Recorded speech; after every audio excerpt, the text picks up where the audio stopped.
I timed it perfect where we came on right exactly at 9 o'clock. Talk about magic. It's magic time this week because it's our photo of the month that we do. And, obviously, I'd like to say we all get great pleasure in looking at what everybody else is doing and what they're up to. And I think it's great that we share all this information. And everybody that contributes, the guys and the gals. I wish we had more gals. We only have one or two. Ava, sometimes we get NASA Jane comes on once in a while, but you are the guys that put on the great show every month when we do this. So I thank you in advance of the presentation for everybody's hard work, taking the time to have it and having the willingness to share your images with other people, because this is a no insult zone here on this panel. We don't sit here to pick apart anybody's work, and we realize that everybody's at different levels of photography. And so we're here to promote photography. We're not here to degrade people so they never want to take a picture again. That's not the point of this photo review. It's just to share what you are up to, what you're doing. And if you ask for a commentary, then we will offer it. But other than that, we just share it and enjoy it and have a good time. I'm going to, this is kind of weird, what I'm going to do next. I've never done this before, but you know how sometimes you get into a conversation, or I'll get in a conversation with someone who leaves a comment in the chat, whether it be from the live stream or maybe from one of my older videos, and I leave a comment. And I left a comment probably within the last 2 weeks. And when I didn't think much of it when I'm typing responses, sometimes it's just, what's in my head, and it comes out, and I type it and I go, okay, that's good. And I don't always sit back and read it a few times or anything before I put it in the system. And for whatever reason, I had one, and I really, really, really thought it hit the point for this photo review. And so I'm going to call it a quote for me, and I'm going to read it out to everybody. So this is going to be a quote. So maybe someday somebody will remember this 20 years from now if I'm not around anymore, and they'll say, I remember that Jeff Neville quote. But here we go. I'm going to say, here's what I had wrote to someone. I said, collectively, those that gather in all the photo channels and streams bring something unique to the table. We all see the world differently, and a camera is the best way to express how we see the world, irregardless of the genre. Some document the horror of wars or starvation, others the beauty of the world around us that we're too busy to see when we're struggling to raise our family. Some the expressions of real life through the portraits of everyday people and street photography. And let's not forget capturing special moments we collectively experience in life: weddings, graduations, sports, entertainment, and so on. So I say to you, just continue to share what you see through your eyes and let others experience it. That, to me, is what photography is all about. So there is the Jeff Neville quote of the day. And, sometimes, like I said, you just say something and it kind of sticks in your head. And I actually made a point of cutting it and pasting it so I don't forget it. And we have real Nikon lovers in the house. Let's go and see who's here. And Jeff and Leslie's here. And Jeff and Leslie will be kind of sort of in my neck of the woods between May 12th and 17th. So plan on at least seeing them. I'm learning a lot about wildflowers, Jeff. Yeah, they got to teach me, but I'm probably not a good student when it comes to flowers, because anything like plant life or flowers that I try to grow in my yard dies, including my lawn. So I'm not I'm not very good with plant life. It's not my forte. Let's put it that way. No, me too.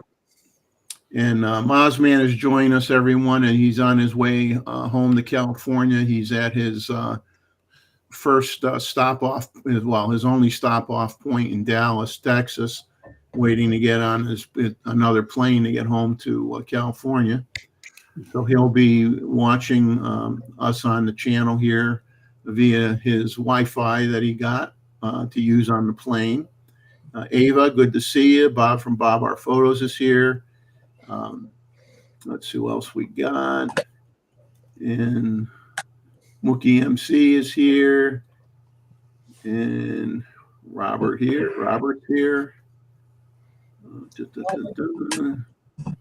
And see if I'm missing any. I'm sure I'm missing somebody, but I have to set up you guys got to give me a second here to set up my other machine here.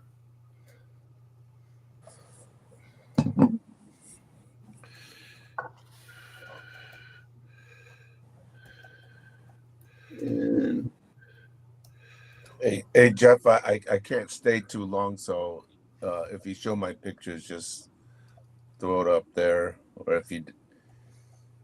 or you don't need to show them if I'm not here. No. We'll show them. We're going to give me a second. I'm just trying to make sure I can see everybody in the chat on my laptop. So I ask those of you that are on the panel, obviously, to keep an eye in the chat, because once I start showing the images, I can't see what else is going on, other than turning my head like I got a broken neck or whiplash looking at my laptop to the right of me. So we will get set up here. Give me a minute. I got to find where John's are. Come on.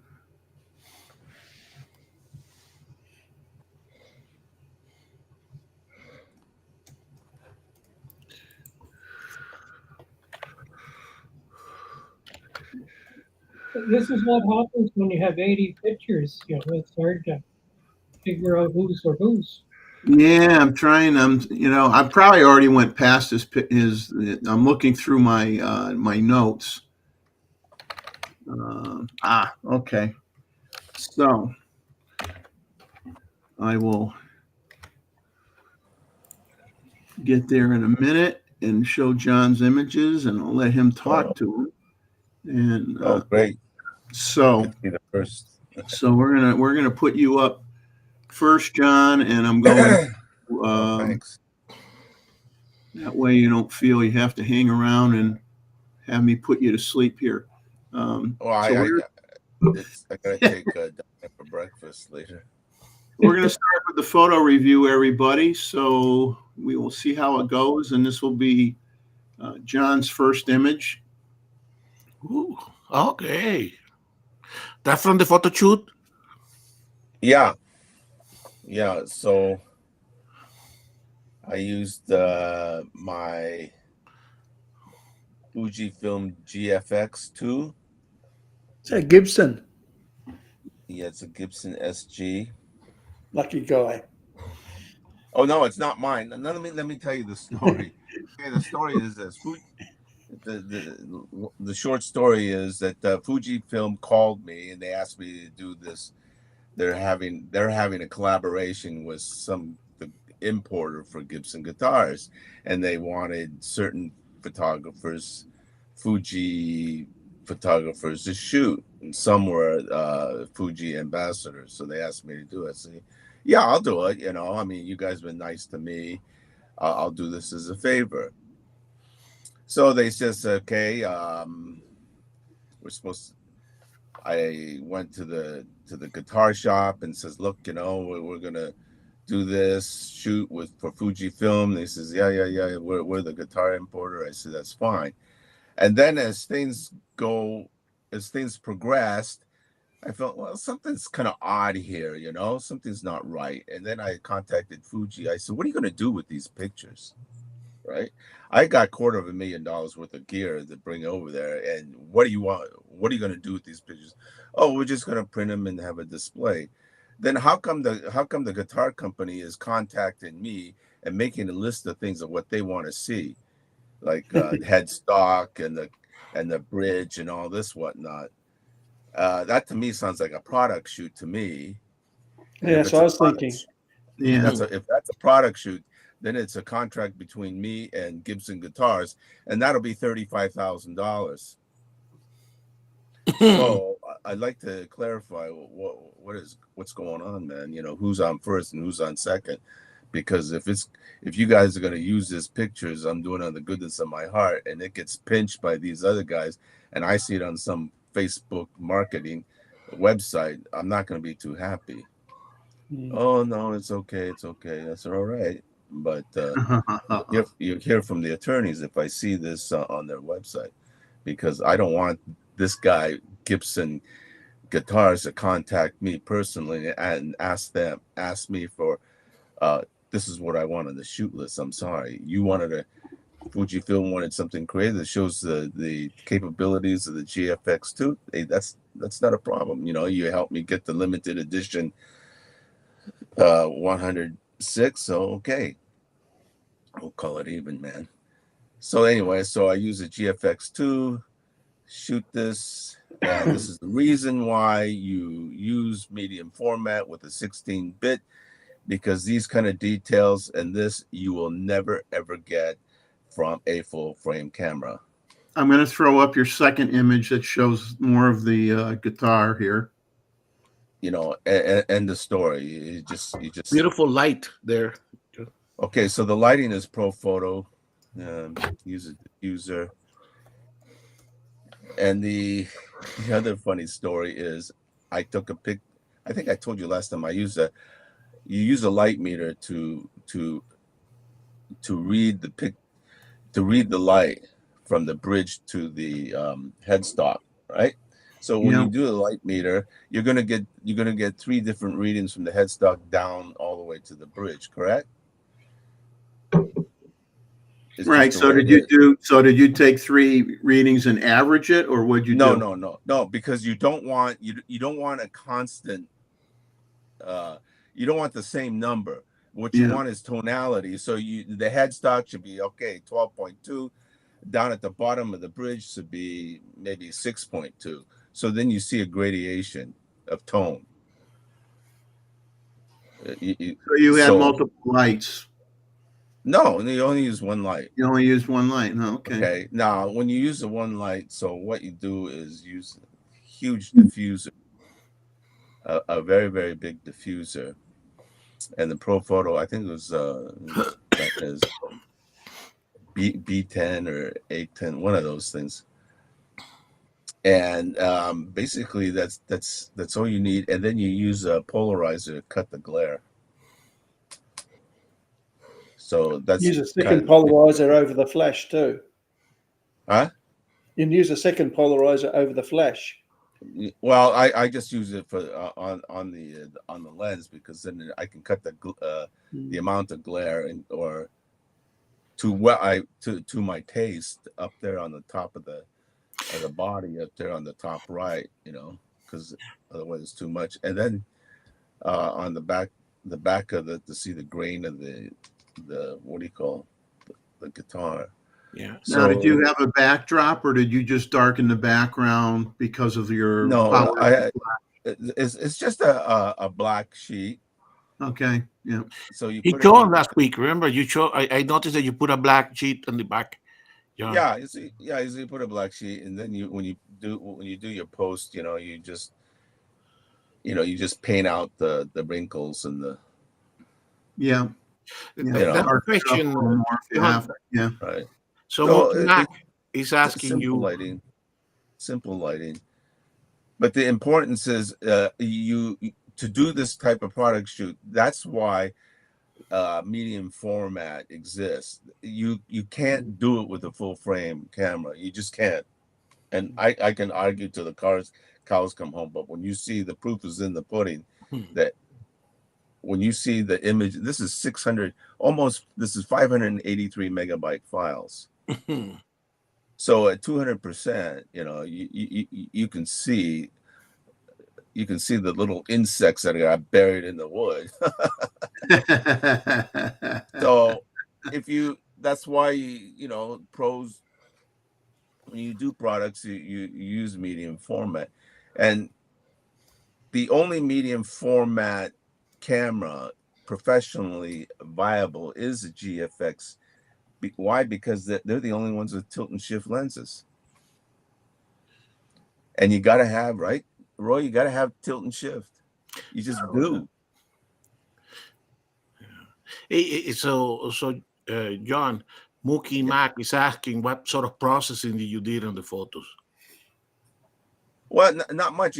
What you do, the processing wise in Photoshop, you don't want to change the colors and all that. You want to keep the natural cherry red color of the Gibson SG because that's what they're famous for. So the only thing is basically the black backdrop is going to have wrinkles, of course, and folds. So you just paint it out. You know what I'm saying? You're not using the paintbrush. Mm-hmm. And then you overlay the backside on top of it, and that's it. There you go. For some reason, I lost my restream on my screen here. Yeah, you got a different picture. Yeah, I know. I'm all messed up right now. Gremlins. Any questions? I'll let you guys read any questions while I try to get back my screen. That My was only the question is, could you have got the Gibson logo a bit clearer? I know it's hard on the glass. Yeah, Roy. I got how many of these pictures? 25 pictures, and I only wanted to send. If I sent Jeff all of them, I don't think he'd be so happy. So Roy, how would you do that? I do have just the heads. Angle the lighting different. Okay. Well, no, it's just a different image of just the headstock with the logo. It's not for Gibson anyway. It's for Fuji. So why worry? But you would do it exactly. I'm doing it for free. Roy, I'm doing this for free for Fuji as a favor. Yeah, I understand. I'm just so picky. And then Gibson, if Gibson wants to do it and they give me a shoot list and says, I want the bridge, I want the headstock, I want the inlays, I want the binding, blah, blah, blah. Then we go to a different menu with a lot larger price tag on it. Then it's a contract between me and them. Just a habit. I look for these things. And then you can have anything you want. You pay me, I'll get you anything you want. But this is what Fuji wanted. They wanted something kind of artsy fartsy, and not for a catalog. Beautiful, for sure. Well, good job, John. It looks really nice. I mean, I haven't held a guitar in, God, let's see, 40 years. Hey, you should start. Well, I tried it when I was young, but it didn't last long. I also played the clarinet, believe it or not the tuba, the clarinet. Oh, that's even harder. Say hello to long riders in the house, and let's see. So Roy, so you will do that more detail on the logo by using a second flash, or you will use the main flash at a different It angle? depends on how well the first flash is doing. But normally with if it was a product for Gibson, not for Fuji, they'd really want to see their logo first, bit above everything else. I mean, if you want to see that, I can post that for you. But I know, but it's for Fuji. It's not for Gibson. I'm just saying that I'm being picky. Yeah, I mean, I got all that, so I just threw these together. But yeah, of course, the logo is extremely important on the headstock. And those you can print big, nice. John. Those you can print big, for a kind of poster style? Well,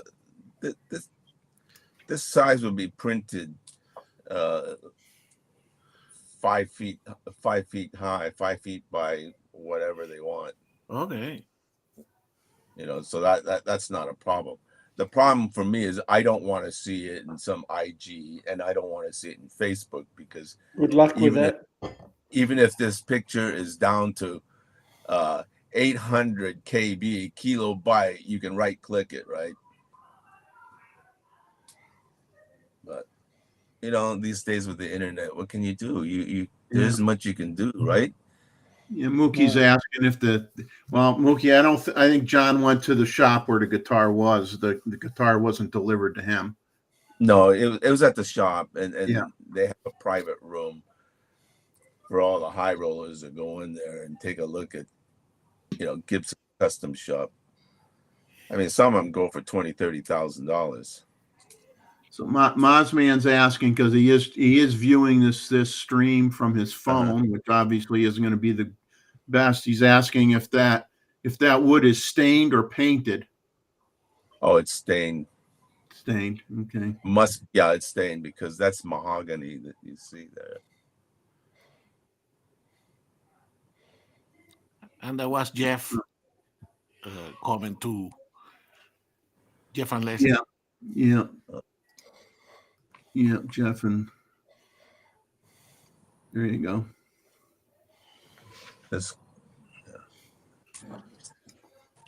Well, thank you, John. Thank you very much, sir. Oh, you're welcome. I mean, Nice picture. Yes, it's a very nice picture. It's nice piece of wood, isn't it? Now you know why people still use medium format. Roy understands. He's a commercial guy, so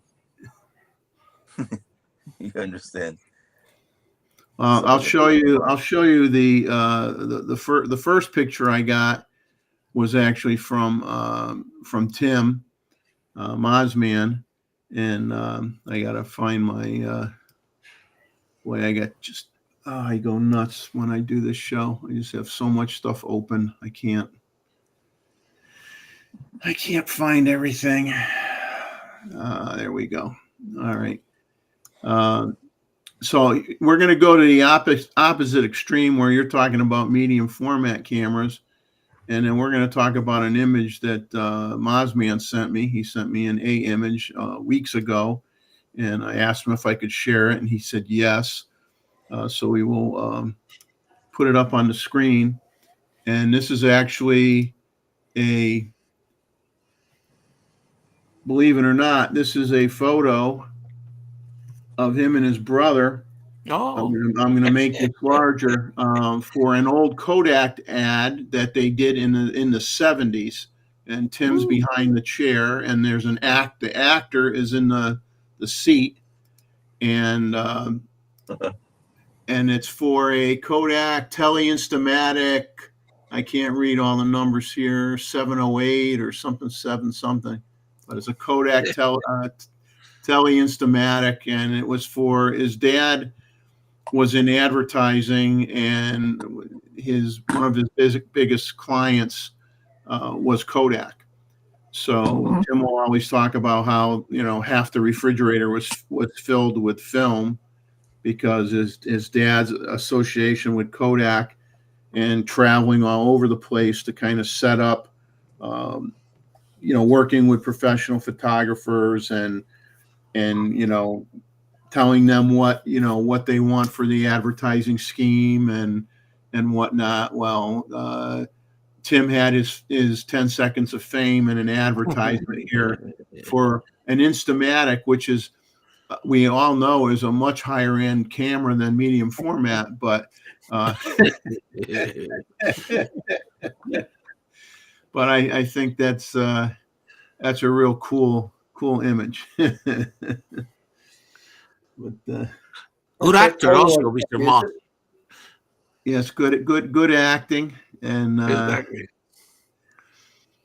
I'm gonna switch to the screen here for a second. Just gonna I'm sure real Nikon lovers still in here. I'm going to do a tease here on everybody, and we'll all have to wait for the showing here. A while back, a week or so ago, I think it was, Jim sent me an email, and he says, what's your shipping address? And he says, I want to send you something. So then he says, now it's going to be kind of big and heavy, but I don't want you to get panicky. It's not a bomb. And then he puts in parentheses, tick tock, or something like that. So he has a good sense of humor. This is the label that he put on the box. So I didn't know I was the president of the company,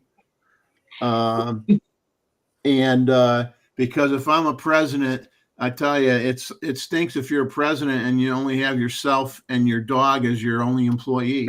So that doesn't say much for you. So he asked me to open up the box during the show, but I'm going to refrain from doing that right now so we can get back to the photo review. But at some point in time, we're going to open up this 29 pounds of stuff.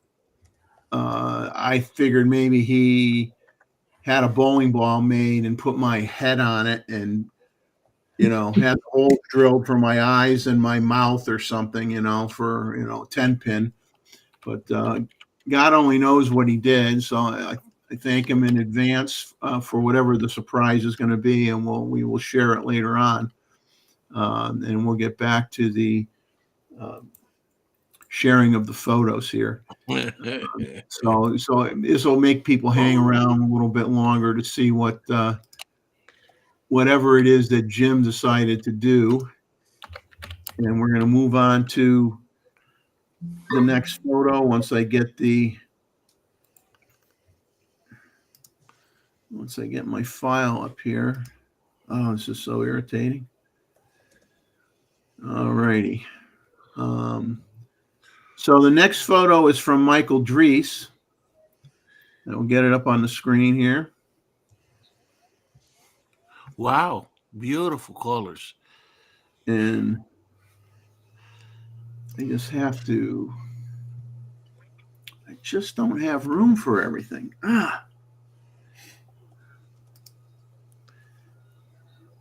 This is driving me crazy.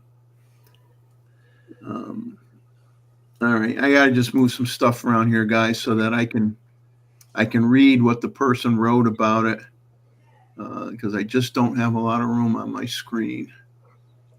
I'm gonna try to make this a little bit bigger. Yeah, and then I lose my other thing, so I can't make it bigger. So Michael love the colors. I know that I don't think he's here, but certainly the color combination. So this is a cattle egret in breeding plumage at Indian Lake Estates in Florida.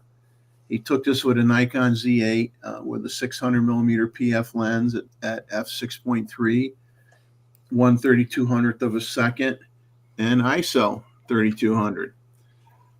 He says, I saw a patch of purple flowers in a meadow bordering the lake and just waited and hoped that something would appear in the flowers. So the bird wasn't there when he got there. He says a small flock of cattle egrets flew in, and I took some in-flight shots before they landed. He says, my favorite image, however, was of this bird perched in the flowers with this neat pose. He says, I didn't have time to bump down my shutter speed, but my exposure was good, so not much noise. And it's wonderful with the color, isn't it? Absolutely gorgeous. Absolutely gorgeous. So that's his first photo he sent in. Wow. Really pop. By the way, Jeff, just a compliment here to Michael. This is actually the way wildlife photography is supposed to be done as well, correct? People think that it's only random stuff, but the fact that he recognized the colors and he wait for a subject to get into his area, that is actually the forward thinking that goes with good wildlife photography. So compliments to Michael. Yes, having the patience to wait for things to happen Exactly. is what you have to do as a wildlife photographer. I mean, other forms of photography, you may be like making things happen or making the image happen, and in this case, you're actually waiting for things to happen or waiting for the bird to turn its head a certain way or what have you. So, I mean, this is perfect with the head basically parallel to your to your sensor plane, which is what you want. And so I'm going to bring up his next image.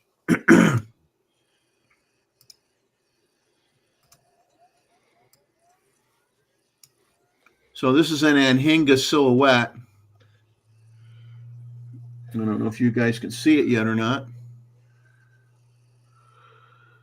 I lost my screen again. I don't know what's going on, but it's driving me crazy. I could see it on the laptop, but I can't see it on my desktop. Come on, image. I don't see it showing up on my screen yet. Oh, I've got it. You got it? Yeah. Beautiful too. Nice. Yeah, it's a fantastic silhouette.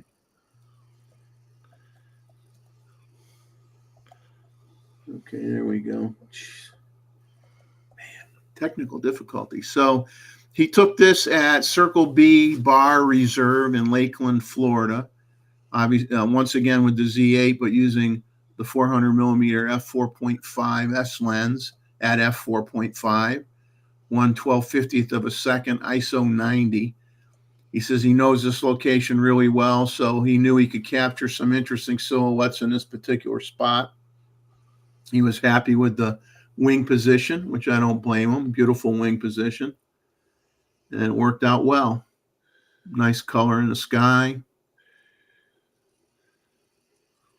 And once again, another really, really nice shot. Yeah, the Anhinga definitely here makes the good composition, correct? The fact that the Anhinga is touching the cypress tree is what makes that photo. Very good, Michael. Very good. So Love his the next colors. shot is coming up. Oh, Now that's this nice. is a pair of royal terns in a courtship display. You can see one of them has the fish in the mouth. Ooh. And so they're getting, as they say, up close and personal. Once again, the Z8 with the 400 4.5 at 4.5, 1/3200th of a second at ISO 500. He said he spent an hour or so observing and photographing the royal tern colony at Fort DeSoto State Park near St. Petersburg, Florida. He says the courtship behavior always started with the presentation of a fish. The larger the fish, the better chance of enticing a mate. He says this guy tried really hard, but eventually flew off to try his luck with another female. He says he saw this take place several times and eventually captured the posture that he wanted. And here is where, a perfect example where you break the rules, where you have the subject in the middle of the frame, right? You're not doing the rule of thirds. I mean, maybe the birds are a third up from the bottom of the frame, but in terms of where one of them isn't crossing that 1/3 vertical marker, if you know what I mean. So, I mean, this is where you really want to have it in the middle.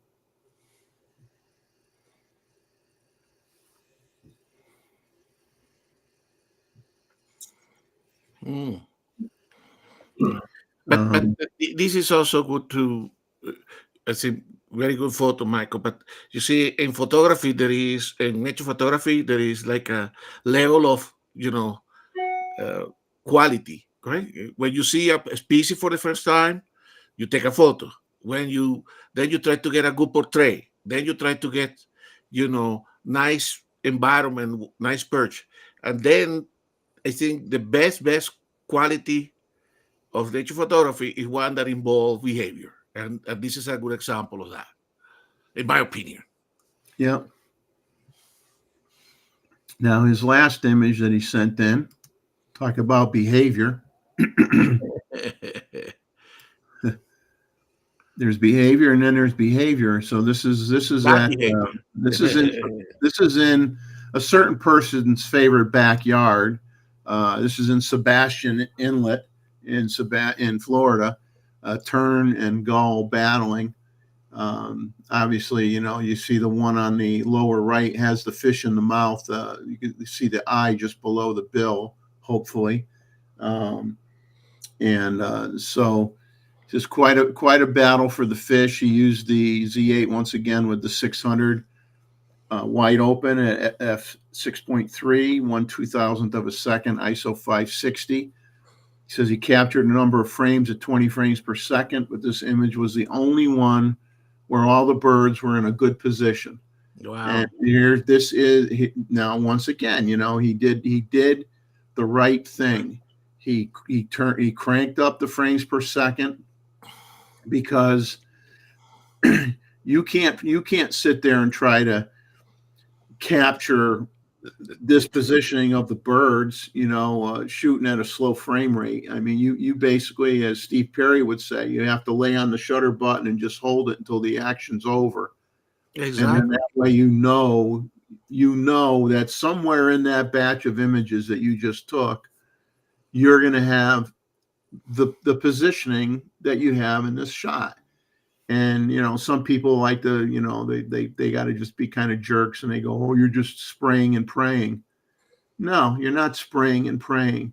You're making an intentional decision that in order for you to get the best photograph possible of the event that's happening before your eyes, you need to shoot a lot of frames. Exactly. So if you want to be kind of a jerk about it and say spraying and praying is when you really, to me, is a term for someone that really doesn't know what they're doing. They're very new at it, and they have to do that all the time to try to get a good shot. But when you know what you're doing and you just have a lot of activity, you need to be willing to shoot at the higher frame rate to end up with something like this. Very good. Wow. Fantastic. So Michael did a good job. Great job. So thank you for sending in what you sent in. And our next victim on the show is Bob from Bob Our Photos, who you guys know I shoot with him all the time. So we're going to throw up his first picture. He was almost reluctant to send me anything. I says, "Oh, come on. You always send in something." Exactly. So he took he went up to see his mom in Philadelphia, and while he was there, he went up to the Strasburg, Pennsylvania Railroad Museum, and he got a few shots.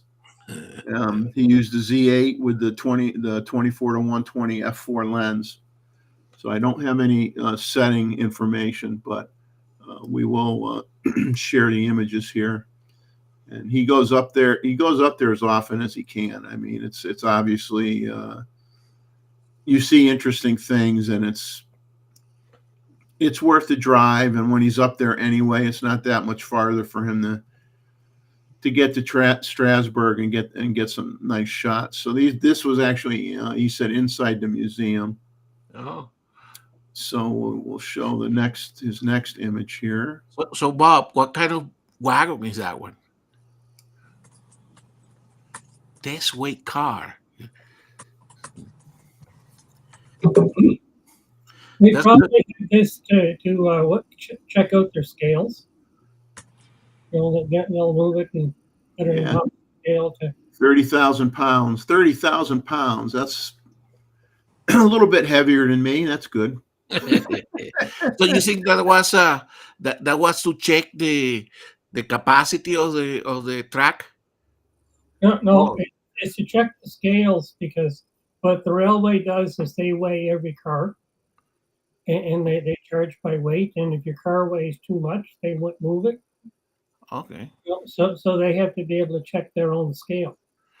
Oh, to check the scales and all that stuff. Yeah. Calibrate your scale. Yeah. Okay, very good. That's why we are here to learn. To learn. So here's his next shot.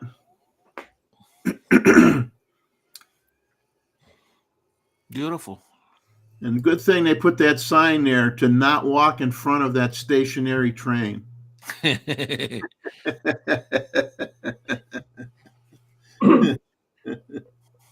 Yeah, CPKC, they have a steam train heading from Calgary to Mexico right now. Ooh, That's on the 26th, and I'm not too sure when it's going to get down to Mexico, but it could be any day, if not already. You know, so, steam engines are wonderful. oh yeah. So his next shot is an outside shot. So this is alongside the tracks near an Amish farm. So you could see the track Mm-hmm.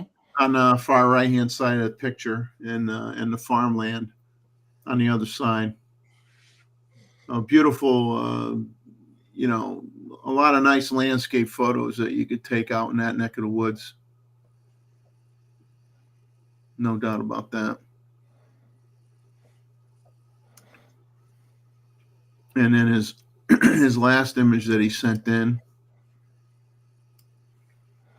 is he says it's the Canadian. Okay, here we go. It's Canadian. The Canadian 89 hooking back up for the return trip to Strasbourg.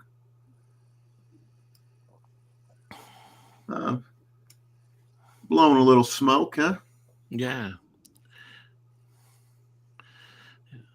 The interesting stuff you guys had done those trips is that you are in one of the passengers and you get your windows open, you come back home full of the little grains of soot of the coal, correct? So not very good to be a passenger in those. A lot of particles. The big difference between the U.S. and the U.K. is that it was illegal for them to have black smoke in the U.K. And by having black smoke, this means you're not burning all your fuel, so you're wasting fuel with the black smoke. Even when they burn coal, because Yeah. I thought that the coal will burn always black. No, it doesn't. If you watch your oxygen and whatever, Okay. it's not a problem. And in the UK, they passed a law, so they weren't allowed to have black smoke because Okay. too many women were complaining that the trains were buggering up their laundry when it went through town. So they fixed that over there. Okay. Oh. Interesting. Deal with me, folks. I'm once again fooling around with my settings here. And Roy will be back at some point, hopefully. And John, I'm sorry, I with all the fun I'm having here, moving stuff around, I didn't get to see that you had left. So thank you for coming on and sharing the pictures of the guitar. That was really nice. Bob, thank you so much for sending these in. We appreciate it.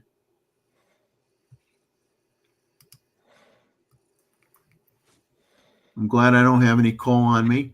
I wanted to get back to my normal screen here so I could see if Joey was here, and he's not. I mean, his photos would be next. So what I'll do is I'll skip his. He said that he just landed in New York.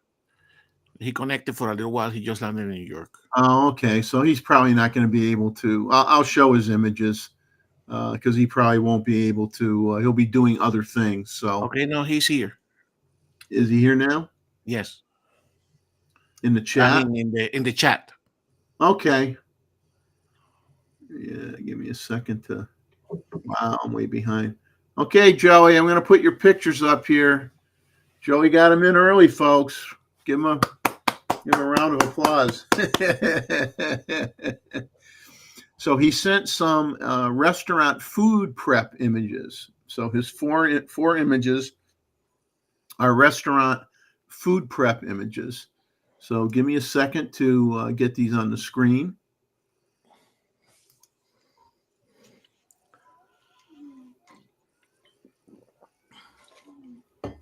Ooh, nice.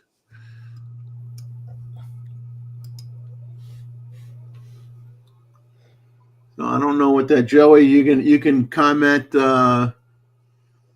if you know what's being cooked there on the stove or not, because I certainly won't know.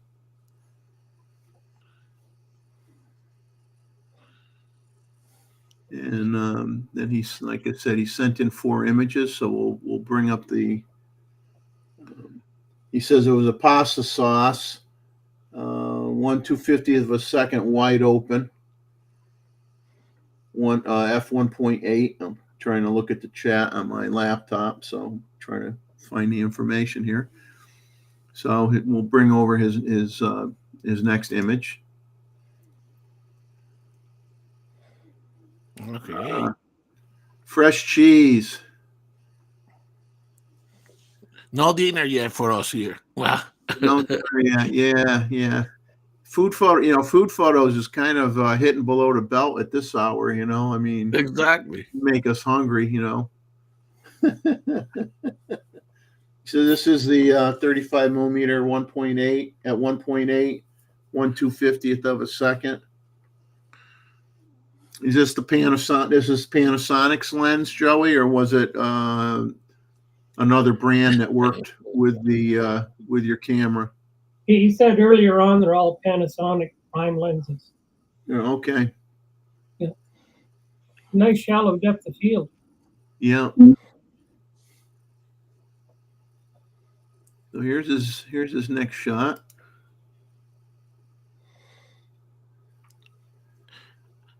And Chuck just arrived, Jeff. Okay.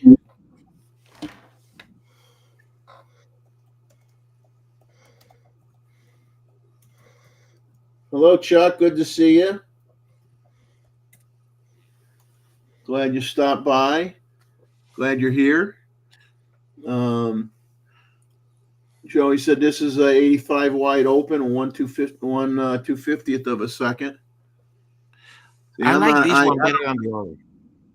I don't eat that kind of stuff, so I don't even know what that is. I don't know if that's basil, maybe. I don't know. I like that one.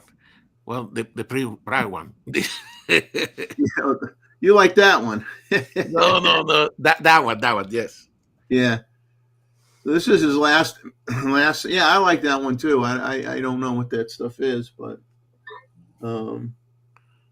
Maribel's in here. Robert's saying it looks like basil. Yeah.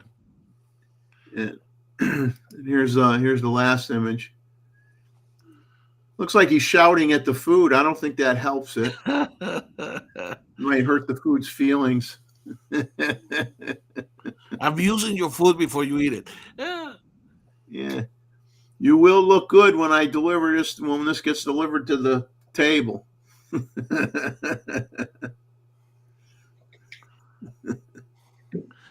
Very good. That's cool, Joe. Now, was that someone that you knew, or did you just, how did you set this up? He's saying he's telling it not to target my waistline. Well, with all that cheese on there, it would affect your waistline a little bit. Yes. Well done, Joey. Good job, Joe. Mm-hmm. So now the next images coming up are from Jeff Sluter, Jeff and Leslie fame. So give me a second to bring up his first image. Oh, wow, And nice. This is, he says, this is what he's calling. Remember I said last week, and although I cheated, I shared some of them last week. I think 2 weeks ago, I said, send in a funny photo if you have one. And so he says this is his funny photo: palm warbler with the Friday is coming look. Nikon D7200 using the Sigma 160 to 600 lens. Wow. So yeah, it kind of looks like, Banging his head. yeah, that or one of those, like, maybe I can't believe I drank the whole thing. I don't know, hangover, getting the hangover effect, I think. The colors are beautiful too. Well, Now his next image that he sent in is the. Give me a second. He got a blue heron, a little blue heron tossing a fish down the hatch, as he says. Exactly. Nice reflection, nicely positioned. This is with the Canon R7 with the RF 1 to 5 at 500 millimeters f8, 1/1000th of a second, ISO 250. So Jeff, it doesn't seem like it took you that long to get used to switching brands, so that worked out good for you. You're having fun with what you have, and you're getting good shots. So I'm happy for you. It's all that matters, man. Not what you have, it's what you do with it. And you're talking about 20 frames per second. I mean, nowadays, correct? We see these type of photos where the fish is in the middle of the beak. I mean, not so long ago, that was very difficult to do. Now you know that they're going to pick it and then throw it back into the back of the throat. Correct, Jeff? You just Yeah. keep that pressing that button, and maybe one will have the fish like this. So well done, Jeff. But Yes. how can you do that if you don't shoot 20 frames per second, 30 frames per second? You can. Now he switched gears on me here for the next at my weakness called flowers, which I stink at. So good thing he tells me what they are. So this is a wild geranium. Once again with the R7 and the RF 100 millimeter macro at f6.3, 1/800th of a second, ISO 250. What was the f-stop on that one? F6.3. Wow, so relatively open, and still you got all the petals and the stems in focus. So very good.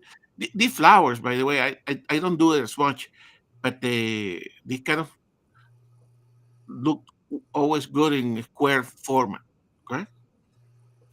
Yeah, what frustrates me with flower photography is, as they say, timing is everything, because some flowers have a very short lifespan where they look good. And it isn't so much that the flower dies, but the thing is, I mean, when you go to, they're not spraying these from insects, you know what I'm saying? So it's like, if you don't get it when they freshly bloom, if you were to wait too long, they're going to have parts of the leaf part of the petal chewed up or whatever from a bug or what have you. So that's the kind of the pain in the neck thing with flower photography, is sometimes you have to look at an awful lot of flowers before you find one that passes your own test in terms of how you want that thing to look, because it's sometimes really, really annoying and hard if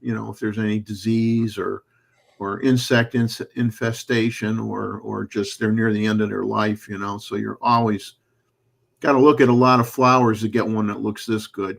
Exactly. It's not going to be the first flower you see most of the time. So very nice job. And he had to position himself perfectly, parallel to the flower, correct? Yeah.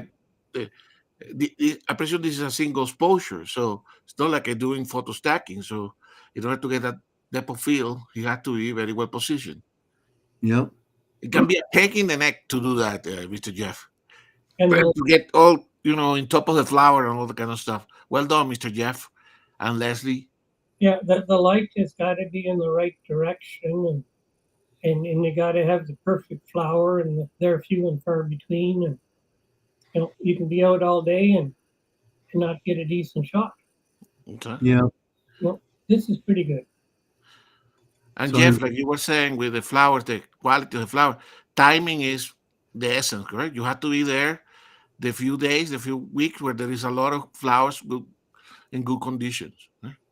he says he has to spend a lot of time laying on wet ground to get the flower shots. Yeah. And as Jim's saying, it's hard to capture flowers with a breeze blowing. That's my biggest enemy down here, is being near the beach. Is the beach area is it's to have a day with no breeze. It's like you almost change your plans and say it's macro day today because I know I can get a shot. His last shot here that he's sharing with us here is of Blue-Eyed Mary, and there's a stream in the background, and it has ripples, and that's what's causing you to have all those specular highlights that you're seeing is the water that you don't know is water, but he knows it's water. He said it's bocalicious wonderfulness or blurry background. R7 once again with the 100 millimeter macro at f11, ISO 250. Beautiful. And guys, if you haven't seen the little clip that Jeff and Leslie put about this, because they made a little video where you see the bokeh of the speckles of the specular highlights switching off and on in the background, should go to Jeff and Leslie channel and watch it. It's beautiful. Yeah, This image is beautiful. Stroll through the wildflower wilderness, and luckily he's although he's talked to me before about unfortunately some areas they've converted into soccer fields, but there's at least still some areas where he can just walk through and see wildflowers. And for those of us, including myself, especially in my younger days, where you never seem to have the time to get out and shoot anywhere near as often as you wanted to, is you got to make the time to go out there and get these shots now, because just the way that every community is getting built up, and between houses and parks and baseball fields and tennis courts and this, that, and the other, if you sit there and say, well, I'll do it, down the road. Well, down the road comes, and maybe what you wanted to take a picture of isn't there anymore. So you really got to try to make a little bit of time for yourself to get out there and get these things while they're still around. It's very frustrating. And he put a comment here that is worthwhile putting on in here about preserving, encouraging people. People can only conserve and preserve what they appreciate. So that's part of the role of photography, is to show this type of images so that people say, hey, good to keep this meadow here, just that there are flowers next here. Yeah, and it works that way for flora and fauna and wildlife as well, mammals and birds. And if you say like in my neck of the woods down here, the painted bunting is a bird that people fly hundreds of miles to come here to see that bird. And it's like, well, if no one ever saw, if it was endangered down here, or it was in a becoming close to being an endangered species or whatnot, if nobody ever sees it, no one ever sees a picture of it, then nobody cares, right? I mean, that's the thing. I mean, people are only going to have a connection to something if they either see it in person or they see an image that really grabs them and they go, oh, wow, that's beautiful, man. We want to make sure we protect that. We want to make sure it doesn't go away. But it's photographers and people getting out and seeing things with their own two eyes, because if you've never seen it, you could no one's going to want to protect it. They don't know what you're talking about. They've never seen it. Well, very nice shot. I like the specular highlights. Very good. Very good, Jeff. So that's all his images. So now we're gonna let me move along here, and the next image is from our friend Luis Piera. He managed to sneak a few images over to me. I know he's been very busy. And for those of you on the panel, if you see someone trying to get in right now, I can't tell if someone is trying to get on the panel or not. So alert me. Usually I hear like a little beep or something, and then I'll know. But easy for me to make a mistake, and I don't want to ignore somebody on purpose or even by accident. So if somebody is in the waiting room, yeah, put something on the private chat and we alert Jeff. All right. So Luis's first shot, excuse me, is of a oh geez, he has to come up with a big word. I'm not good with big words. Scintillant hummingbird in Costa Rica. Says he took the shot early morning sun and his Kodak flash at 1/32 power setting. He says, I don't know if the flash had any influence in the exposure, but I had it on the camera before sunrise and kept shooting with it for a while. This is a D500 shot, folks. So you can get great shots with a D500. Don't throw it away. D500 Nikon with the 2 to 500 zoom at 500 millimeters, f6.3, 1/1600th of a second, ISO 500. So look at the detail. That's with a what many would consider an entry level zoom for wildlife photography with a D500, and that thing is the throat, the eye, the throat. It's all tack. It's a tack sharp. It's beautiful, absolutely beautiful. So don't let anybody shame you if you're shooting with I don't even want to call it old. The D500 to me isn't that old, but whatever works for you works, baby. And this shot works. So, I mean, a lot of people out there like to shame people and to say, well, you don't have the latest and greatest, blah, blah, blah. It's like, you don't need the latest and greatest. No, you definitely don't need the latest. Is what you need to know is how to use it. Right. And that is a big part of it, is that, you could go out and buy, all Leica stuff if you want, but if you don't know how to use the camera, it doesn't matter how much you paid for it or how good it is on paper. You got to learn your camera. You got to know how to use it.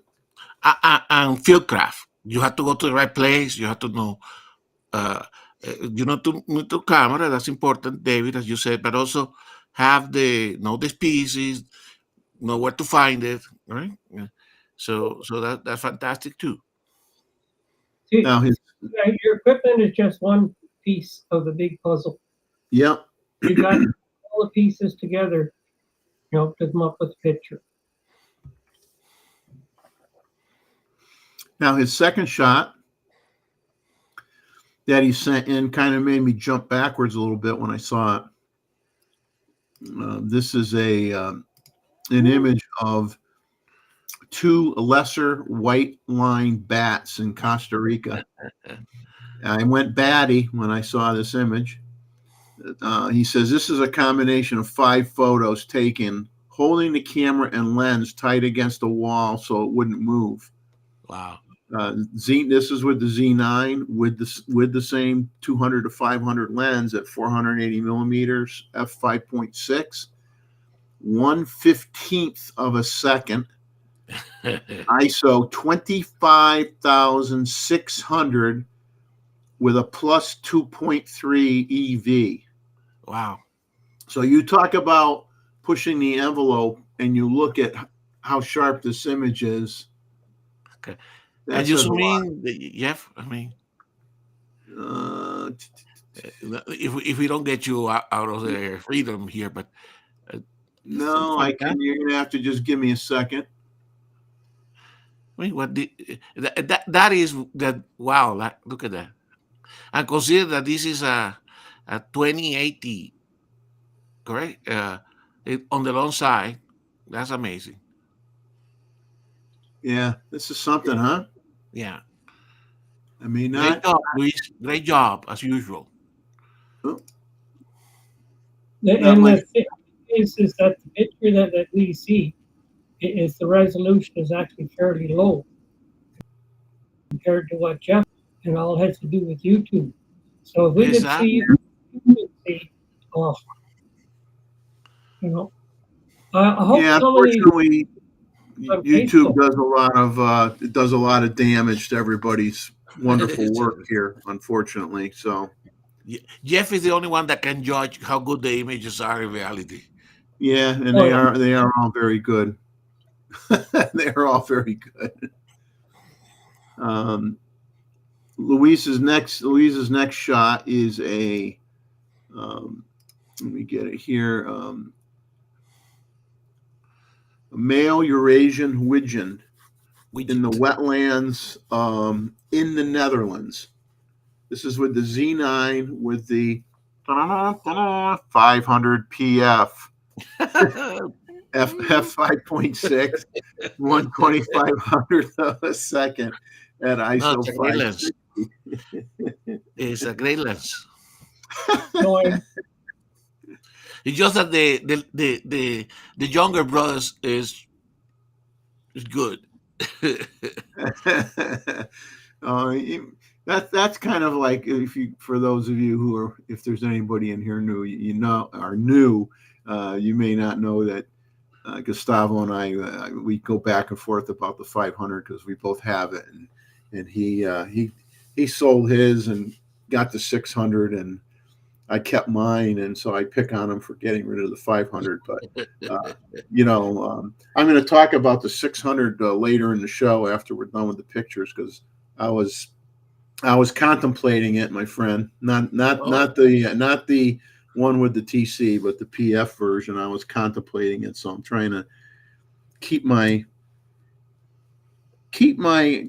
buying instincts calm here a little bit. But the 600 that you got is definitely a phenomenal lens. There's no doubt about it.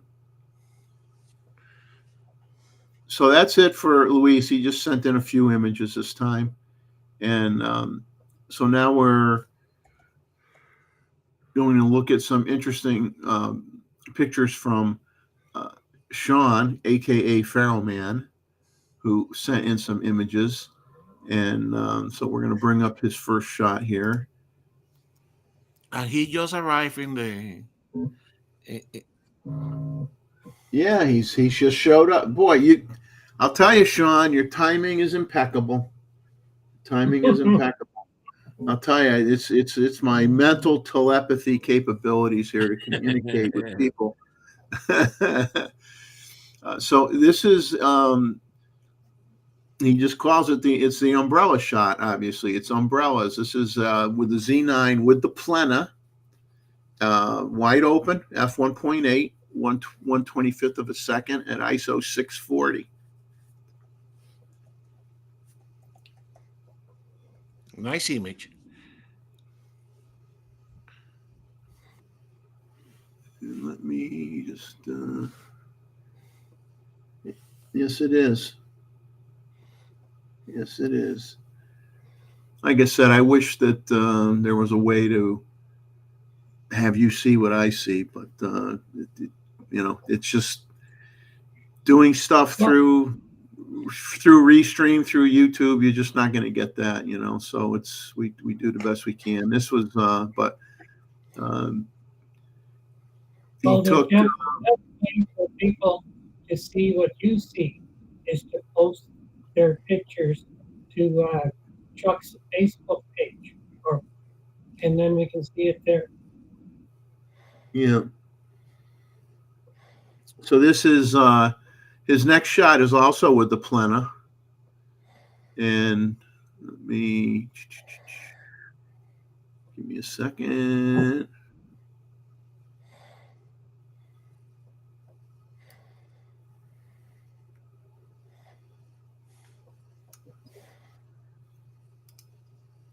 So this one is called Smoking Man for Wow. obvious reasons.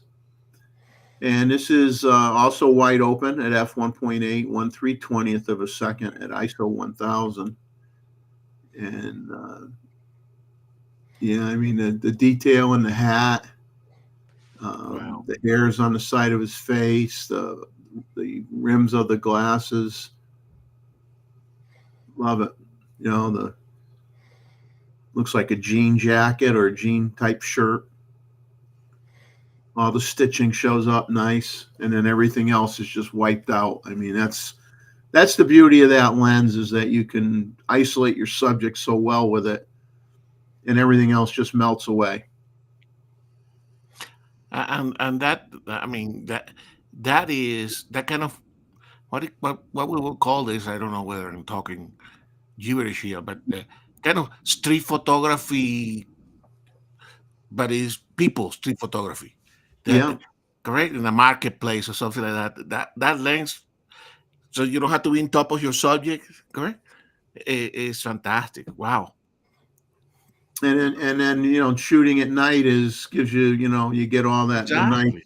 the nice colors in the background that are, you know, that are blurred out in either streaky or round orbs or whatever. And look how perfectly round those are too. The Yeah. highlights. I mean, even in the corners, you know, they're round. Yeah. Yeah. Yeah. Um, He looks a little bit ticked off with with Sean, but that's a different story. yeah.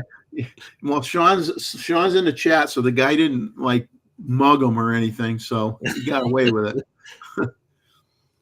His next image he's called Reflections. Put that up. Wow. And I mean, this is just very, very smart photography. This is really just, you know, you obviously you got a wet road here, and wet streets are wonderful for playing games with color, and he took advantage of it here, and it's cool. It's neat. It's different. Very nice job. And this is now here he stopped it down. Oh my God, he stopped it down to f2.8. Heaven forbid. f2.8, 1/25th of a second, ISO 160. Indeed, Robert, the great image, Sean. But exactly. So sometimes, you know, Sean here chose simplify the message, right? The umbrellas simplify. He went from the shapes and the colors. Here, focus on the reflections, correct? Yeah. Probably the entire photo with the persons were interesting, but this is different, correct? Yeah. So beautiful, Sean. Very good job, Sean. Nice shots. Thank you for sending these in. Mhm. And so now we get to pick on somebody on the panel. Dun, dun, dun, dun. Should I say who? Well, I'll know who as soon as I show the image. I'm just stalling for dramatic effect here. Guess who might have taken this shot? Well, Gustavo, you want me to? I got all your information here, or you could just read it off the screen. Go to the information, and then I comment. Okay, so this was a picture that he talked about last Saturday. Resolution's outstanding. You know, you look at how sharp those claws are. Be glad that those claws are not around our heads. That would not work out well. The detail in the eyes, the detail in the feathers, even in the ears, and on the forehead. I mean, everything is just tack sharp. And so this is he took this in the morning a couple weeks ago. He says some sort of territorial dispute because the great horned owl they were hooting and active all through the morning. And here he says possibly the male landed in the top of the tree where the flickers have their nest and put on a great display. So I'll let you continue on with the story. Yeah. So no, it's thank you, Jeff. That's so later on, what I will do with this one later on, if we have chance, I will go to the JPEG because I think it's worthwhile just for discussion of the species to go through the image at high resolution because you can see a bunch of things about the feathers that are amazing, even at this crop, because this is almost no crop at all. Correct? It's you can see why they don't make sound when they fly. I mean, I was really happy. Remember that was the couple of weeks ago we were discussing owls, and I said, just happened that I took a fantastic photo of an owl. So I was very hasn't been around, and I'm glad because in that hole that you see underneath him, there were a couple of baby squirrels for a while, and then I was afraid that the baby squirrels were going to disappear suddenly. But and this is the thing with the owls, correct? So typically this would be early in the very early in the morning. This was like 10:30 in the morning because it was that big kerfuffle between rival owls, and they were active all through the morning. So it just happened that in one of those flights back and forth, one landed where I'm actually taking the photo of the flickers. So anyway, Yeah, I think you're very happy to squirrel in pop its head out. That would be you would have had a completely different kind of photo. That's true. But we if we had chance or another time, I show the details because this one, I tell you, it blows my mind. You can see in the leading edge of the feathers of the front of the wings, you can see all those filaments that Yeah. actually prevent the owl to making any sound. They fly around, and if you're not looking at that direction, you will not even think. You don't hear any flapping and nothing. So anyway, so Now Scuba Ozzy's came in, so good morning to him. For us, it's evening. For you, it's morning. He's saying that what a coincidence. Just yesterday he was looking for owls, but he didn't find any. So you'll have to, Paul, you're going to have to just live vicariously through Gustavo's image here. And we'll go to his second shot here. And this is a moon and airplane photo. zooming a little bit, Jeff. Okay, so Yep. the image. So this photo, I was preparing actually for the clips. All right. So in the morning, I went out to take some chest photos for the clips. And as I was photographing the moon, checking what lens I would use and the bracketing, the plane show up in the picture. So you have to zoom out a little bit out, just a little bit. And then I was practicing a bracketing series, right? And then one of the brackets came with the right exposure, and the plane was in the right place. But chance, correct? But as we always said, what airline's that? actually, I look at it. It was a UPS plane. UPS plane. Okay. but this gave me some ideas, correct? I live relatively close to the airport, so one of these days when I see the moon in full glory, I'm going to try to see if I can get full moon with the plane.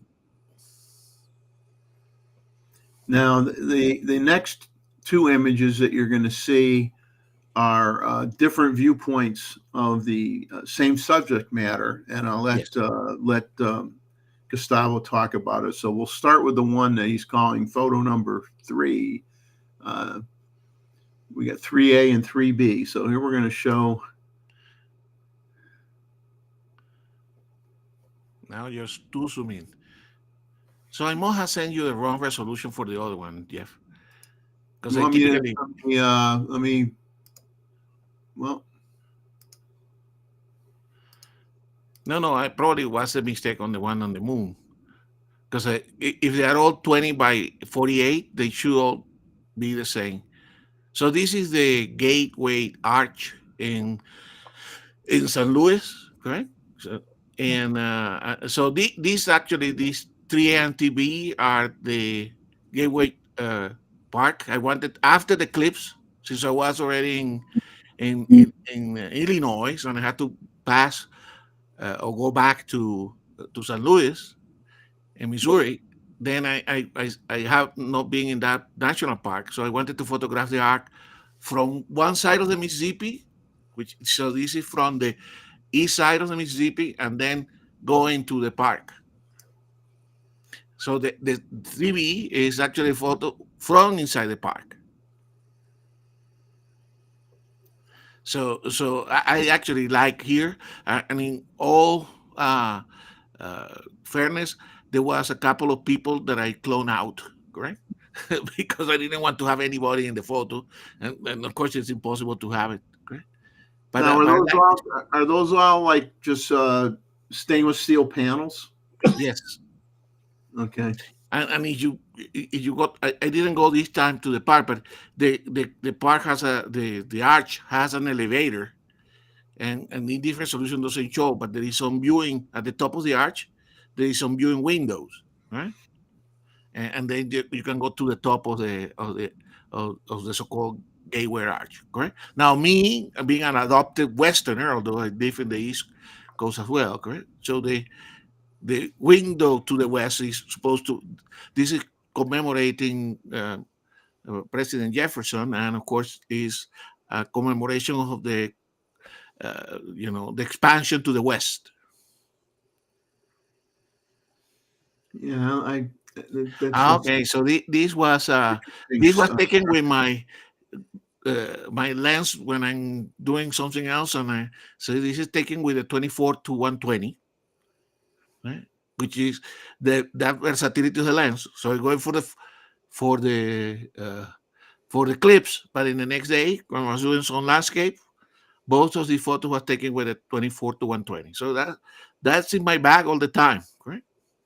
Yeah, and I'll be honest with you. Although obviously I shoot with long lenses, long glass, this is the one lens that no one's ever going to steal this sucker from me. I mean, I Exactly. love this lens. I mean, because whether you're shooting wide open or whether you're shooting it at 24 millimeters or 120, I mean the quality is just exceptional Yeah. of this lens. It's just wonderful lens. If Yeah, you for anybody doing just as a walkabout lens for street photography, and you don't want to have to yes, you could put a small pancake lens on your camera, if you have a ZFC or a ZF, and you can go with smaller lenses or whatever. But if you just want to pack light, just throw a lens on a camera and go out there and shoot on the street and get some great shots for like if you're traveling or whatever. This lens is just incredibly good. and if your camera bag has an 800 and a 600, that 124 to 120 disappear in that bag, so you can always have it with you. You've got And that proof that also I can do something else, not only wildlife, correct? So, yeah. I don't think you could have confused this with a bird. Somehow. exactly. I don't think you could do that. Although I would have loved to have a bird in the, a crow or something flying through the arch. Yeah. There's something from a bird you're glad isn't on this thing, if you know what I mean. Exactly. So this is your last shot that you sent in, and I love this shot. Exactly. That's one of my perennial subjects as I document the life of the flickers in my home. And this is just after they have just built the nest. They are nesting at this moment. I don't think they have laid down the egg, but I love photographing them coming in and out. Correct? As I told you, and when I get that one, I would show it. Correct? I'm looking for when the chicks are in, and then the parents are coming in. That's the photo that I have in my mind that I'm waiting for. Okay. And what's nice here, because you shot this wide open, right? No, this one actually, I think I stopped down because the the area that is in focus is so narrow. Okay, so you have to go higher ISO. Okay, ISO 2800 Yeah. because I want to stop down all the one to f8. Okay, you're at F8. Yeah, because I'm saying you got. I mean, luckily, yeah, you covered the whatever the distance, the difference in the from the film plane for the bird that's on the tree itself and the one flying. You nailed the focus on both of them by stopping it down that extra bit. Yeah, and the trick of this one is every time either the male or the female comes in and there is one in the nest, they're going to come out. Right? So as soon as the bird that is coming in land, you press your shutter and you go.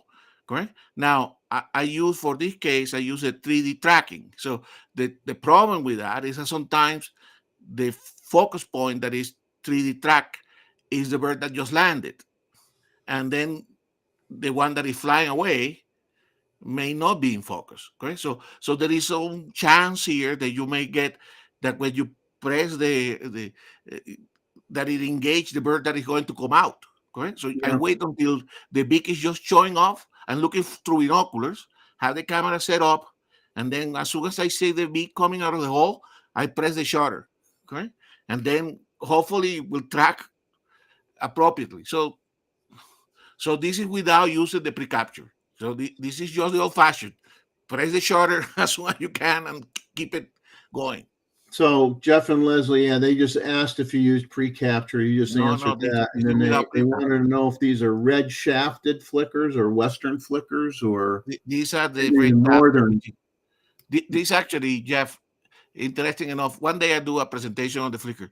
These are the west ones, which are the red shafted. You can see the male, which is the one flying away, has this kind of red mustache. It's like a Mr. David Stewart, but in red. And and but this particular, but here where I am, there is a lot of hybrids between the yellow shafted and the red shafted, and the what that means is that the chaff of the feathers, correct? In the East Coast, you see the flying feathers, the primary, correct? It shows a red on the leading edge of the feathers, correct? The shaft of the feather. So that's what is called red shafted. In the East Coast, if Jeff will photograph this species, it will be yellow. It will be bright yellow, correct? So Jeff and Leslie will see the yellow shafted. Now, because here where I am in the at the foothill of the Rockies, the West Coast subspecies and the East Coast subspecies kind of hybridize a little bit. So you see in the back of his neck, what they call the nap, there is a touch of red. Yeah. That comes from the hybridization with the East Coast one, which are yellow shafted. See, I just thought you put fingernail polish on the bird when it wasn't looking. Exactly. But that's, for somebody like me, that's part of the enjoyment, correct? It's trying to figure out more about the natural history of the animal as well, correct?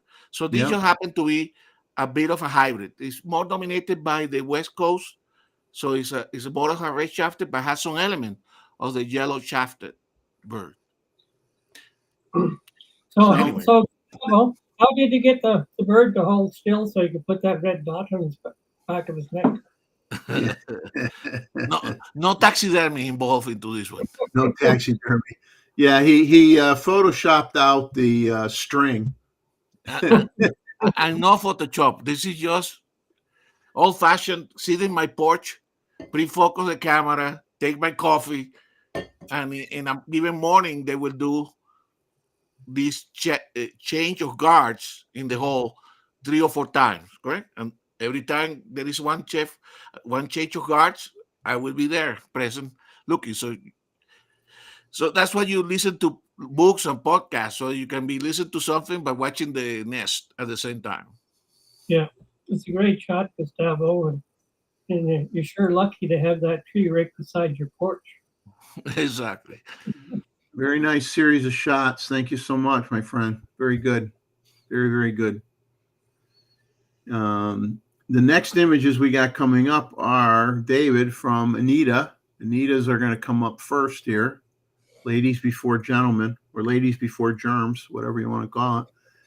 So Anita we're going to bring up her images here.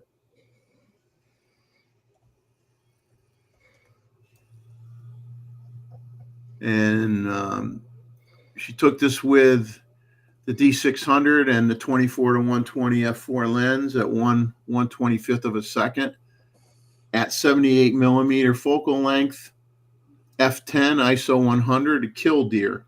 Yeah, nice. I took this photo 10 years ago. So I sort of had to laugh when I saw Jeff's comment about being influenced by Gustavo and him.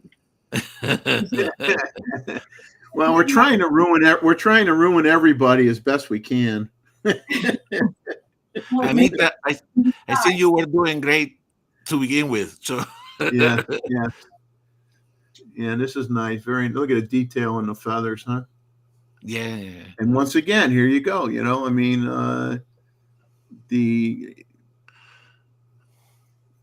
it's like, people get hung up on the gear, and it's like D600, folks. Would anybody out there complain about having this image hanging on their wall? I don't think so. So I have a question for Anita. Anita, was that bird mimicking being injured, doing that kind of behavior? Actually, if you look really closely, you can see the eggs underneath her. Yeah, there's eggs underneath. Okay. Eggs underneath with the black, white eggs with looks like black markings on them. Okay. Very nice. Very nice. But yes, she did put on quite a show about being injured in that, but she was fairly used to me walking by her because I had to walk by her to get to my horse. Okay. Well, those are the great opportunities, correct? Yes. And I mean, to have her nest like maybe 4 feet off the trail was unreal.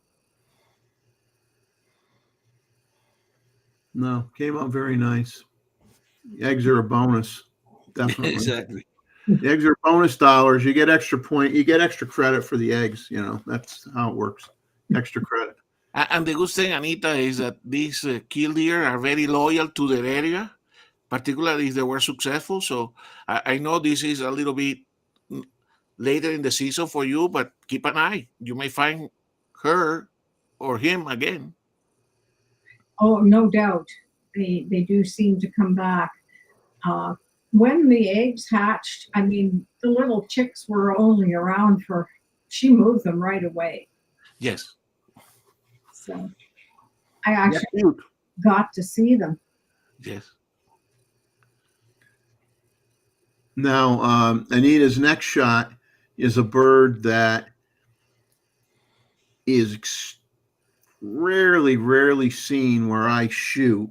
There's another location that I've never gone to, only because I've been warned that you have to go in the wintertime, because if you try to go there this time of year, that the mosquitoes will actually pick you up and carry you out of your car and just eat you.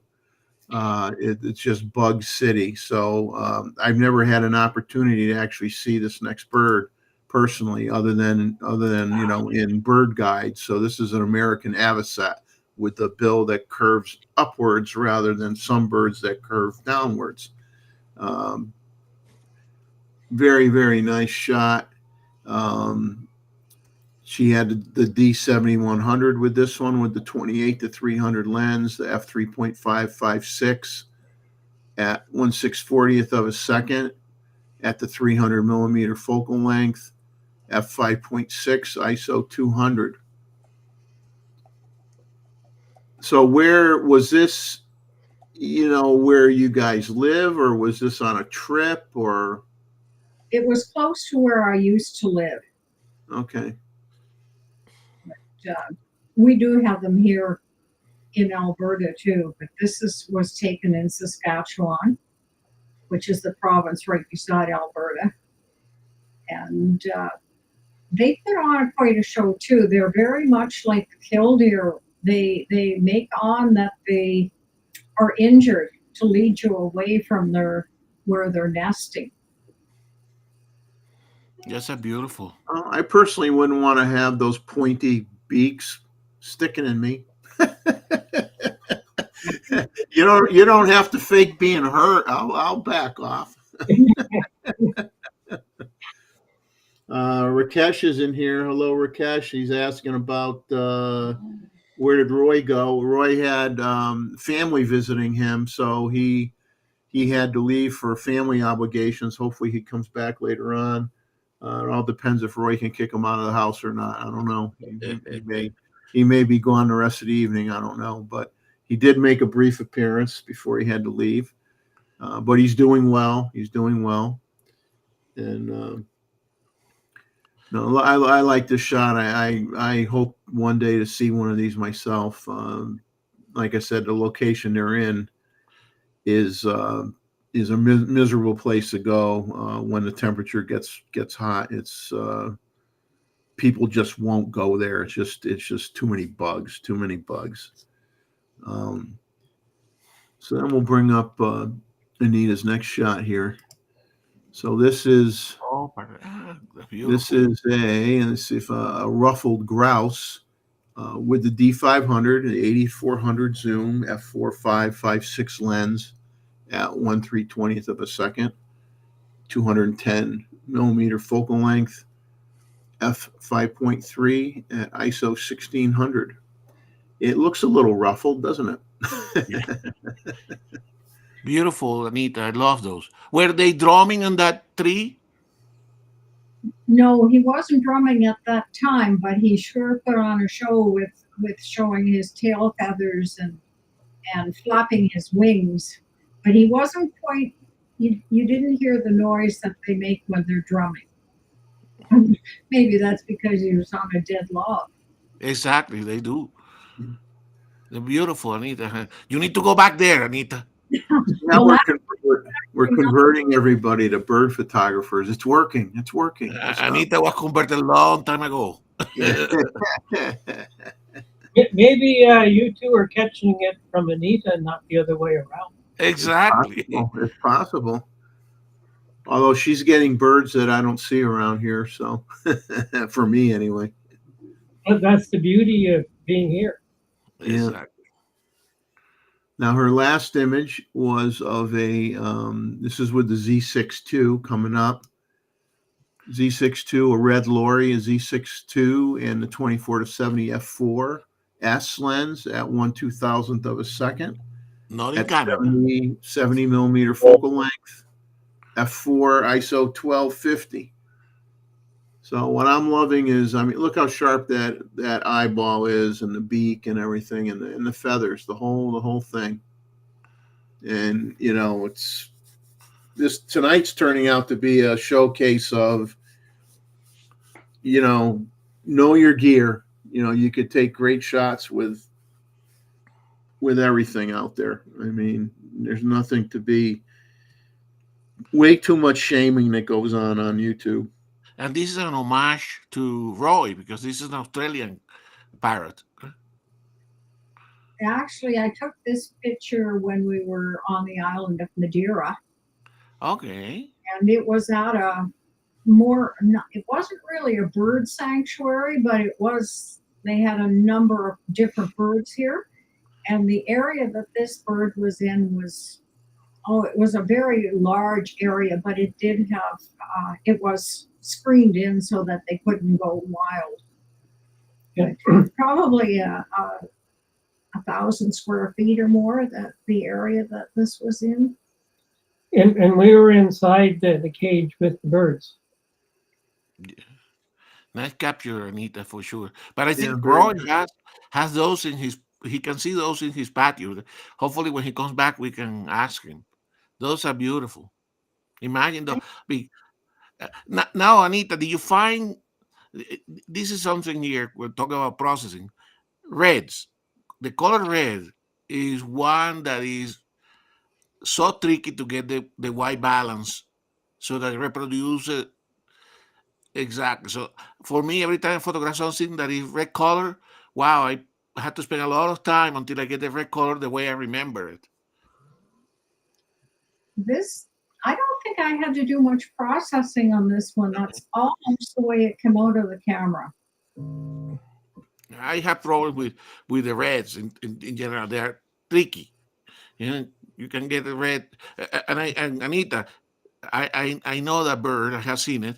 That red is fantastic. Correct? It's you man, you got it perfectly. Well, thank you. Yeah, very good job. Bird. So so those are all the shots Anita sent in. I apologize for coughing here, but my throat's getting a little itchy. I'm gonna jump to, I got one party that sent images in. But I'm gonna skip to David so we could do their shots together, and then I'll go back to the other person. So we're gonna give me a second to leapfrog here a little bit. And David took a series of pictures that were not what I expected from David, so he's always surprising me. And just like Anita did here with the bird photos, David's going to surprise us with some images that he took, black and white images he took. This was with the Nikon ZF 50 millimeter lens, f4, 1/250th of a second, and he just called this a walkabout in Calgary. So I'll let David, you can continue to comment on this shot. This is one of the, I was on our LRT going downtown, and this individual was sitting across from me. So I had the camera down on the seat beside me, and I just aimed it up in the general direction and got a couple of shots. And this was one of them. Yeah, so I like the expression on her face. So Or the lack of one. Maybe was she posing for a old 1800s camera where you can't smile for 20 minutes? Well, I'm trying to shoot an awful lot more black and white. Yeah, especially during the day. Yeah. And I was out today, and I had the Z8. It was on black and white, and my 9 was in color. But Did you went behind the camera? You took a sneaky just by no, the camera was on the seat, and I aimed it up. She was maybe about 2.5 meters away from me. Yeah, and I'm sure she didn't know I was taking pictures. You know, David was very, very sneaky that day. after you've done this for a while, you know where your camera's aimed. You know. So now David's next shot is with the. He says, okay, so he shot it at 14 millimeters f4, 1/500th of a second with the ZF. So that'll be, now this subject didn't move on him much. No, it was. Of course, when you stab yourself in the leg, I don't think you're going to move very fast either. No. This is a piece of art that I thought was nice and is from a technical college. Is how they mold individuals into something productive. Yeah. And I use blur in the background for this to make it stand out a bit more. And I did shoot it wide open, but at 14 millimeters wide open, it's still pretty sharp. So, Oh yeah, the subject is perfectly sharp. Yes. The I really got a kick out of the hammer and the chisel look there. I like that. That's So what was somebody the? was very creative when they made this. I give them credit. That's neat. But is she injecting herself insulin? What is it? Stabbing herself? What is it?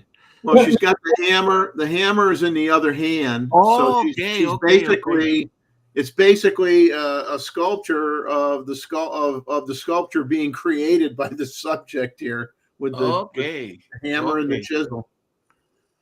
Beautiful. David, very good. Love it. Cool. Let's see here. Mozman's asking when the big box reveal will be. Well, maybe what I'll do is when I hit the around 40 images, after David shots, I'll show one more series of pictures from Randall that he sent in. Randall isn't with us tonight, folks, because I'm pretty sure I think his plans were flying out to Miami, I believe, last night. So he's vacationing and visiting people. So I didn't expect him to be on tonight, but we'll jump to his images after we're through with David's, and then I guess we'll do the big box reveal, because I don't know if Real Nikon Lover Jim is still here or not. Because he wanted me to share that gift on the show, so we'll do that in a few minutes. So now David took a shot here that Anita is probably more accustomed to taking, I would assume. Ah. Nikon Z9, 580 millimeter focal length, f11, 1/1600th of a second.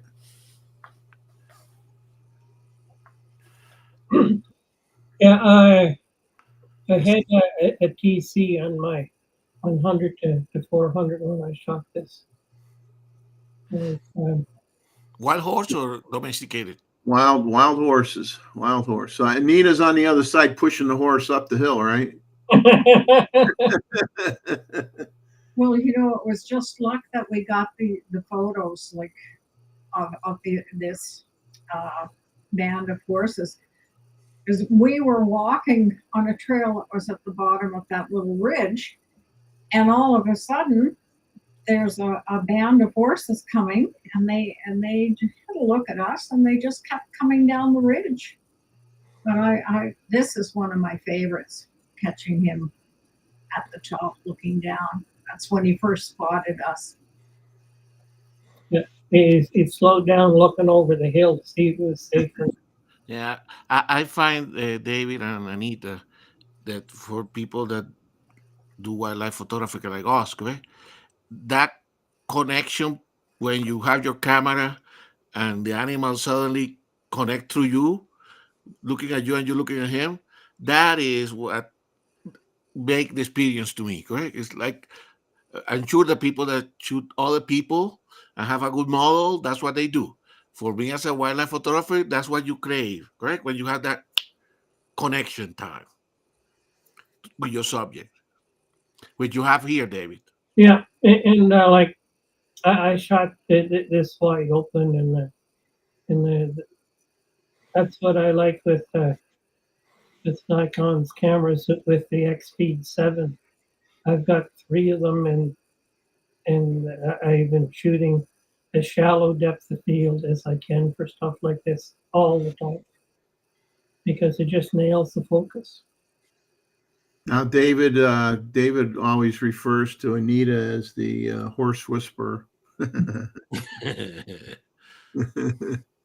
Yeah, unfortunately, it's not just horses. It attracts skunks as well.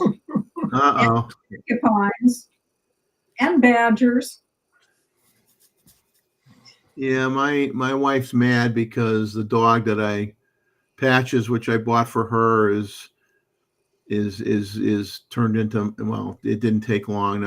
Every time I have a dog, it turns into my dog. I mean, I'm just good with animals, and drives people nuts. My kids would get mad when we had dogs for them because they'd say, well, it's my dog, but it always wants to be with you. They'd be all upset.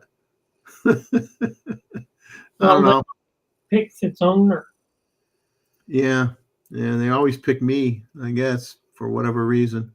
Well, they know that they love animals. So, I mean, not that everybody else in the family doesn't love animals, but Patches gets spoiled rotten. That's the problem. Just ask Tim about how spoiled Patches is.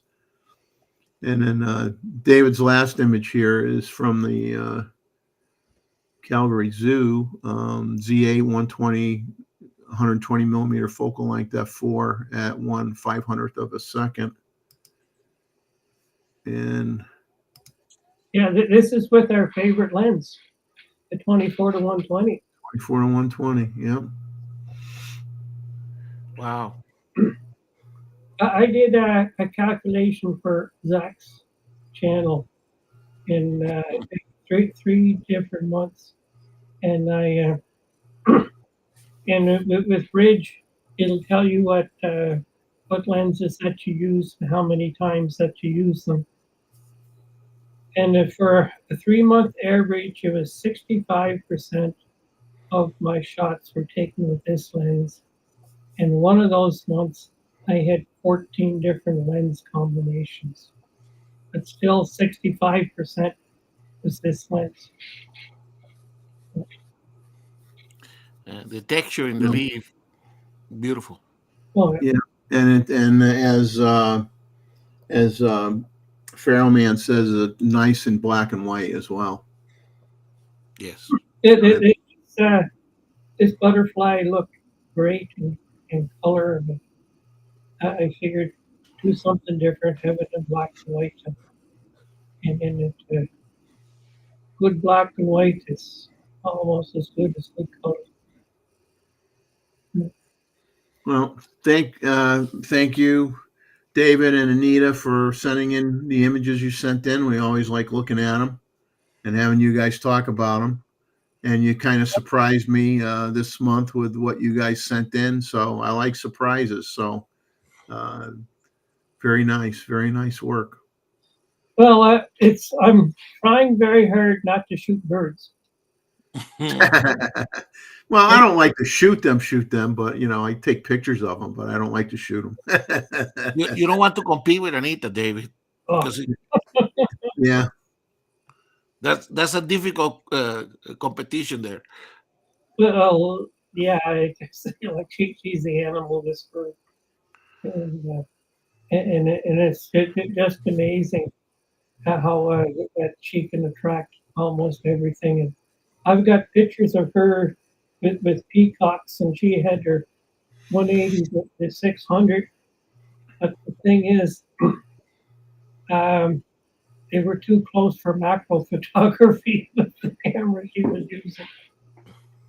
They just walked right up to it. Well, thanks so much for your contributions. I'm gonna backtrack, and Randall snuck his in between you guys, but Randall is traveling, so we will just show his images quick. And let me get back here a few steps here. So I think Randall shared a picture similar to this one time. I think this was maybe his mom's or something at one time, and he liked to take these rocks, that have that get lit up. I don't know what the technical name is for these types of things, but obviously they make very nice night lights. I mean, I bought something much smaller and similar to put in one of the spare bedrooms. Bulb burnt out, though. I got to take all the rocks out and change it. I've been lazy. That bulb's been burnt out a long time, but then again, the bedroom doesn't get used, so it's not a big deal. But nice color. Yeah, nice color. Good ambience, those lights. So then you never know what you're going to get from Randall. Let's put it that way. So the next shots are he has these obviously old, very old, decorative tulip type of lights. And this one looks like it might be on an end table with probably a glass top on it, with the candlestick there to the left, and you get the reflection of the lamp. Looks like a green wall in the background. So he took a picture of this light fixture that stands up, and then he took another one here, closer up of it. Looks like it has a hummingbird at the base. A hummingbird is what it appears to be. Like the other one. Like the other one better, Randall. Yeah. I like that. That's more moody. Exactly. That's more of a mood. That's more moody shot. I like that one better as well. Yeah. And then we'll have to pick on Randall a little bit, and we'll have to ask. We're gonna have to ask him on this next photo. We do have to pick on him a little bit. And if he's watching, if you're out there watching, Randall, or you got Wi-Fi on the plane, I'm going to pick on you a little bit on this last shot, because you're going to have to explain yourself why you have action figures in the house.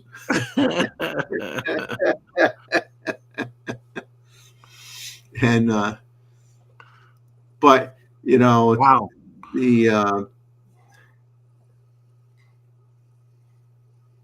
Now I'm a movie nerd.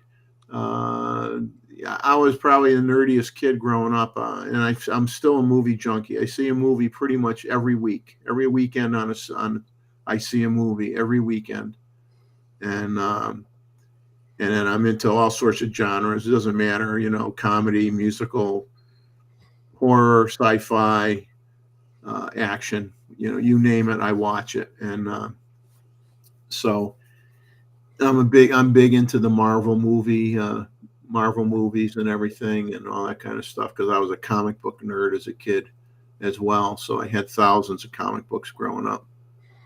But yeah, so I'm not sure what this action figure is per se. I'm not sure what character it is, but we'll have to ask Randall when he comes back. Yeah, real Nikon lover says salt rocks. Yeah, I guess that's what they're called, salt rocks. In that first image here, that salt rocks. Gojira, Bosman said. That's probably the name of the character, if I pronounce it correctly. Gojira. But anyway, so that's from Randall. But what is amazing about the photo of Randall, when you zoom in, man, you went in all the way, and it has so much detail. Yeah. A lot of detail in that. Wow. That's cool. And I think it was taken at ISO 6400. Yeah. Yeah. 1/100th of a second, f2.8. So I think what I'll do now is we're kind of at the midpoint of the photo review. And what I'm going to do is we're going to do the great unveiling of this gigantic box that Jim Eads sent me from California. And I'm going to stop sharing the screen for a minute here. And we will all find out what he decided to. I'm going to just shake. I don't know if I should shake it or not.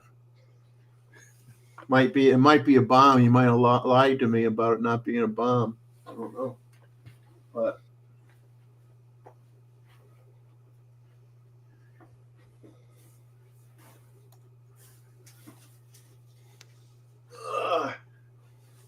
and I got a sore back. Look at the size of this box. Oh my God. Mm-hmm. Well, Jim, I don't know what you did. I hope. I mean, it doesn't have an odor, so I know it's not body parts. You didn't chop anybody up. ship them to me.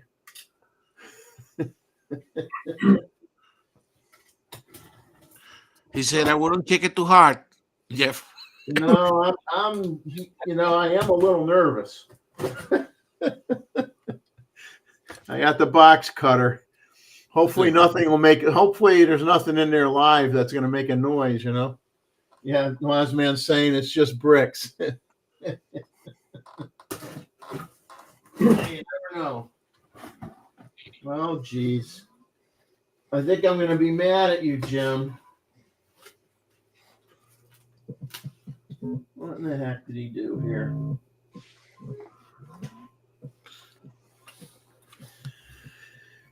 Oh, yeah. Jim, and Jim. You're keeping us in suspense, Jeff. So I'm looking at printout that he sent me, and basically it's a whole a grouping of old cameras.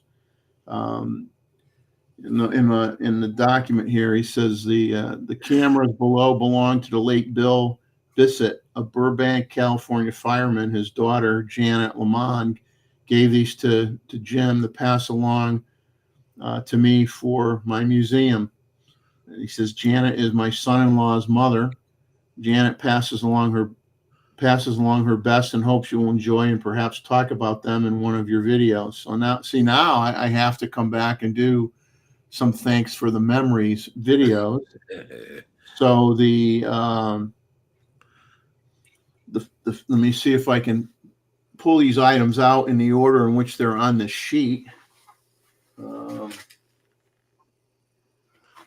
So give me a minute here.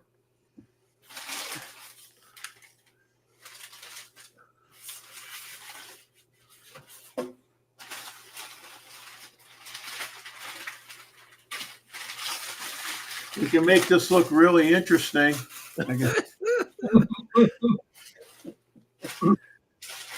gonna have to get more shells, Jeff. We have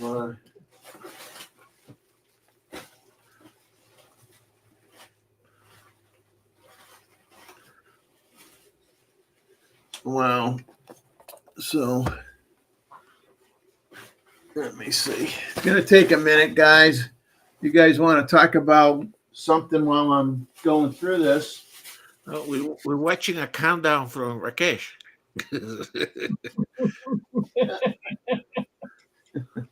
He's made it down to 4. I don't know what number comes next. Is it 3.5? Well,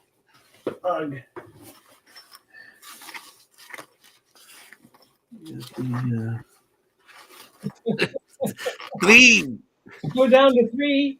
Oh, Wait until Rakesh go to 0. 9. He's in 2. 2.8. No, this is not an F-top, Rakesh. Only integers.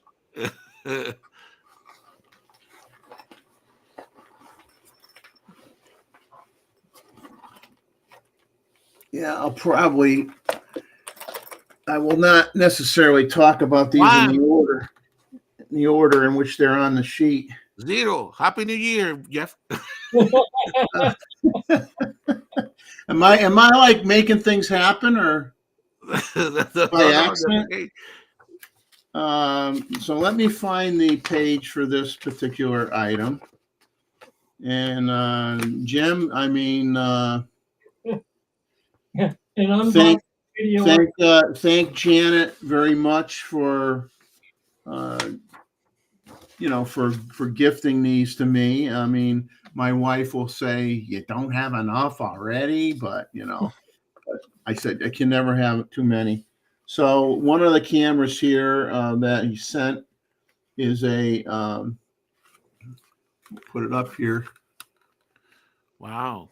An Argo Flex. Oh my God. I cannot hold this right. let me add a little more light. Give me a second. I got to plug in my other lamp. I got so many lamps here. You think it's Hollywood. There, that's a little bit better.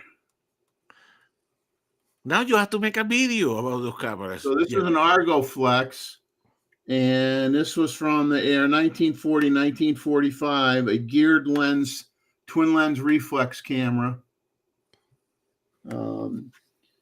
He says this was made from 40 to 48. This one's pre-48. Production was interrupted when Argus diverted its resources to World War II military contracts. Production, the Bakelite camera has a pair of 3-element Argus Varex 75 millimeter f4.5 lenses and a woolen sack shutter. And in the post-war 1946 to 48 version, the lenses were coated. This one is not coated. Okay, these are older lenses. Most versions of the camera are able to use either 620 or 120 film, thanks to a stepped wind key, despite being labeled use 620 only inside. A very few late models lack this feature. So that is a very cool camera, and I don't want to try to take it out of the case. And at this time, I don't, as they say, the show must go on, but I will share all these things item by item as I get them out of the box here. And here we'll put. And into the collection already. Add it to the. So that's. Hey, Jeff, you see, you didn't need that many subscribers to get some good stuff. By the way, guys, Mr. Jeff is at 497. We need 3 more so that we can pester him. Pester him. You guys do that well enough without me being at 500. I don't need any extra help. You get to hit that like button too, because they're only my screen here. It says 16 likes. It must be higher than that. So this next one is a movie camera. So this is a Cine Kodak 8 Model 20 from 1932 to 1936 era. And for that one, you have to do the review with Bob. Yeah, Bob's the movie camera guy, but he'll find this interesting. I mean, I find it interesting too. I mean, I had oh wow, when you lift up the handle, see the glass? Wow. That's what you're looking through the back. You're looking through that metal plate with a hole punched in it, and then you're looking through the lens. That's what you're framing. Wow. That's how you're framing your image when you're doing the movie. That's pretty ingenious that they tie it in with the leather strap. That's very cool. Review with Bob. You have to be Bob online and do it with him. So this is an 8mm film, 25 feet double run, f3.5 to f16, and a Stagmat lens, clockwork motor, 30-second runtime, optical frame finder, which we just talked about, and it has a footage indicator sensing feed spool capacity. So that is really, really neat. That is really, really neat. And then in the same camera bag. And that shoot, what, 60 millimeter? 8 millimeter. 8 millimeters. 8 millimeter film. And then in the stash here is the old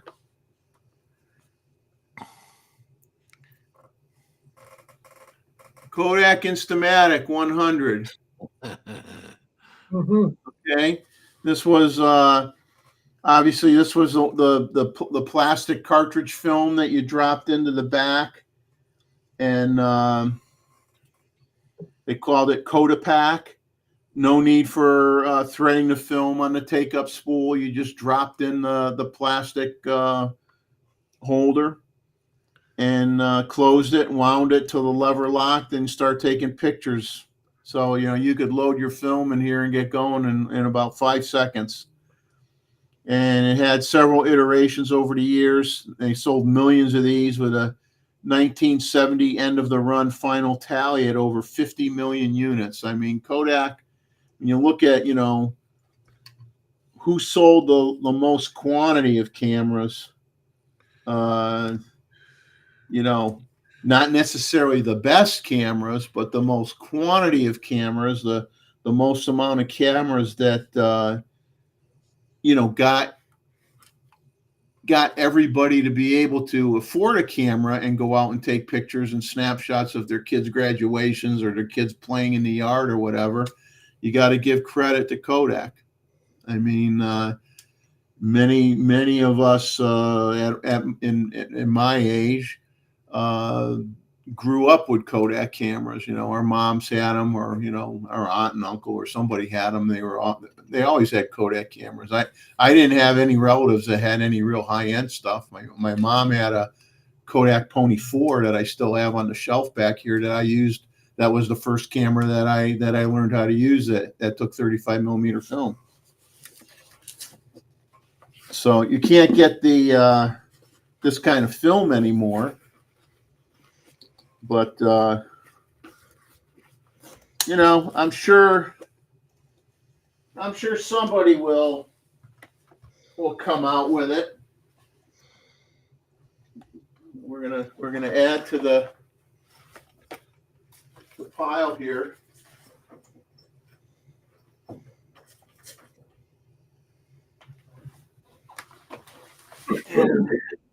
So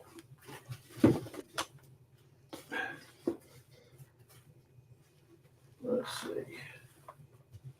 Do all the cameras come with camera bags? Yes, he did. Yeah, he's all got sent in camera bags, which was insane. Okay, so everybody's going to recognize this. I'd be surprised. Well, anybody my age is going to recognize this. And not because we owned it as a kid, but our mom or dad might have. The old Brownie Target 616, made in the US of A, Eastman Kodak Corporation. This was discontinued. It came out in 1941, discontinued in 46. Wow. Used film size 616, therefore the name Target 616. Picture size was 2.25 by 4.25. A meniscus lens. Okay, so you did have, I don't know if it's glass or plastic, but there is probably a glass, single piece of glass with the with the metal shutter, metal that opened up, and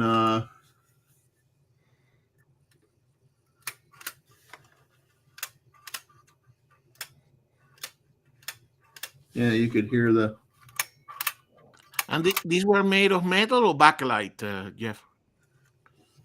The front of it's metal. The side looks like the traditional cardboard with the pressed cardboard with the leatherette on top of it, and it has a little plastic circle here that's red, probably to show you, what number film you're at, what exposure you're at. And I'm looking down here reading it. It says leatherette covered box with a geometric design on the front panel, 2 finders. It became the 6-16 after 1946. So this does say 6-16. Wow. So Jeff, you saw that you didn't have to do more videos. I think you are so sadly mistaken. I think I got set up. Exactly. I think I've been set up. Is what I think.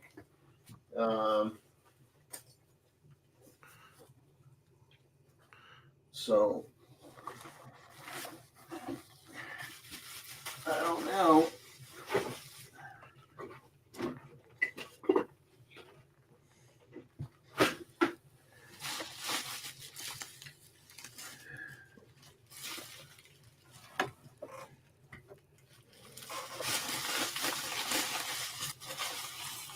I feel like it's Christmas time. Kind of embarrassing. I mean,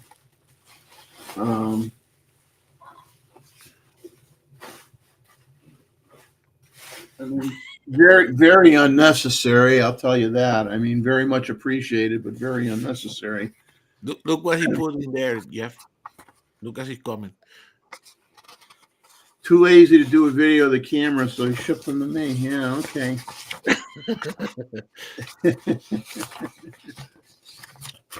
Okay, so there's a few others in here that aren't on the list that they snuck in here. Wow. So this is I talked about this brand before, because when I was talking about the Nikon camera that I showed you that I bought, that was, never used. That was a Leica copy made in Japan by Nikon, and then Nikon would rebrand the camera depending on where it was being distributed to. So And that was the one that was done during occupation, correct? No. Well, it probably was at one time, but they would rebrand it as a tower camera, which was carried by Sears Roebuck. Okay.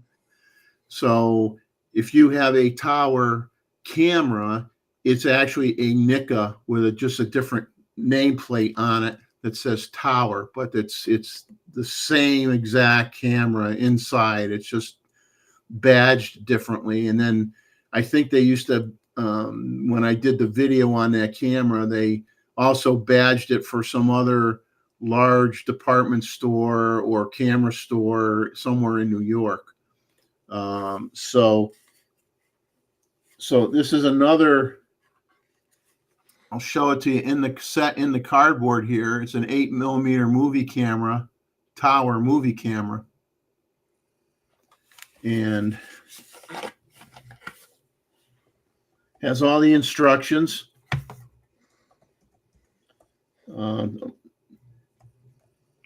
Says 6.5mm lens, model T94, and that's what it looks like in the front.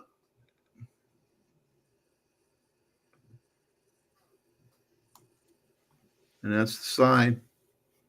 What? Okay. That's the side view. And you can see where you look through. Okay. On the back. And so that's put the message from Jim. That would be interesting. Okay, here he goes. Heirloom. Yes. Bought from Sears. Yep. Ventura, California in the 60s. Jim, you should have hung on to this. This was your dad's. Exactly. Man. He must really want me to do videos. Do the video and return it back to him.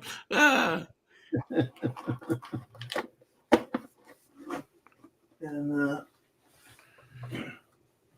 in the box. Man, that's a in the box. that's beautiful. Says made by Revere Camera Company, expressly for Sears Roebuck and Company.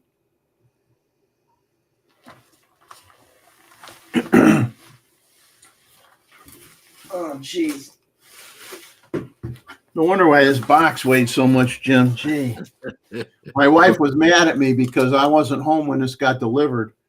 And I got the notification that the box was on the front step of the house. So I texted her. I says, you got to bring in that box before somebody steals it. And then she got mad at me because it was heavy. Like I knew how much, it was my fault. Of course. Yeah.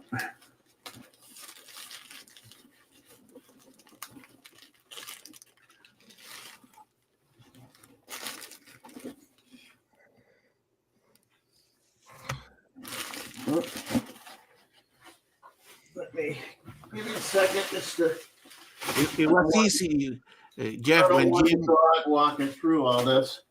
It was easy when Jim only saying you jokes, right?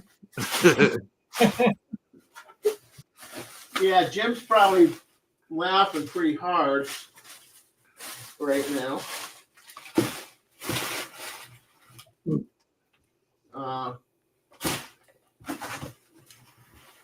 You may have to save some of this unboxing for next week. Well, this is the last thing. This is another TLR.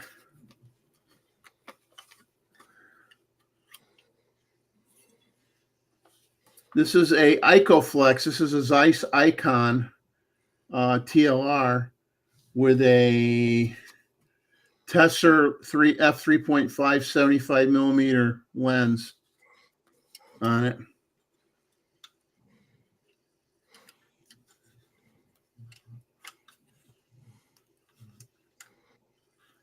Now I'm gonna read the directions. Oh, there we go.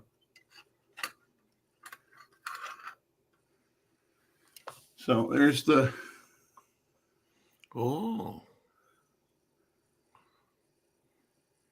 Zeiss TLR. That's with the top lifted up, like you're used to seeing on a Raleigh. Okay.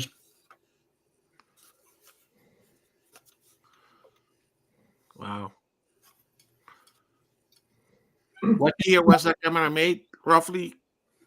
This comment so we can see the whole thing. This doesn't have is not on his cheat sheet here, but I'm assuming this was probably made in the I'm guessing in the somewhere in the mid 50s to mid 60s time frame, somewhere in there. I'd have to look it up, but if you don't want to be more embarrassed, now read what Jim told you. Put it on.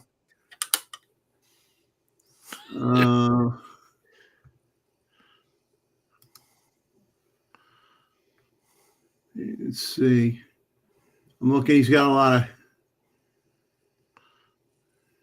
Well, there's a bunch of comments here. So this is regarding. He's got too many things from his dad, I guess. And then he says, "That's the first one camera he ever took a photo on, given to my dad when he was a fire captain in the United States Air Force. The serviceman gave it to him along with a Rolex watch, which we still have."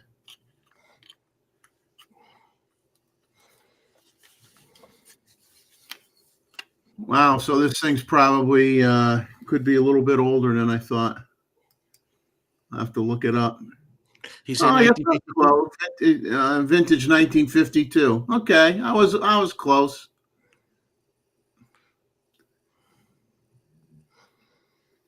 I don't like this comment.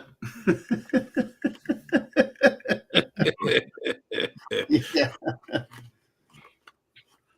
And then it has the manual for it, and then Jim threw in some other gadgets as well, such as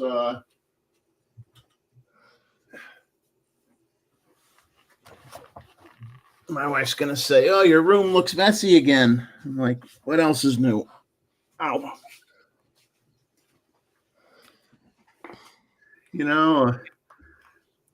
Old circular polarizer and an old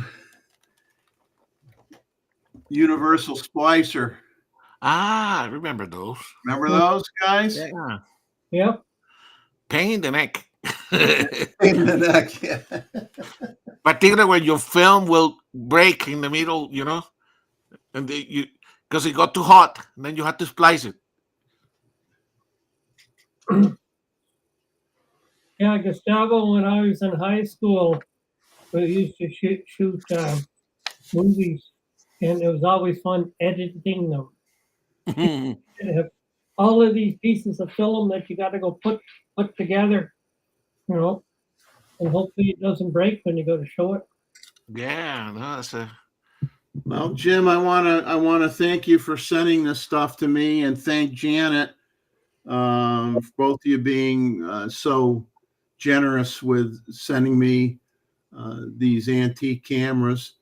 Um, they'll be taken care of, and I will go through them all and clean them all and read up on all of them. And I guess we're going to have some future thanks for the memories episodes on the channel. And I know Albert will like that because he was disappointed that I stopped doing videos because he wanted that thanks for the memories on that large Konica TLR looking like camera that I got. So I guess I'll have to do that as well. So we're going to bring Roy back in here. And at your own pace, Jeff, at your own pace. That's the magic, at your own pace. So thanks, guys, for tolerating the little break in action here. And thanks so much to Jim and company. It's really appreciated, and they're in good hands and very thoughtful of you guys. Look at Mossman.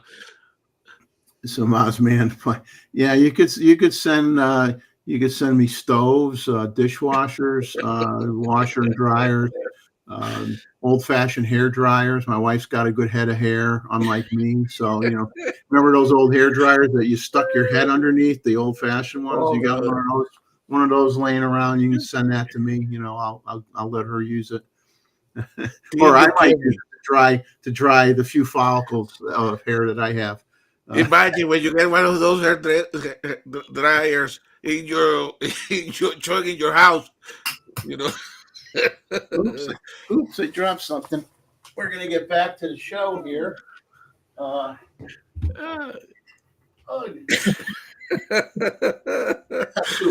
too old for this.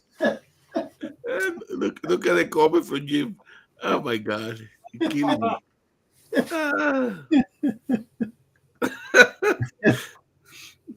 No, I think the shipping cost for toilets might empty your bank account. I mean, and we definitely don't want to thank you for the memory on the toilet for sure. Yeah, yeah. I'll show myself sitting on that while I do the videos.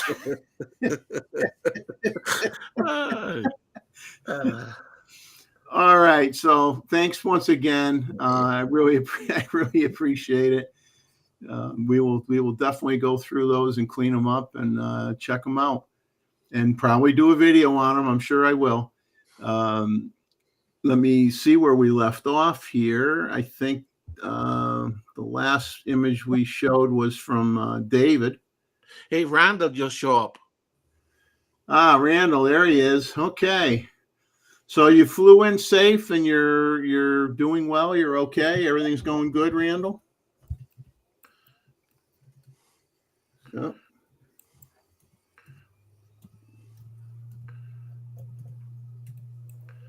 In Miami.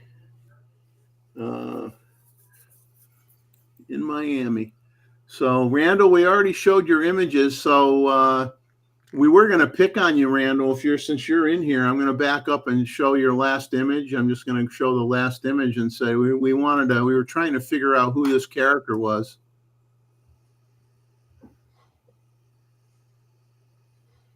Okay, so if you want to let us know who that character is.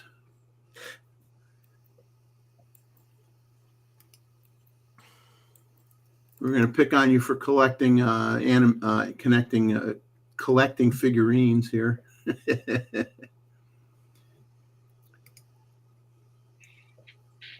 So our next images that we got are from our friend Rakesh, who was in here. At least he was a little while ago. I'm sure he's still here.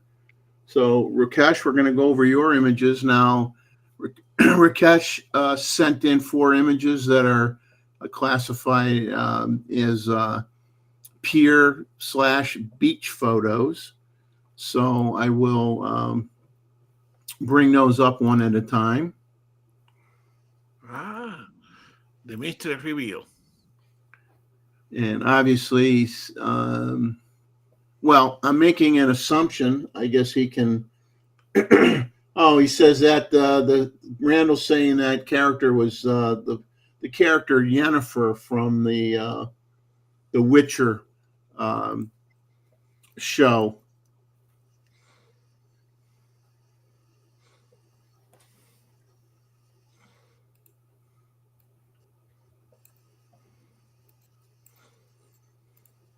So that's who that was.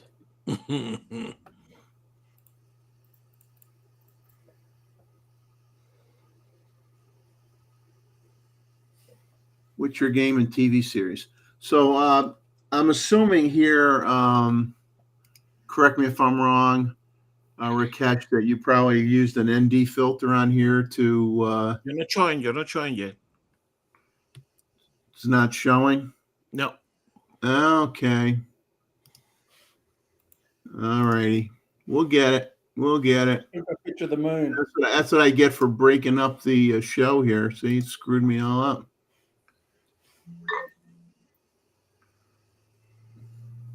How about now? Yes, Yep. seaside, old pier, missing the Yeah. pier. Okay. Ooh. Yeah. So I'm assuming here that you used an ND filter to kind of make the water look like Nice. fog. Just a long exposure. And nice and smooth, and you got beautiful color in the sky, and interesting. I guess I'm a little.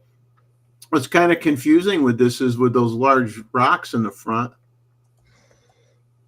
and then you see the posts, and you're trying to figure out. I guess there's so much smoothing here that I'm trying to figure out where, whether a person would walk, if they're tying up their boat or what they're doing, or if there's a walkway out there that we just can't see because of how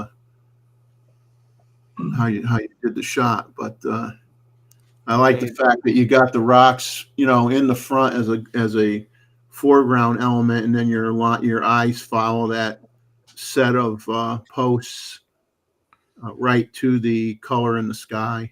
So he said that the photo looks a little bit zoom in. Yeah, because I think it's not as. I was going to ask him whether it's a panel because of the, but it's a no, the other way around. That's the best I could do. Ooh, That's 100%. You can see on the thumbnail that there is more sky. Oh, okay. It might be an odd long. Let me do a fit. There we go. That's better. I'll do a fit. I'm Exactly. having a fit. 4x3. I Beautiful, mess Rakesh. with me, man. Mess with me. Yeah, I like that. Very So pretty. he sent in a series here, of course, of these. So let me go to the next shot.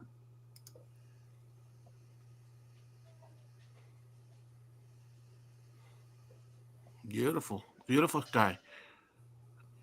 Now, Rakesh, where was this? Yeah, where was the location? And then we'll go to his third one here. That's very smooth. Yeah. Yeah. You know what I like Roy? The light on the poles. Go ahead, on the poles. Yeah, Yes, me too. and I like the I like here because you have different elevations close up. Yeah. Different I think he's lines, got horizontal lines, vertical lines. Very geometric. Very good, Rakesh. Very good. Yep. And then he's got one more here.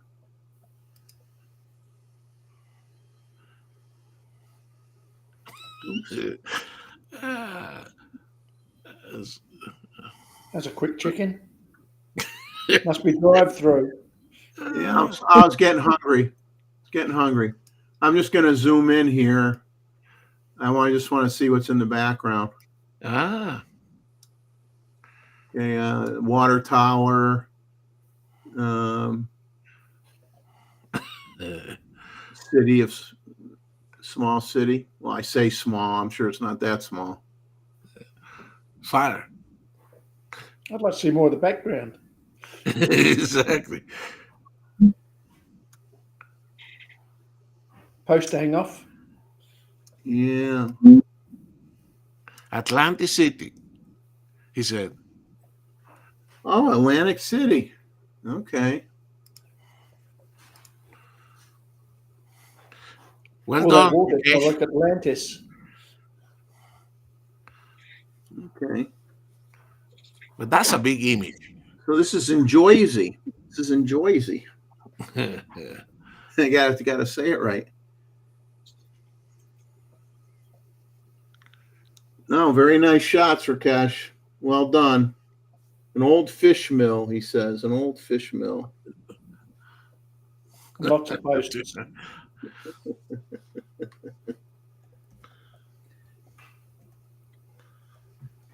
Very good. Very good. So the next set of images, David's still here. Now, David, these shots were from you. These were like per your request, from what I understand. The images you're about to see right now coming up are from David Cruz, aka Drunk Wedding Photographer. Okay. All the photos were taken with the Nikon D700 JPEG setting. He says with the Kodak Ultramax 400 VSCO preset applied on Lightroom and contrast and tone adjustments. He says, Mr. David Stewart calls you out. Mr. David Stewart asked for photos of my hens. So that's what I will be submitting. So you're going to have a whole series of hen photos here.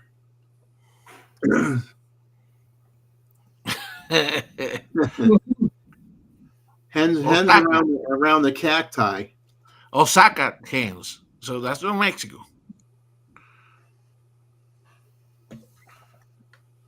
Unfortunately, David's not here, but haven't seen it yet. Beautiful. I made in film for sure. Yep. So we'll scroll through these. He sent me a batch, and then he sent me a couple extra ones, which is fine. And The ridge really shows up, doesn't it? Yeah. Roy, you remember when if you look at one of the slides from Ektachrome that have red, and you look at it Yes. on the side, it shows some relief in the film. Yes. Kodak was good at showing reds, but Fuji was better at showing blues And greens. and greens. Yeah. So I used Agfa.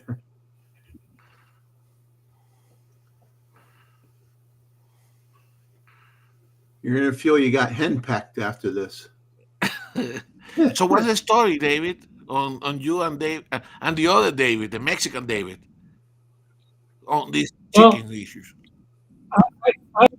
a friend of mine used to be a professor of poultry science, and he was world renowned. And he used to have a flock of some ancient breeds that he kept.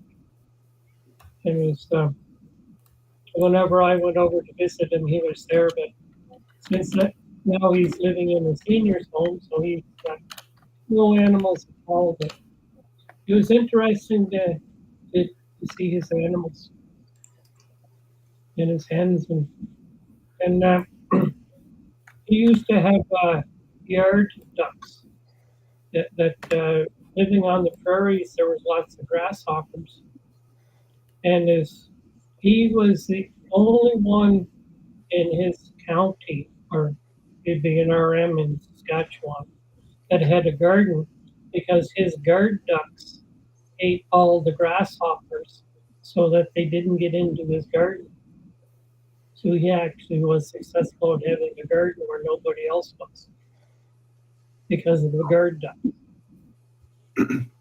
I like the Nice detail boca. in the around the eye, around the face here on this And the one. boca. Yeah. And remember, this is a film, correct? So he doesn't have too much. He took one photo. Yeah. Oh, I love that one. Oh yeah. And fresh eggs every day. Like you were saying, Roy, the Reds. Yeah, the We Reds need really to ask. stand out. We need to ask David what sort of film did he use for this ones? Probably one of the Kodak ones, like I said. He let's see if he said Kodak Ultramax 400. Sounds about No. right. Kodak Ultramax 400. Beautiful. He's got one more here. Oh.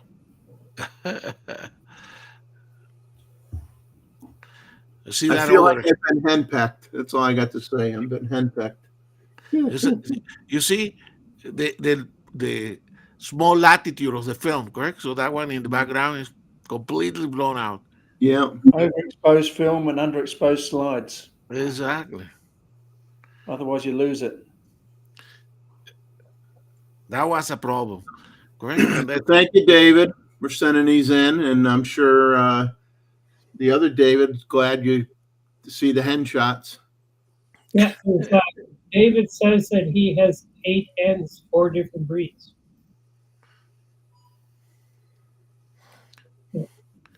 Wow. and Roy, that's why when we learn, correct, on this film, we always underexpose. We always underexpose. And then when we change to digital, when you need to be to the right, it was a big adjustment that we need to make because we were wired. You know, you don't want to blow I out guess the we highlight have. on those in those lights. I'm still in the habit of taking a couple of dozen shots at a time. Now the next the next image, I might have to a few minutes. I might have to run and get something to drink.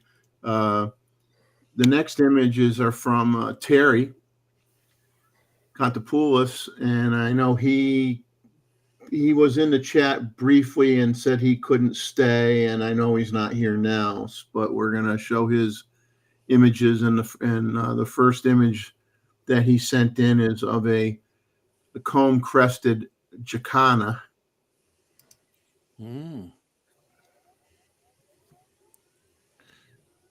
Beautiful. And the 2 chicks. You see the 2 chicks? Yeah, 2 chicks behind the behind. Those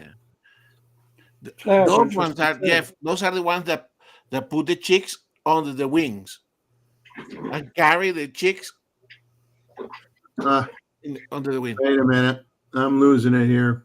Yeah, that's not from from this Those is flowers are interesting. from Australia. So yeah, beautiful. I guess these are native to Australia. Yes. Interesting with that. I don't even know what you would call it. That fleshy material along the beak up to the forehead, Like a crest. like a crest. Yeah. Yeah. It's a fleshy material, like the chickens. But no, these jacanas are beautiful. And I love the fact that include all these, flowers as well.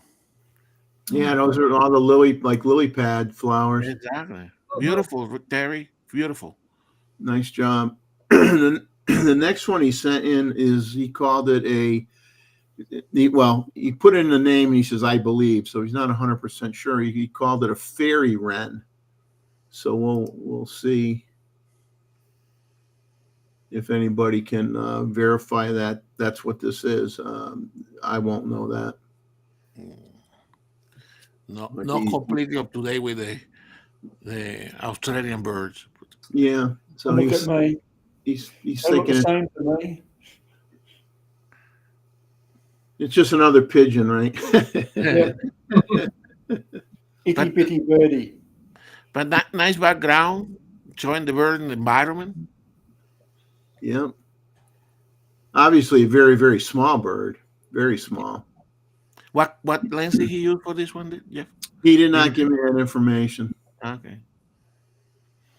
Now the next shot he sent in was of a red wattle bird after it rained. Wattle. Yeah. You see those little red Yeah, I fleshy, recognise that one. yeah, those fleshy things coming out of the Yeah. throat. It's a boy. That's what the bird is named after. Mm. Those are It's a the boy very birdie. interesting looking birds. And then let's see. He sent in a 2x2 panorama of a misty afternoon. I'll pronounce this wrong. At Donna Bog Trek.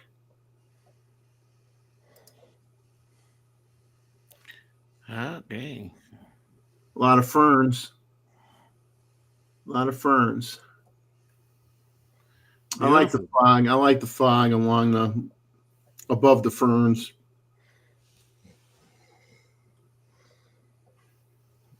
That's Very nice. good photo, Terry. Good job, Terry. So when you watch tomorrow, good job. Like them. And Terry's one that does a lot of landscape, the astrophotography. Remember that he shows and birds. So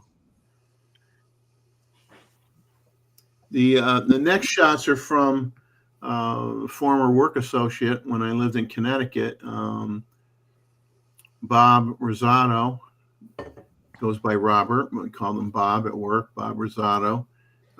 These are some pictures. This first picture is from April 8th of the solar eclipse in Bloomfield, Vermont. And I'll read his description and story behind these pictures. So he says he had the D850 with the 500 PF shooting close-up images of the eclipse. He also had the Z9 set up with the plan to take a wide-angle view of the river foreground and have a composite of the different stages of the eclipse. He says, finally, I was using in the end, he took some pictures with the ZF to shoot a video of the eclipse.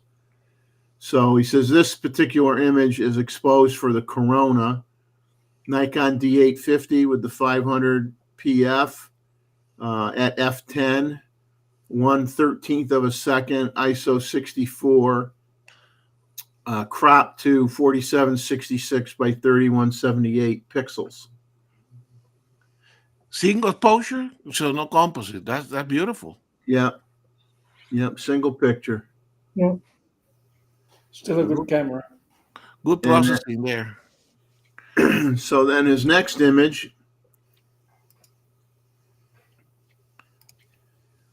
he says this was taken towards the end of totality and is exposed for the prominences, aka solar flares, coming from the sun. Nikon D850 with the 500 millimeter PF at f10, 1/640th of a second, ISO 64. This is a large crop, 2675 by 1784. And he says you can also see now. I'm trying to see what he's describing here. I'm not an astronomy guy, so believe it or not, He says you can also see some of Bailey's beads, although probably a few seconds past the peak, and most of it is a line. He says Bailey's beads is the light of the sun shining through the valleys in the lunar topography at the beginning and end of the eclipse. And it looks like a series of beads of light depending on the topography in that area. He says that the large V-shaped prominence at around the 7 o'clock position was visible with the naked eye from 93 million miles away. It blew my mind. Overall, this was better than the 2017 eclipse that he saw from Madras, Oregon. He says, since my friends were going to be staying at the campground for all of April, I ended up going to Garner State Park a week after the eclipse. So the next two images are a couple of shots from Garner State Park. So we will bring up one of those shots. He says, my intent was to bring the ZF and the Z9 in case there were any birding opportunities. He says he was packing the camera gear in a rush and grabbed the D850, which had the battery grip on by mistake, since they were right next to each other. Didn't realize until he got to Texas, and he didn't have any F-mount glass with him, so he had all the shots. The shots are with the ZF. So this is the Yellow Rose of Texas. Says there are prickly pear cactus shrubs all over the landscape in that part of Texas, Texas Hill Country. They were blooming when he was there. He says they only bloomed for a very short period, and the next day, most of the flowers were gone as they got knocked off from a series of thunderstorms that rolled through. He says an industrious bee was doing his pollination duties in this flower. Mm-hmm. This was the ZF with the 24-120 f4 shot at 57 millimeters, 1/2000th of a second at f9, ISO 1250. And then his, I believe it's his last shot. I'm not sure. Yes, his last shot is has a story here. We'll bring it up. He says it's called Bald Cypress Trees on the Frio River. It says the RV campground we were at was right on the river Frio, F-R-I-O. He says there are a bunch of bald cypress trees along the riverbank. These are on the Gardner State Park side of the river. Nikon ZF with the 100-400 f4.5 to 5.6 shot at 400 millimeter, 1/15th of a second, f14, ISO 100 shot on a tripod. Yeah, incredible detail in the roots of those trees. Love the reflection too, Robert. Yes. Yeah. Good job getting that reflection at such a good go back to the click photo, Jeff. Go back to the click Which photo. one? The clips, the total, the first one from Bob. I want to check something here. Oh, the first one. Okay. Yeah. Okay. You see that prominence that he showed in that photo, correct? Yeah, right here. Exactly. So of course, all the photos show the same the same prominence, correct? Because they don't change in the time period that it goes. But you know roughly where the place along the path where the photos were taken if you watch the position of the prominence, correct? Because they are more, let's say, to 5 o'clock, 6 o'clock if you are in Mexico, and as you travel through the continental USA, you know, that prominence will show up 6 o'clock, 6:30, 7 o'clock. So that's interesting, correct? That you can determine where the photo was taken just by watching the relative position of the angle of the prominence. Or you could turn the camera. We got Beautiful, Bob. I really very, very much like this shot. Very nice here too. I thought it was going to be long exposure at first, then I looked at the background. Yeah. Well, he stopped it down quite a bit, f14. So he wanted to make sure everything was sharp. Yeah, and You can Bob, see for a a single exposure, little bit of color back here with some of the wildflowers. yeah. Very good, Robert. Good job. Very good. And of course, frío mean cold river, correct?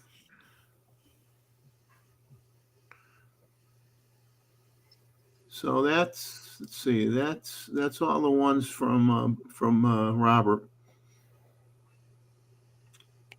Now, the next shots are also going to be eclipse photos, and I'm going to applaud applaud Ava for her efforts here. Very patient, very patient. So I'll put up her first image here, and she said, these are the Bailey beads. Yes. These are the Bailey beads. So she says, I was supposed to view the eclipse near Texarkana, but when I woke up on the Monday, it was cloudy.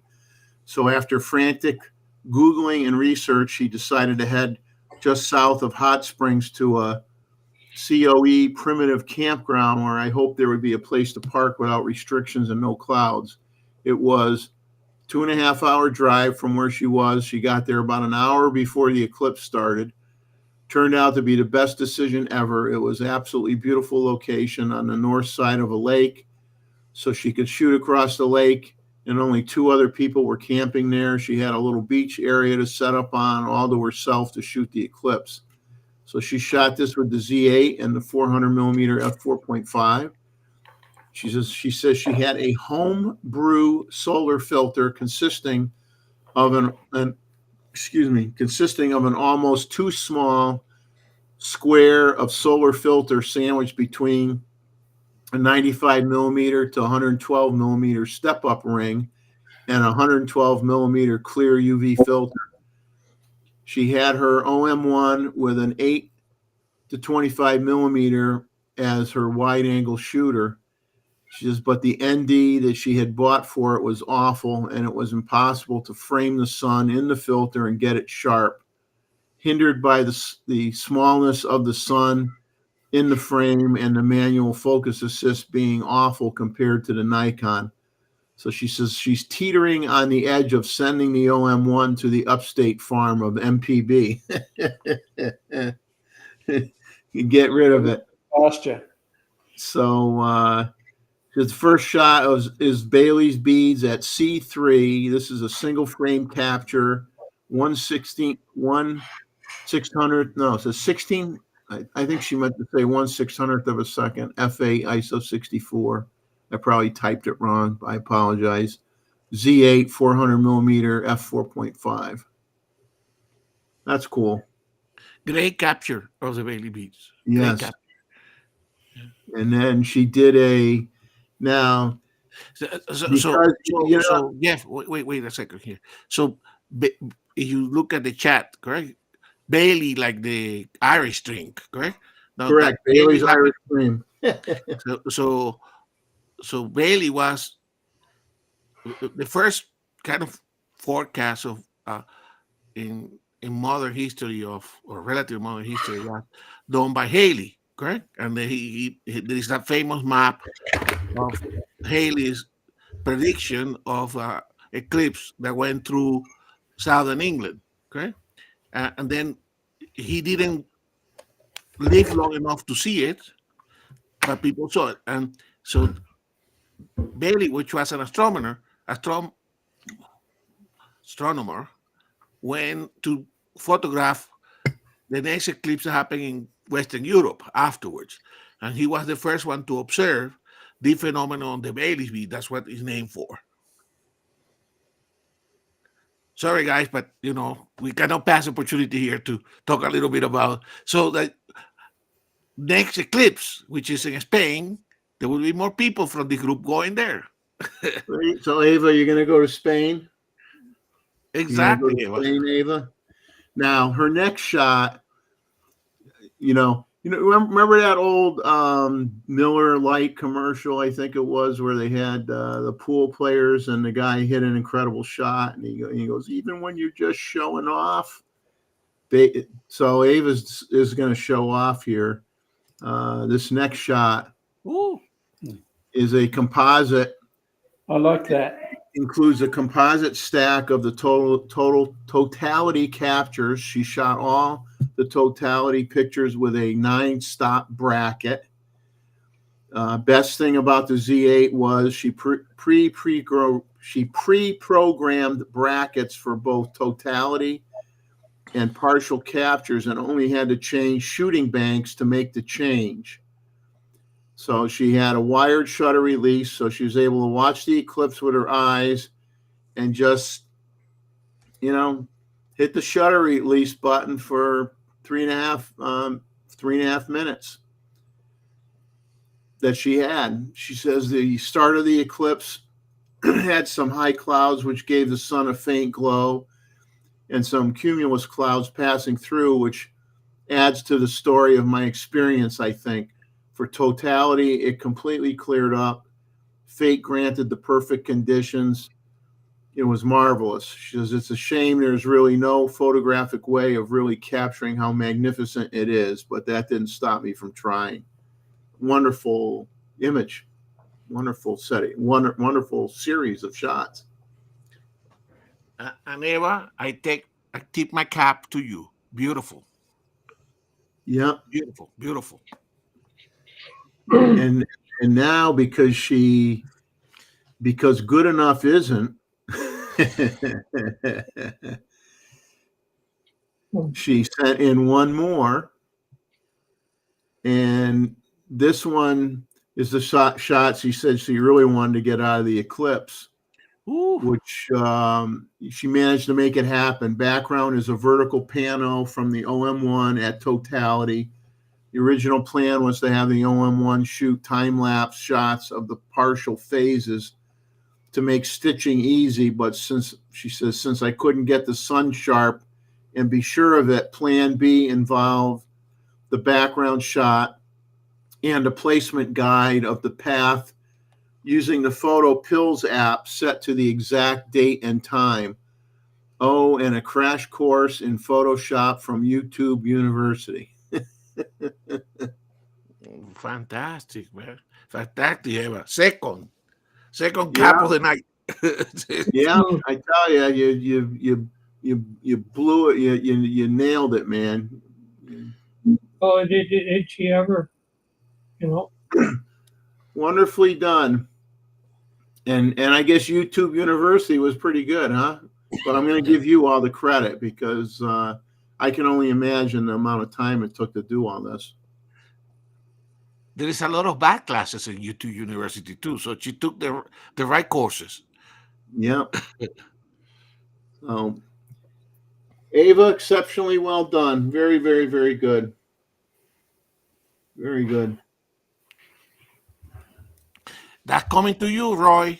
That's coming to you, that eclipse in Australia. When's it hitting here? Yeah, I think it's 2027 or 28. I'll try and live that long. Exactly, we all. I'm still waiting for Hadley's comet to come back. Well, then our next visitor to the photo review here is Mr. Martin Hill. So Martin sent some pictures in, and his first shot is shows lichen and a bromelade at night under UV light on a tree at Flamingo Campground in Everglades. Wow. He says, I know a tripod. Oops. I'm not in develop mode, so I jump ahead sometimes. Excuse me. So he says, I know a tripod would have been good, but I just could not bear the mosquitoes. Repellent and long clothing is not sufficient. He says, I still like the picture. It was really bright too, much brighter than orchids. Z6 II, the Nikkor 105 millimeter lens. 1/20th of a Good second, ISO 160. He says f3.3, and then he says minus 2.3 stops correction by that darn function ring. He says still works for me though. Wow. So he must have inadvertently had the function ring set up for exposure compensation and moved it and didn't realize it when he took the shot. But Whoops. it was And this is Jeff, this is a teaser for the time when Martin is going to show us the secrets of this UV photography. Yeah. Yeah, we gotta give him a week or two to recover from his long trip to the US. Exactly. For all the miles. We're not gonna put too much pressure on him. No. Beautiful, Martin. So his next image, this is now he took this at when he was near me. He took this at the Carolina Beach State Park in North Carolina. He says shows the biotype of the Venus flytrap. He says there are huge pitcher plants in bloom. Those are the tall ones. Pitcher plants in bloom, and below are a few fly traps. And then he said, let me zoom in a little more.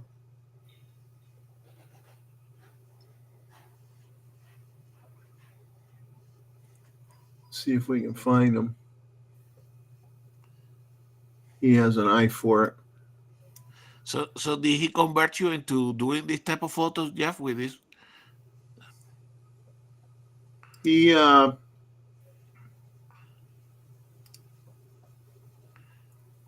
I saw some he badly wanted to get pictures of carnivorous plants. So he says he found at least 10 different species of carnivorous plants, which blew him away. He says and I'm not an expert on carnivorous plants any more than I am flowers. He says 2 sundews, 2 butterworts, 2 bladderworts. Sounds like a disease. Butterworts and bladderworts. That doesn't sound good. The fly trap and 3 pitcher plants. He says North Carolina made me very happy. Truly one of his most precious memories. Z6-2, the set 24 to 70 f4 S lens at 24 millimeters, 1/125th of a second, f8 ISO 160. Wow. So his next image. Love the picture plants. His next image was, I'm sure, taken at Huntington Beach State Park that I go to, and he went with him and his wife went with me in the morning. His wife Verena and Martin went with me in the morning, and then on their own they went back again in the afternoon. So he sent in one picture and he wasn't really happy with it, and then he found another one and he asked me to swap it out. So he wanted badly to get a picture of a painted bunting. And he got it. This is probably the most, in terms of the various myriad of colors, this is the most colorful bird that we have down here. We have other birds of color, but they're not this many colors. So this is the most colorful bird that we have down here. So this was with the Z9 with the 180 to 600 at 600. Mm-hmm. ISO 1000, 1/640th of a second at f6.3.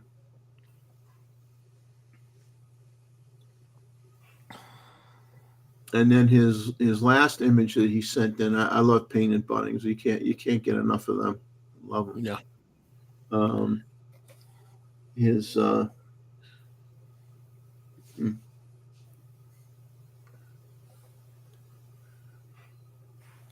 Let me see here. His next image here, give me a second. Bouncing back and forth between my laptop and my laptop image is not keeping up with my desktop image anywhere near what it should be. His last image is of a burrowing owl. This was in Cape Coral, Florida. He says maybe the easiest birds to photograph in the U.S. ? He says the birds were totally chill. They had their burrow at the side of a footpath. Sat down maybe 10 yards from them on the other side of the path, with people walking in between us and them all the time. We saw them getting harassed a lot by mockingbirds. However, I didn't manage to snap a picture of that. He says, I don't know exactly why, but one of the birds had dark eyes and the other one had bright yellow ones. Might be an adaptation to breeding in dark burrows. He says, I found that very strange and thus wanted to show it in a picture. Beautiful. Maybe not my best owl picture from that day, but I'm still very happy. Z9, 180 to 600 at 600 millimeters, 1/3200th of a second. He says because of the action shortly before. Yeah, I do that many times. If I'm jumping around between birds in flight and then I see something interesting that's static, because I'm still anticipating having something fly over any second, I don't always, do what one would like to do and knock down the shutter speed to knock down the ISO. But sometimes you just leave it where it's at and you bounce back and forth, and that's the way it is. This was ISO 4000 f6.3. Those guys are so photogenic. Yeah, beautiful, isn't it? The only time I've seen burrowing owls is one of them was sitting on top of a burrowing owl site. Of all the places to find it. Oh, fantastic. Now, I think this location that Martin visited is very famous at Cape Coral for this owl. Beautiful, Martin. I love it. I think Luis was saying that this is one species that he had not been able to photograph. So maybe Luis will make it to Florida to get these guys. Beautiful. Now the next images are from his wife, Verena, and so I'll read her little story before I put up her first picture. And she told me this story when she was when they were over the house, and we were talking the night before we went shooting the next morning, before we got to our first location, like a half hour before sunrise. So she writes, before I show you some of my pictures, she says, I have to say I like taking pictures. I am good in seeing things to take pictures from, and I'm fast enough to take pictures before my subject disappears again. She says, but I am not good with the technical part of taking pictures. She says, my brain isn't able to learn all the settings of a camera. So she shows her camera to Martin, asks him, is it okay to take pictures with this setting? And then, he acknowledges or what have you, and then she takes the pictures.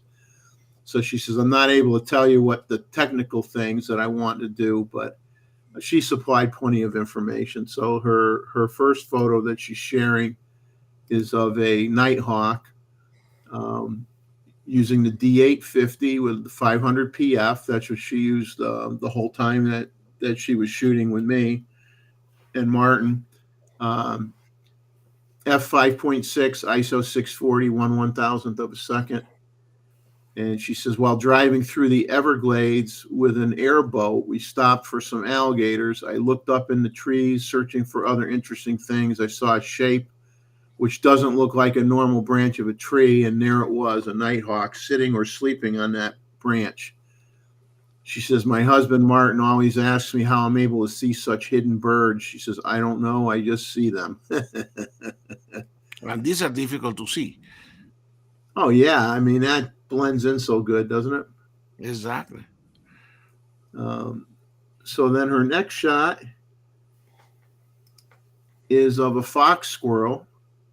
That's the one we were talking the other day, remember? Yeah, and the fox squirrels that I have down here are different color than this one is. This one, she took this with the D850 as well, with the 500 PF, wide open, 5.6, ISO 400, 1/1000th of a second. She says, I saw a lot of different squirrels in the USA, but when I heard that we can see colorful fox squirrels at Carolina Beach State Park, so this was in North Carolina, she said, we were really excited. When we first saw it, we didn't recognize it for a squirrel. She said, it looked more like some kind of a hawk. She says, the different colors of its body, the size of this animal. She says, but obviously it's not a hawk. It was a squirrel. Fantastic. I love Yeah, those. it has a different coloration of what we call a fox squirrel in South Carolina, which you can only find in a few spots. But those things, Jeff, those fox squirrels, they are like that. You find a state park or something where they are all different. So when I used to live in Louisiana, and in the I will go to a park where all the fox squirrels will have this type of markings. So that's these beautiful markings are characteristic of a subpopulation in an area. Cute But face. beautiful. Well done, well captured. Now her next shot is the next shot is of a hummingbird in the nest, and I had to say a very similar picture in what I was going to share with you, but I deleted mine because basically it's very similar to what you're going to see now. But this was in just say in one of the places that we visited, and so you wait a minute. Here we go. So this nest is so small. If you've ever watched hummingbird videos, there are some people that have had field cameras set up and gotten pictures of hummingbirds, their babies hatching out of the eggs, and according to the field guides, this is a female ruby-throated hummingbird from my neck of the woods, as they say, and the eggs could be anywhere from pea size to jelly bean size. Now, I watched a video of some hummingbirds being born and coming out of the eggs, and the eggs were jelly bean size, but obviously there's variation. But that just goes to show you that the inside diameter of this nest is extremely, extremely small. And you know, she took this with the, let's see, with the 500 PF, and I know where she was standing from to get this shot, because eventually she had gotten this shot when I wasn't there, and someone had shared the information where this was, and then she tried to pass it on to me, and it took me a couple days and a couple emails back and forth to find out where it was.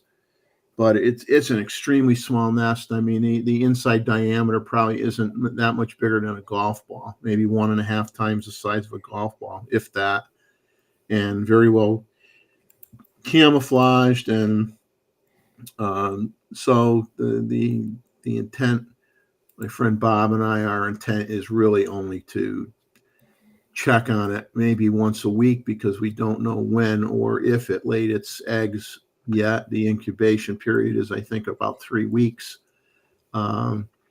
So we will do spot checks and see if we are lucky enough to get a picture at some point of mama with some baby hummingbird head sticking out from the top at some point in time. But we're not gonna go too often, because we don't want to disturb the area. We don't want, dozens of people hanging around the area, and because basically you could scare off it could lay its eggs and you scare it off, and then there's nothing, and then they don't come back, and the young, don't make it. So we're going to be very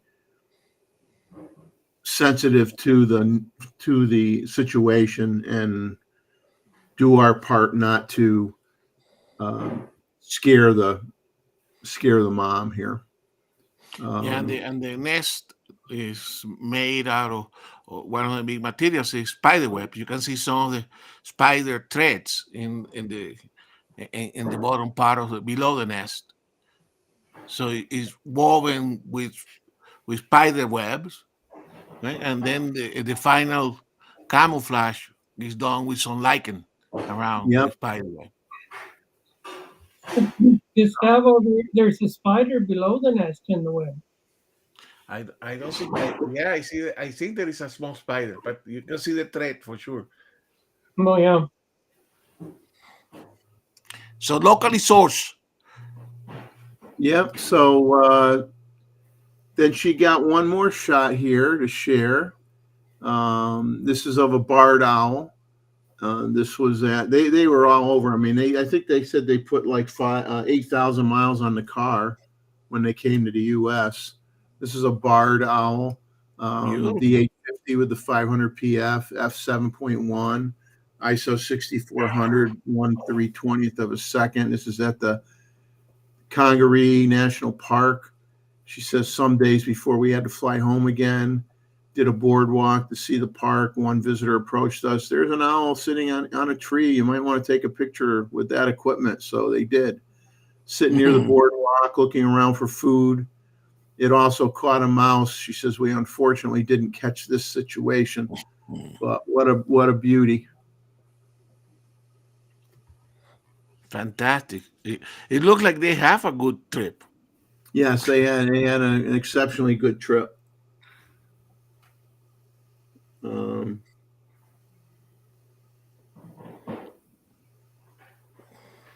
Now we're going to move on to, we're getting actually near the end here, which is good because I got to get a drink soon. So these are from Paul, a.k.a. Scubarazzi, and he changed his shtick a little bit on us here too. And the motto of these series of photos that you're going to see from him is wild animals. He says no creative pictures, no underwater photos this time. And he hopes that for the July review, he'll have some new underwater pictures. But hey, what you sent in were wonderful pictures. You're overly critical of yourself, which photographers are very good at that. So his first shot is this beautiful fox. And he says one evening he says he saw this fox walking across a field while he was riding home with his bike. So he says on his way home from his kingfisher spot, sun was nice on his back, and the fox was a little confused but relaxed when it saw him. She says it was looking for some food, some mice in the freshly cut grass. He says, I love the light and the contrast between the orange fox and the green background. Beautiful. Really pops. Sure. That's a decent size, perfect pose. Perfect pose. Exactly. I mean, we're looking square right at you. Exactly. I always like the, let me zoom in here a little bit if I can. Give me a second here. Great job, Gorasi. Oops. I always like the way the hair fluffs into the ear, I like that. Wow. But it's a very nice shot. The only problem with that, Jeff, is that when they look at you like this, it lasts like a fraction of a second. So if you don't, you're not ready, you lost it. So great job, Scubarasi. Paul, fantastic. Yeah, you just so he used for this shot, he used the D500. Here we go, another vote for the D500. D500 with the Sigma 150 to 6, 1/500th of a second at f6, ISO 1400 at 450 millimeters. Did the job, man. D500, D850, still great wildlife cameras. Yeah, and that's, remember we were talking about the 180 to 600, correct? That's where versatility is important, correct, for this type of shot. Yeah. And then with that Sigma, that was the same use. Yeah. So his next image, he got this image of two fighting marmots in the Alps. He says this is not a very good picture. I don't agree with that. I don't agree with that at all. He says background's way too close and the color's not very good. Well, the background is what the background is. That's where they were. So there's nothing wrong with that. He likes the interaction between the two, probably males, he assumes. He says, I'm not sure. He says, I'm not even sure if this is fighting or socializing. And this is with the D500 with the same Sigma 150 to 600 lens, 1/1250th of a second, f6.3, ISO 1400 at the 600 millimeter focal length. And I think it's pretty cool. I'll never see any of these critters in my have that opportunity. It's neat, very neat. So, Kubarasi, when I used to live in Europe, I love to go into the ski chairs during the summer, because then you are in the ski chairs, and then you're looking for marmot as you travel to the top of in the ski lift. So they're beautiful. High altitude rodents. So his next shot. Speaking of, I'm sure this is even higher altitude. Maybe not. I don't know. I'm guessing. I love those. Says on the same day as the previous picture, he spotted these two young ibex, ibex fighting. It says for these youngsters, it's more a play and training than a serious fight. Seem to be 2 to 4 years old. The animals can get way over 20 years old. An old male looks very impressive with the massive horns. They're also very chilled. They're not shy like deer. He says is also the reason why they got extinct in the Swiss Alps in the 16th century. In the beginning of the 20th century, some poachers went to Italy and stole some ibex from the property of an Italian king. From originally 60 stolen animals, there are today greater than 17,000 of them in the Swiss Alps.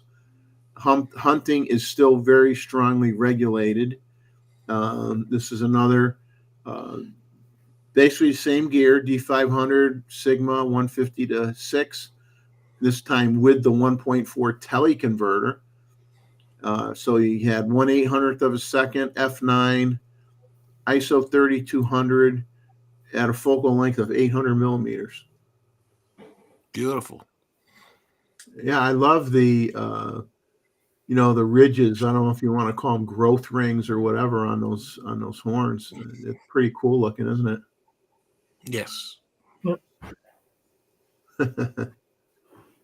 Once again, you got one of them kind of looking at you. Very good. Very cool. And a nice history there. I didn't know about the reintroduction of the ibises in the Alps, in the Swiss Alps. Now his last. What's that? DSLR photography tonight. The older cameras are shining through because you got the D600, the 500, and the 850 that I remember. And I think there's maybe one or two Canons in there too. Yep. We forgive you. I think that's the lesson of this show tonight is the versatility and the usability, which some YouTube people poo-poo on of older gear, and I'm a big proponent of shoot what works. Doesn't matter how old it is. If you know how to use it, you can get a great photo, and you know how to use it. His last image here is of see if I pronounce this right. Chamos, Chamos, Chanois, Chamos.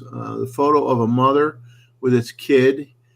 He says, I did shoot last week in a forest close where I live. Normally, they live in the mountains. He says, this spot is a little bit unusual as it's in a forest with a rocky hill, but not in really big mountains. He says, we went out early in the morning to photograph Wow. deer, and they got these instead and got lucky. They were on a cliff, so they were safe from us, but the mother was checking us out all the time. This particular time, he used the Z8 with the Sigma 180 to 6, 1/640th of a second, f6.3, ISO 5000 at 540 millimeters. And he made a note that he would try to get on it, which is Sunday for him. And he is here. So he did make it. So we thank you so much for your submissions as always, Paul. And we appreciate it. And got to see some critters that I've never seen before. Very interesting. Beautiful. Very interesting looking animals. Very good. So we're nearing the end of the pictures here, and we will do our normal recap and go back to the beginning and show each image for like 2 or 3 seconds. When we get to the end, the only ones we got left are a few that I threw in here, and I'll go through quickly. The first, most of you probably know, maybe not everybody, but Tim, aka Mozman, Tim came down to see his dad in North Carolina, and he usually comes down a couple times a year. And so his dad only lives like an hour and a half, hour and 40 minutes away from me. So typically, if he's here for a couple weeks, he'll come down my neck of the woods down in the Murrells Inlet / Myrtle Beach area, and we'll go to some spots that I frequent and take pictures together and whatnot. And then I'll go to North Carolina and go to his dad's place, and we'll go to Wrightsville Beach. I don't know if Jeff and Leslie are still in the chat or not. They were going to be in Holden Beach in North Carolina in May 12th to 17th, and I'll have to send them an email because that might be a really good time to go to Wrightsville Beach, because this first shot I'm going to show you is from Wrightsville Beach, where they had 2 nesting oyster catchers. You cannot see the nests. They have string lines basically to keep you from getting too close to the nesting areas and the birds. And the oyster catcher nests were far in from the outer perimeter of these string lines, so you couldn't see the oyster catcher nests. But once they lay the eggs, one is always there at the nest, and then the other one will go to the ocean and try to find food, or if it's really, really hot out, one will go in the water to cool off and then go back and swap places with the mate, and then the mate will go out and cool and get cool in the water and get food. Yes, So you need to advance to your picture. We're still seeing the Chomoa from Kubarasi. Okay, so this is the first picture, and this is now. I was frustrating trying to. I know it's a turn. I mean, but I was frustrated trying to figure out what kind of turn it was, because the predominant turn in North Carolina is called a Forster turn. Okay. And a Forster turn, when I look it up and go through bird guides and go online, it looks just like this bird, but they say it has an orange beak with black at the end, black tips, and an orange beak. Now, at the top, I can see a little tinge of orange, but obviously most of this beak is yellow. It's not orange. And I could not find in any field guides that I had, or even taking a picture of this and going on a bird app, going on Merlin, would misidentify the bird. So I'm pretty sure it's a Forster tern, but I have to do a little more research and find out if, depending on the time of year, if the coloration of the bill can be yellow instead of orange. But I could see a little tinge of orange closest to the forehead, but you could see it's sitting on an egg. It lifted up just enough where you could see the egg underneath it, white with little black specks. Love the photo, Jeff. So this one was with the Z9 with the 800 PF, f9, 1/3200th of a second, and this was like one of the same situation that Martin had, where I was shooting at skimmers flying around or turns flying around, and then I looked at ground level and I didn't change my shutter speed. So I ended up at ISO 2500, which isn't really a big deal on a Z9. And this was at Wrightsville Beach. So we were told we were there early. The best time would be like 3. I'm going to try to go back on my own, or hopefully Bob could go with me if he has time. We'll go back and before Memorial Day, and hopefully, because the Audubon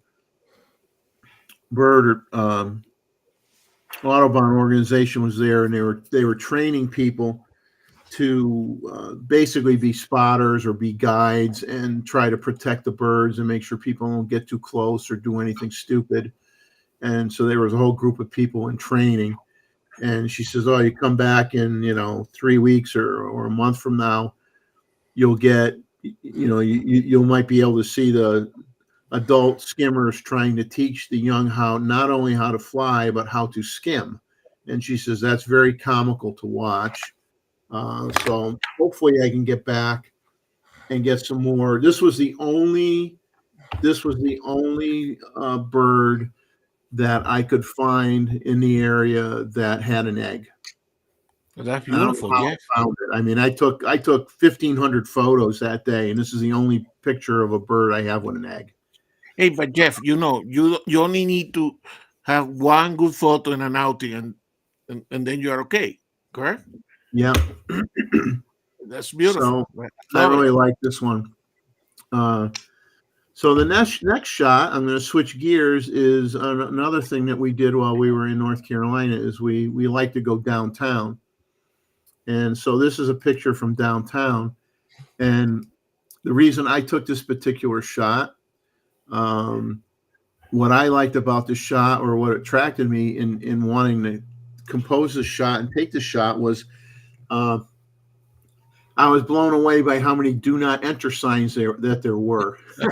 And I wanted to capture these signs all staggered, front to back. And I took this with the Z9 with the 24-120 at f8 at 1/1000th of a second, ISO 400. So this was downtown Wilmington, North Carolina, in the I think here literally we're like 1 block away from the water. So are these active tracks? No. Okay, because that would explain, correct? If they have like a tram or something. Yeah, there was a very short length here of track, but I wanted to get it in the picture. Beautiful. No, I agree. But I got all the do not enter, and if you zoom in on it, they're all sharp. And that was with what lens? Pardon? What lens? The 24-120 at f8. Pretty amazing. Yeah. Pretty amazing lens. So that's in downtown, and then we'll flip back to Wrightsville Beach again, and this is not a bird picture either. I got to move some stuff out of the way here. We stopped at a restaurant for lunch. This is after we were at the beach taking bird pictures. We went to a restaurant, and then there were people surfing. And people try to surf in Myrtle Beach, and people try to surf in North Carolina, but the waves are not. They're not big enough. They're not. I mean, it's more like I look at it as boogie boards for kids. Is more what it would be for, but people go out there and surf and they paddle and they try to catch a wave, but they don't. The waves are not huge and they dissipate pretty quick. But you get some people that try to they look really, really professional out there surfing, and you got others that make sure that they figure people are watching them, so they try to put on a show on how to make it look, I guess, cool falling off the surfboard at the end.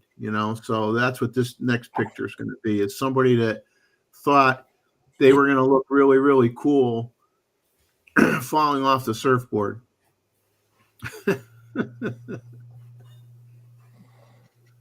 But it was just kind of funny what they were doing.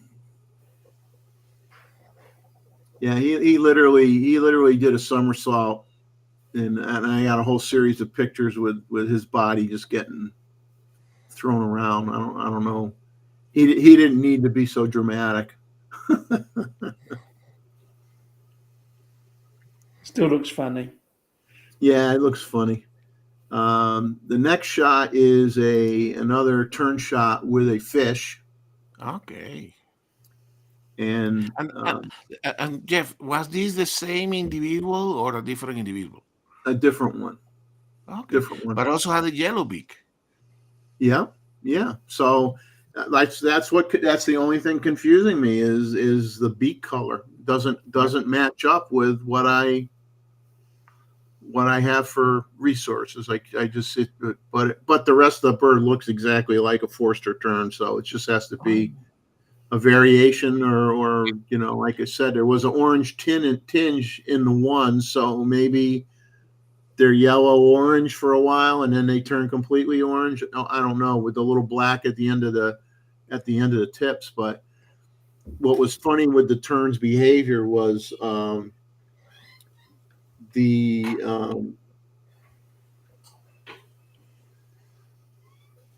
they would get a fish and you would think that they were going to try to present it to a mate or use it to attract a mate, and one would get a fish and he'd almost be like sticking it in the faces of the other birds, and they were just most of the time just ignoring him or her, and sometimes the bird would fly off and you'd see the fish hanging out of the mouth, and then it would land again with the same fish and just wasn't having any luck giving the fish away. Nobody wanted it.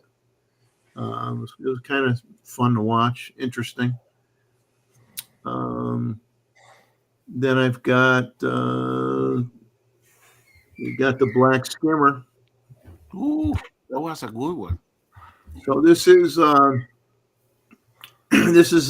800 PF on a Z9 F9 1/2000th of a second at ISO 1000.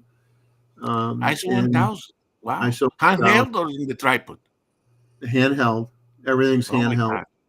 You're good. Now here's where Tim and I had two different experiences because of our lens choices. So I brought the 800 with me. So with the 800 and how close these skimmers were, if you had like it didn't even have to be a prey bird per se, but like if any of them laid eggs, it doesn't take. It could just be a small bird that likes to steal eggs, or a crow even, right?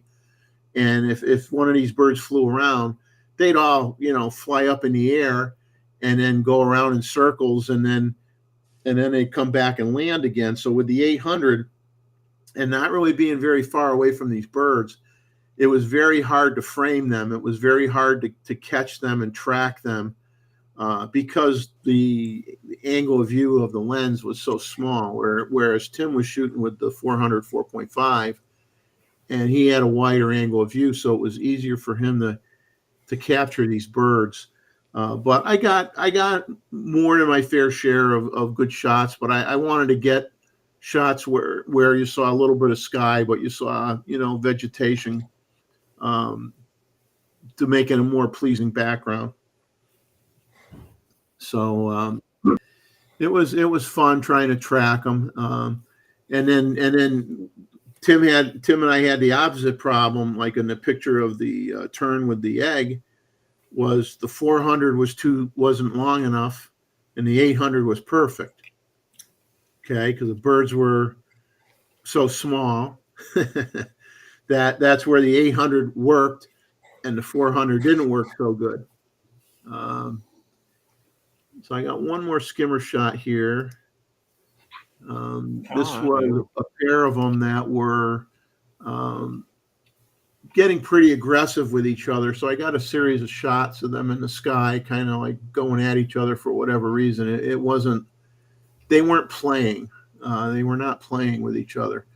This was at 1/2000th of a second at ISO 250, f6.3, wide open with the 800 PF on the Z9. So this was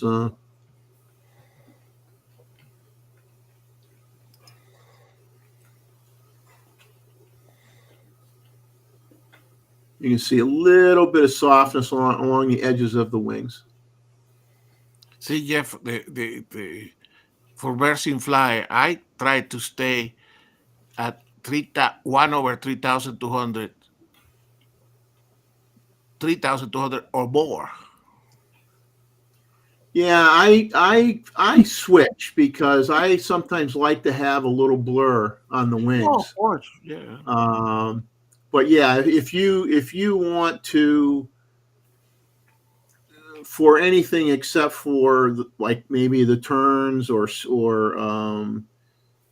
barn swallows or tree swallows or the smaller birds, yeah, if you're at a 3200th of a second or somewhere in that range, then you pretty much get tack sharp wings no matter what, as long as you're not shooting the little birds. And then you might have to, or a hummingbird, you might have to shoot at 4000 or 4500th of a second, depending on, if you want to freeze the wings. But yeah, I kind of do it both ways. I'll take some at higher shutter speeds to have everything tack sharp, and then other times I like to have it a little bit soft on not on the face, but on the wings. So that's it for our photos. Tim's asking if I have photos of the museum. We went to a museum.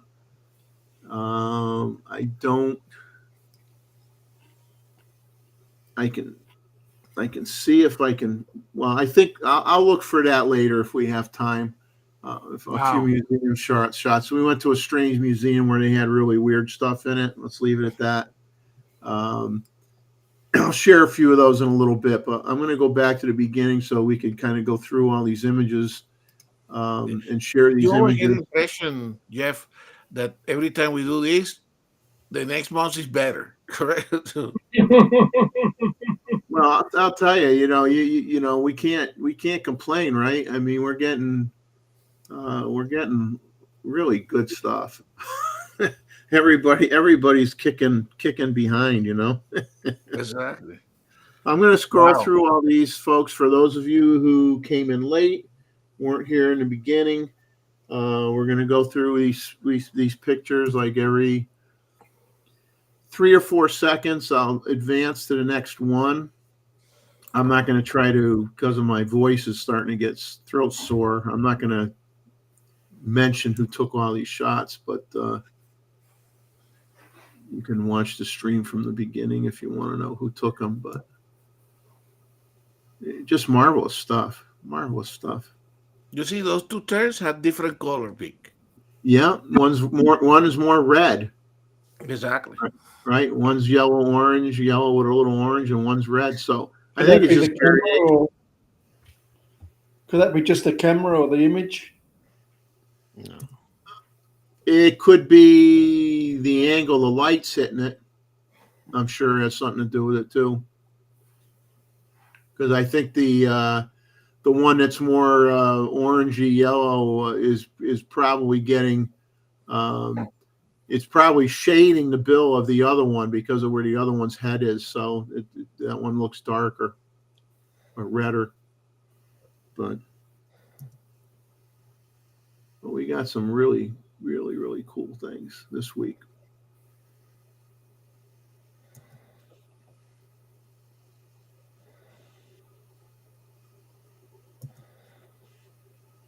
So now we're going to. So we saw Michael. Now we're seeing Bob. Yeah.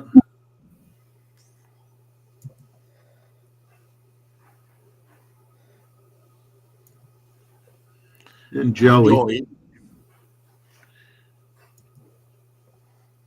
Go quickly through this because we don't want to Yeah. get hungry here. Food. We gotta skip the food. That's what I'm doing now, screaming. I'm hungry because I ate at 3:00 and I said I'm not having dinner because it was too late in the afternoon. So doesn't mean I'm not hungry though.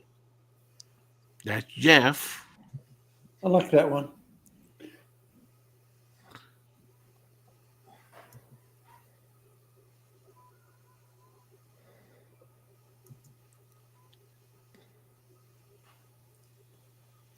And we got Luis.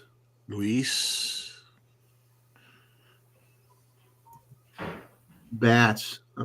I'm going batty.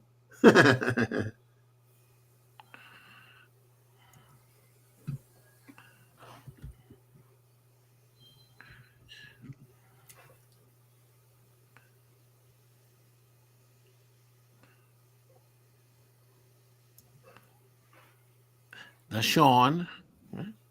Yeah, Pharaoh man. This has the photos from Sean. No, so Yeah, not him personally. That's not Sean. This is with the Plena. That was with the Plena, yeah, wide open. Interesting lens. Yeah. And then we got Mr. Gustavo. Who's looking at us? Who?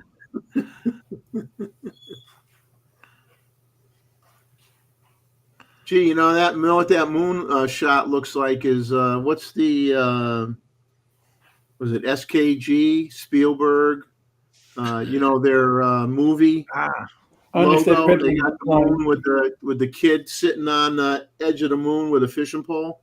E.T. The E.T. Yeah.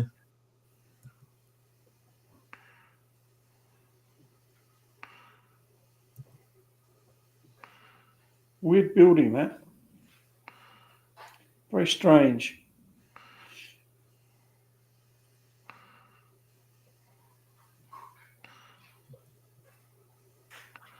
And Anita. Yeah. The D600. I have a set. I like that one a lot. I wish I could see one of those.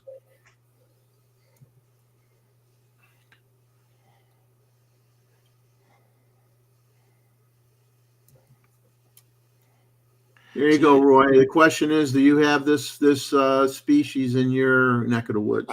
In your I think backyard. so. Yeah.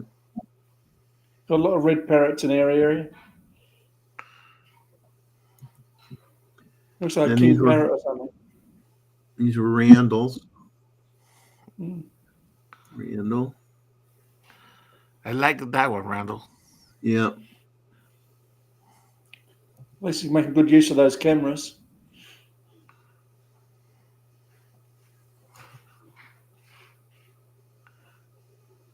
And the figurine. This is Mr. Stewart. David.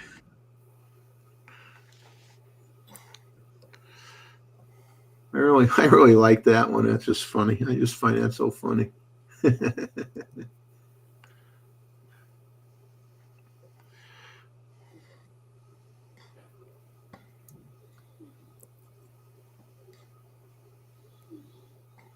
David, you'll have to go down and take images at the Preakness or one of those major. You had what wasn't the Kentucky Derby yesterday or today?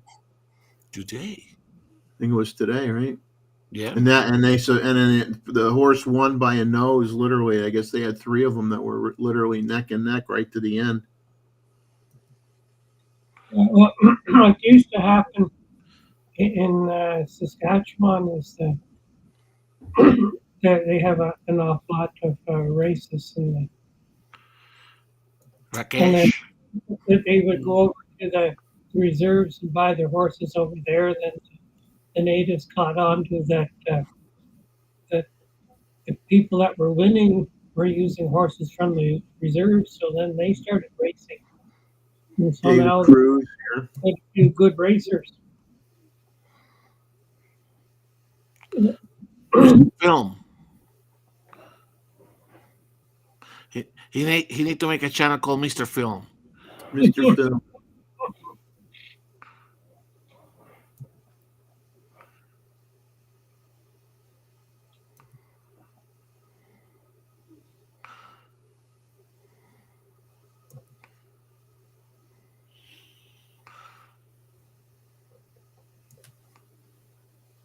And these are Terry's. There is.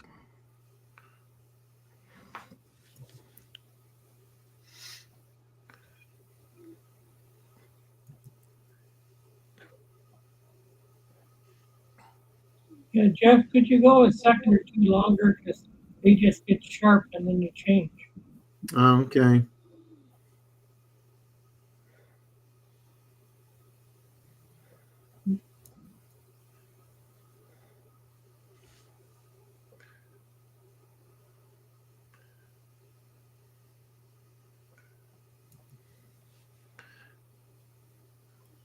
These are Robert Rosados.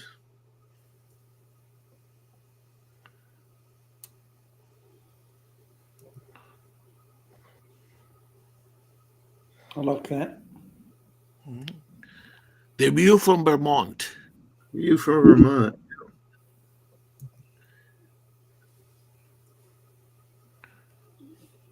Back Cactus from flowers. Texas. Yeah.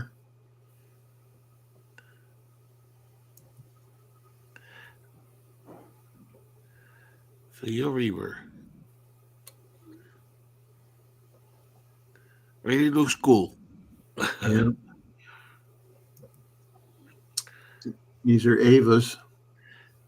Wonderful clips. Yes. Yeah. It's nice too. That's very nice.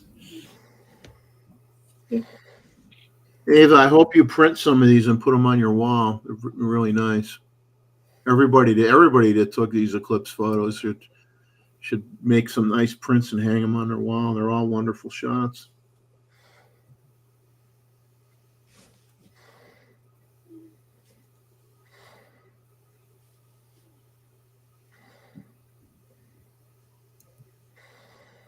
And I think these are Martins.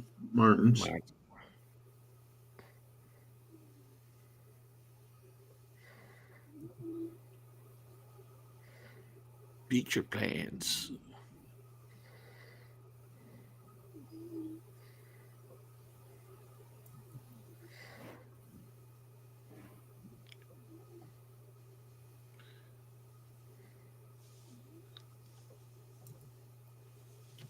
Wonderful.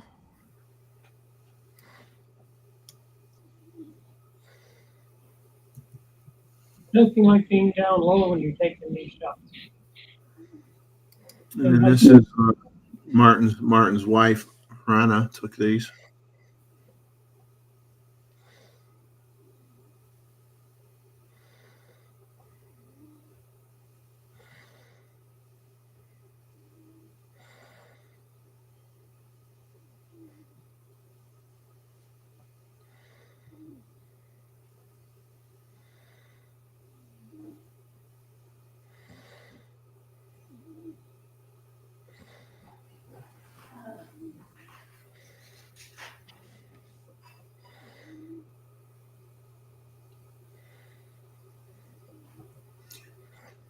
Mr. Ishii.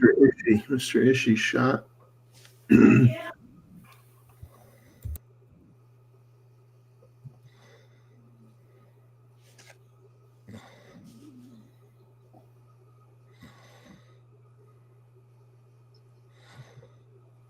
Scuparazzi.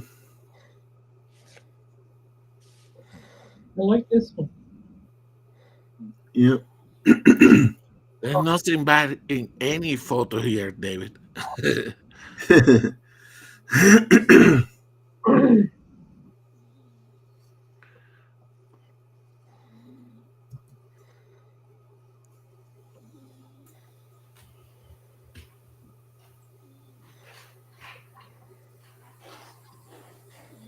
So Gustavo Mosman's telling you to stop submitting AI photos and making everybody else look bad. Hey, all the photos here are wonderful. Well, I think Mosman's got to get a better AI algorithm. Exactly. I love that one. Jeff, I would do some investigation for you on this turn thing.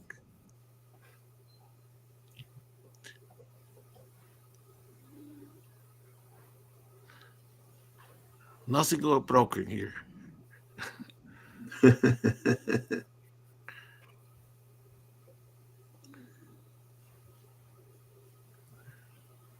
Ah. I love skimmers though. I really love Well, it.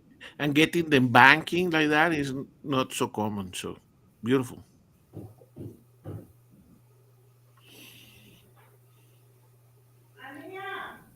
So that's it for our pictures, everyone. I may go back and try to find you a few that Mosman mentioned if I could find them. Give me a second here. Here's the colony. Here's the wooden skimmers. Oh, interesting. Those are fake. Those are fake.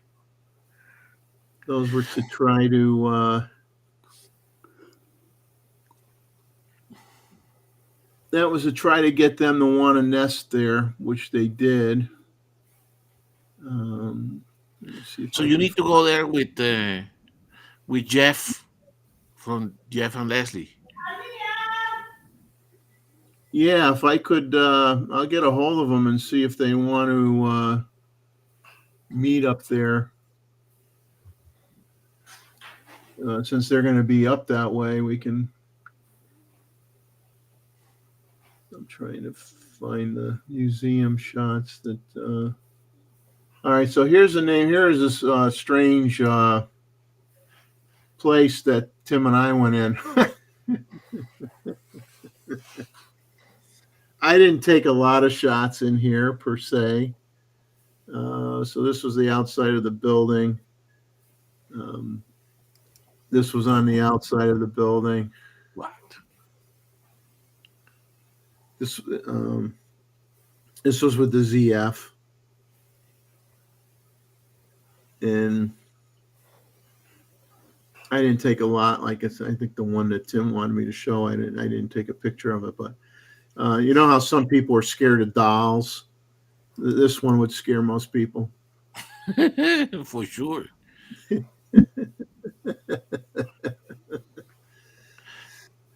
But you would like to sleep with this doll in your room. No, this is like, that looks like that Annabelle movie or something. It's not, that came out not too long ago. I'm not sure what this one is. Okay, this was just a street scene, distillery. But yeah, it was. Let's see if I got any more. I don't want to. No, that's about it. I didn't take too many inside, but yeah. But I mean, it was. We had a good time. Oh,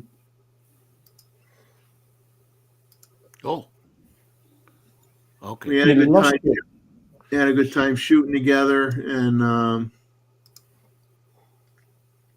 that's what, you know. It's been a pleasure having people visit and stop by and say hello and get to take them to different places to get some images, and it's worked out real well. And I hope everybody's had a good time. And you know, I don't know how we're going to top this 82 images this for this month, and I don't care if we have 92 next month. So you obviously know that it's going to be the first Saturday of next month, which let me look at the calendar. First Saturday of next month will be on June 1st. June 1st. So you can send the pictures anytime you want. Give me a couple days to delete what I got on my computer, and then you can start sending me pictures for next month. And David, you taking off, my friend? Yeah, it's we got a 500-kilometer drive tomorrow and start off early and shoot all day, so it'll probably take us 10, 12 hours to get there. Wow. Go to bed, man. Well, that's the idea. By the time you get to bed, you'll be waking up in 2 hours or something and starting to drive. Anyway, yeah, but it's another great show, Jeff, and I'd like to say we're getting better every month. You know, you can just imagine this is going to be like in a year or two. And Exactly. In a year or two. Boy, are you optimistic that I'm going to be here a year or two from now? If you're not here, it's going to be somebody else bringing up the torch because Chuck started this off, and you're going up with it, and it's just getting better and better, and the competition and the different styles of photography and whatever is just great, you know. Everybody being different. I'm sure there is a lot of cross fertilization here in between all of us.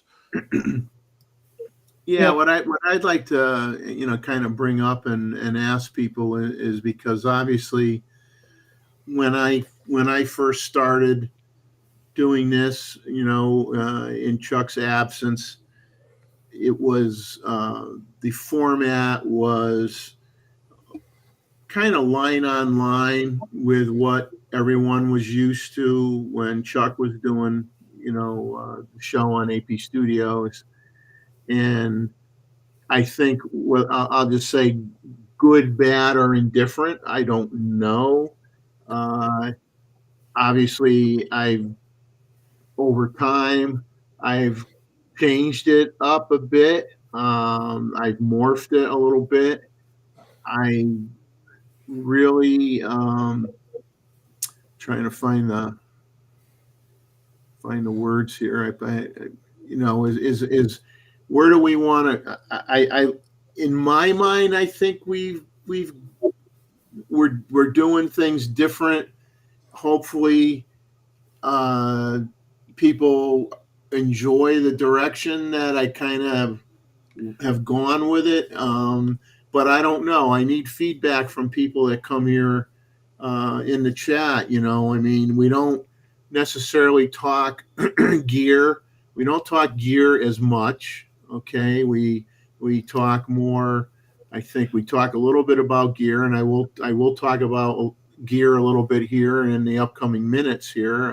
Some things from the Nikon, Sony, and Fuji, and Canon, but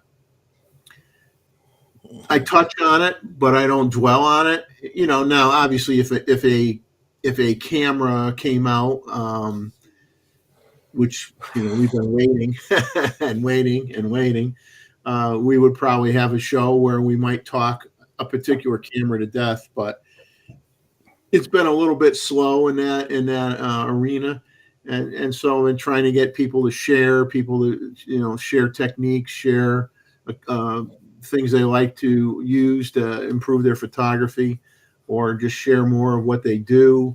And I don't know if that's what people like or not. I encourage people to send comments on this video after the fact, or even now if you want to type something in. I don't care, or send me a private email and say, I don't like that you're not doing X that much anymore, or I I like what you're doing, or I wish you did this instead, or I wish you did more of this or less of that. I can't read minds, guys, so I just want to get a feel for what people expect from the show. Are you getting what you want to get out of the show? And I'm very flexible. I mean, whatever we can do to make it better, I want to make it better. So, like I said, private email to me, put something in the chat. Let me tell you one thing, Jeff. Let me know. So this is in the same spirit. It's not the same, but in the same spirit of what Chuck was doing. Correct? It's not the same. It's a Jeff adaptation of what Chuck initiated. Still a community. Exactly. But I tell you one thing as well. The second thing, we all kind of go through the internet and YouTube and all that kind of stuff. I don't see any other photo appreciation. I don't call it critique for sure, but photo appreciation like we have in this community here. I don't see any of that. This is the closest to a photo club that I have seen in the YouTube universe or what I look for. So I love what we do, but maybe I'm biased here. Yeah, I noticed that some other people have tried it and they weren't successful.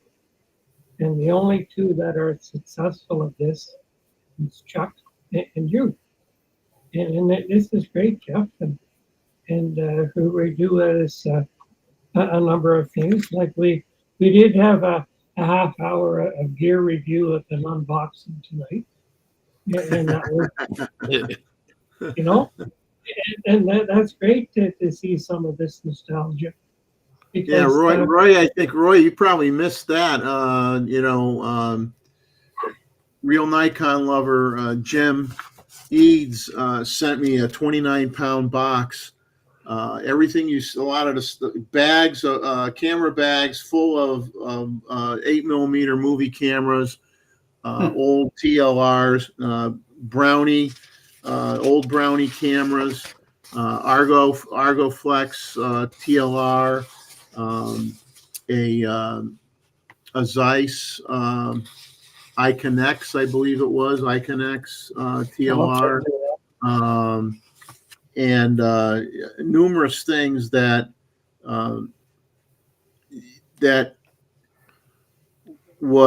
came from his Jim's son-in-law's mom, Janet. So she thought I would appreciate this stuff, and Jim coordinated the effort, and there were some other extra doohickeys thrown in there as well. And I got this 29-pound box and opened it up live and showed everybody today. And it was a wonderful gift, very much appreciated. And,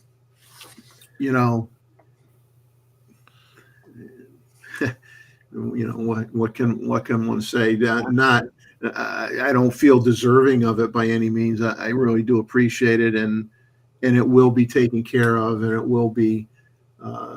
I said I think they did it on purpose to set me up to do more thanks for the memory episodes. So I think now I probably got to do like at least 6 videos at some point in time to talk about these things, but that's okay. I mean, I guess, you'll strong arm me to come back to YouTube. Whatever you got to do, right, to make it happen. So, but I thank everybody so much for the pictures, and I thank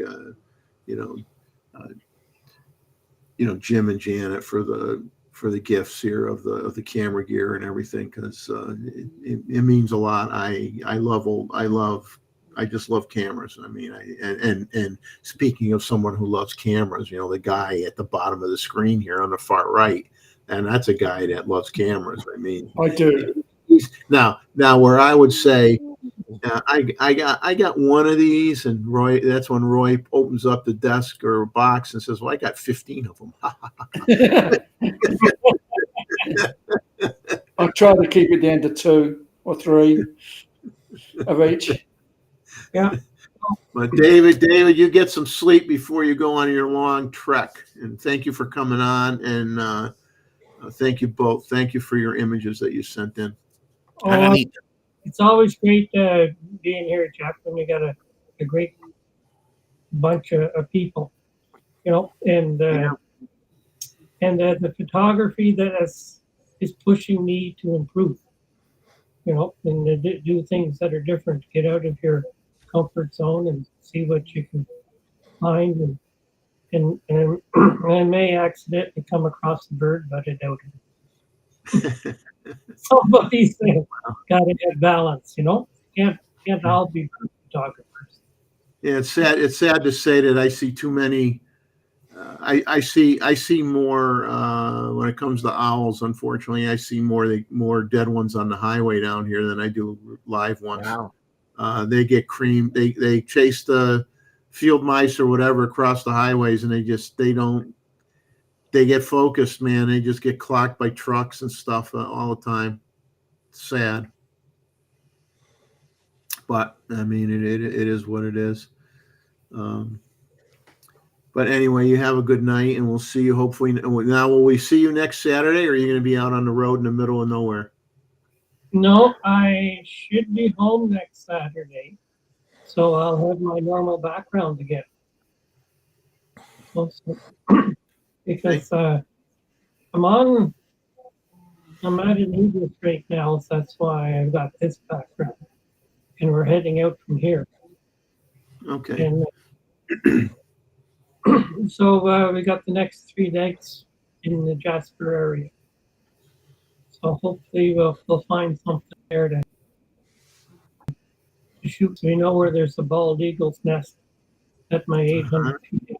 Works really well. Sounds promising.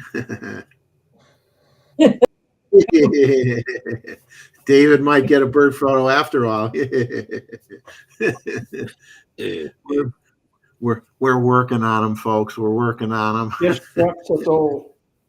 If not, we're going to give that 800 to Anita. Yeah. No, it was actually 50 years ago today is when they got married, and then she was saying, that would make a great wedding present, that 800 PF, what she was using today. Anyway, she may borrow it. all of a sudden the room got very quiet, didn't it? She's upstairs. Okay. See you later. Take care.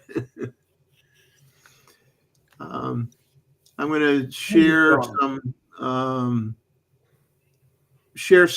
did you know stuff that I put together. This was very interesting, actually. I just think of these silly things, and I look things up and try to get wacky things that don't change your life at all, but are a little bit interesting. So a Leica prototype camera set a new world record. The Leica 0 series number 105 sold for 14.4 million euros, which is a little more than 15.5 million US dollars. And this number 105 of this camera belonged to Oscar Barnack, the guy who created the Leica cameras. He designed what they call the Lilliput camera shortly before the First World War. It was the prototype of the Leica, and thus also the prototype of the 35 millimeter camera per se. And Barnack captured numerous motifs from his family life with the 0 series number 105. He used the experience he gained in the process in the further development of the camera and its subsequent models. Barnack's name is engraved on the top of the viewfinder of number 105. So it sold for over 15.5 million US dollars. Now, by contrast, because we're a Nikon leaning channel, I says, we can top this. No, the latest I could find was a Nikon 13 millimeter f5.6, dubbed the holy grail of camera lenses, sold for $50,000 on eBay. Wow. So there's a big difference between $50,000 and 15.5 million. So I think Nikon has a little catching up to do if they want to get anywhere near the value of some of these Leica cameras. The Asai Pentax camera was the first 35 millimeter SLR to have a far right top mounted film advance lever on it. It was an Asai Pentax. There were Exacta cameras that had a film advance lever, but it was on the far left-hand side of the camera body, looking at it from the, from the rear, so instead of the advance being with your right hand, you advanced it with your left hand. So believe it or not. And Kodak introduced preloaded 135 daylight loading film cartridges. The question, Jeff, for you, when you use your left hand to move the film, would the film go in the other direction? Well, some of them did. Okay. Some of them did, yeah. Some of them had it. Some of them definitely loaded. You loaded the film what you would think nowadays is being backwards, where the cartridge was on the right instead of the left, looking at it from the back. Oh yeah, they were. There were some that were the other way. Okay. Australian. They were Australian. Yeah.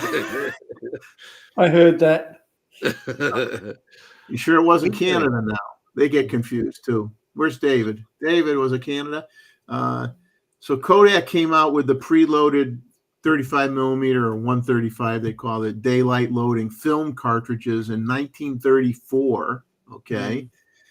Same cartridges you'd have today that you'd go out and buy for your camera today, film camera today. Leica had, prior to that, they had reusable cassettes that people could load the film into those cassettes in the darkroom, but they didn't have them. Kodak was the first one that came out with the film, preloaded in the canister, and you just dropped it in the camera and advanced it, like those 110 film cartridges. Through. I used to load my own. You buy in bulk, and then you cut in the dark room, and then you put them back into the little cassettes. I still got bulk loaders. Yeah. Yeah, and in the early days, and most people noticed, 35 millimeter film was really cinema film that was leftover cinema film that got used and put into film cameras. Exactly. Non-movie film cameras. Okay. That's what Leica got onto. Yeah, yeah, because they actually transported some of the early cameras, even before Leica. The film was vertical. The camera looked like what was considered a camera looked like a movie camera, where the film went up and down, vertically, not horizontally.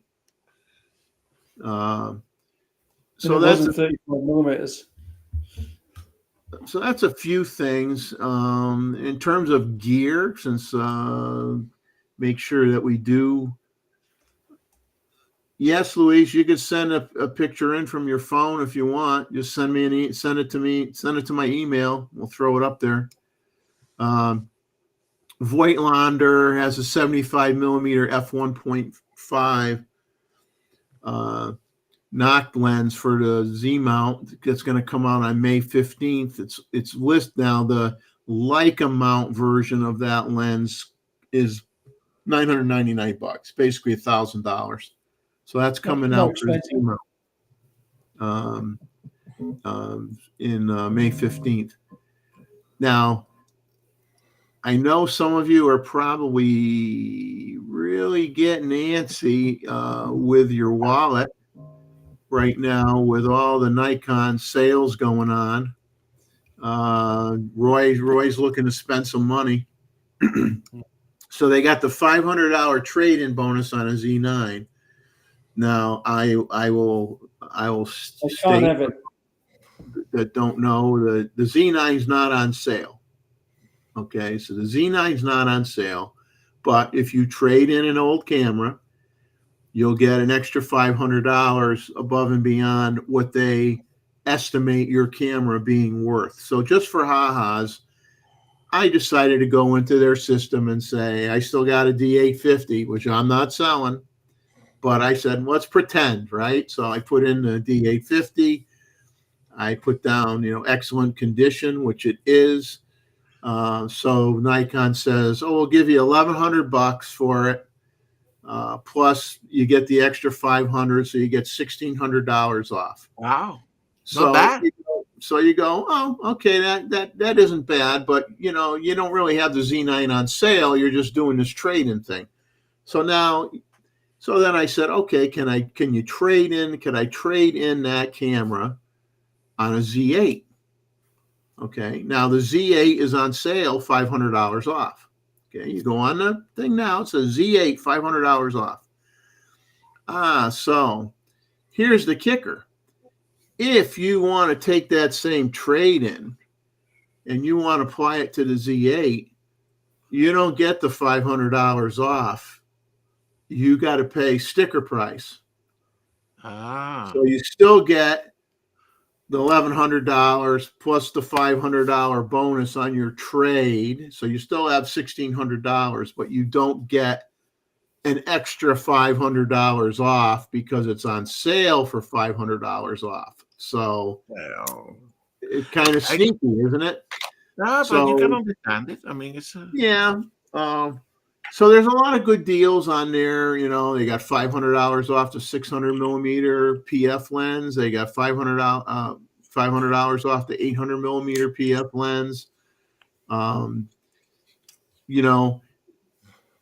What's weird though is like, okay, so if I'm trading the D850, you can apply it to, like I said, certain lenses and certain camera bodies, but you can't apply it to the 600 PF. So you'd say, oh, how come? Why? Because let's think about it. Nikon. You go on Nikon's website, and now they have a big sale, $800 off the D850 right now, and only because it's $800 off is selling for like $2,200. But normally, when Nikon doesn't have the D850 on sale, it's it's $800. It's $800 more. It's $3,000, close to $3,000. Yeah, if you go to KEH or you go to MPB or you go to a used place that sells used gear, and it's in excellent condition, they're going to try to sell you a D850 used for $2,200, $2,200. So if Nikon's only giving you $1,100, then they're throwing in an extra $500. Why should they care whether you apply it to a 600 PF or a Z9 or a Z8? Because even at $1,600, if your camera is, they're going to look at it. They're going to determine if it's in the condition that you say it's in. They're going to either confirm or deny what they're going to give you for it. And let's say they agree with you, it's excellent. They're not going to do much to that camera, and they're going to turn around. They're going to make $500 off of it. So what difference does it make whether it's they're still making money on it? Why not be able to subtract that trade-in value on a 800 PF lens or a 600 PF lens? You can't do it. So I don't quite get that or agree with it, because they're not losing any money. They're not losing any money. We got Luis coming in here, so I will. But that's I see Rakesh was talking about that dilemma, because he's having a dilemma whether you get a Z8 or wait for a possible Z7 III. Correct. That was on and camera.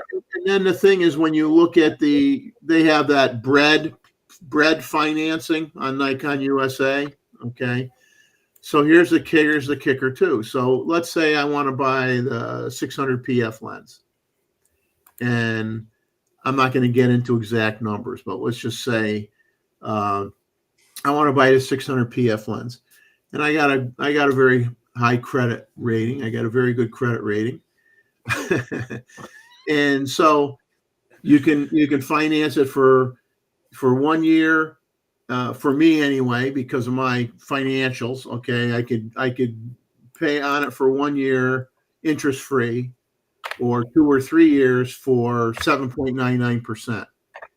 But when you look at the 7.99%, and you go and you're basically taking the savings away, so you're basically paying back the full price for the lens. Now, that isn't necessarily, depending on how you want to look at it, that isn't necessarily bad, because you could argue, okay, I can afford that amount a month for 2 years or 3 years, and I can have the lens right now and use it, but I'm not getting it on sale, Or you gotta wait, you gotta save up some money, and then hopefully they still have a sale at that time, or have another sale, and then you pay cash for it or whatever, but. Yeah, it was kind of funny, because when I bought the Plena, I just paid off the Plena lens that I bought, and I did the bread payment thing.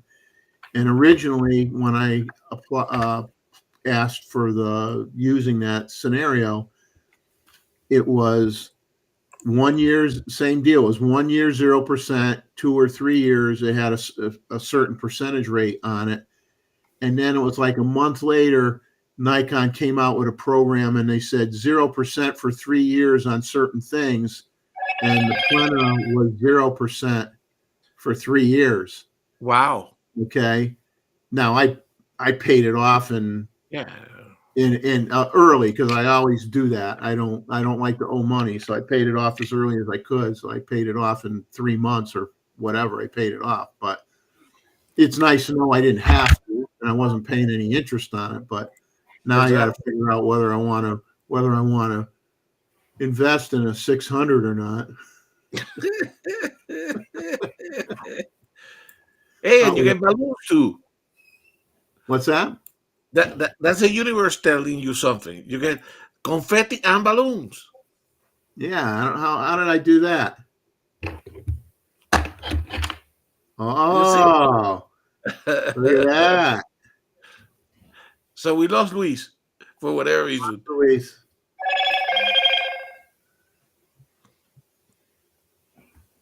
No, we lost him.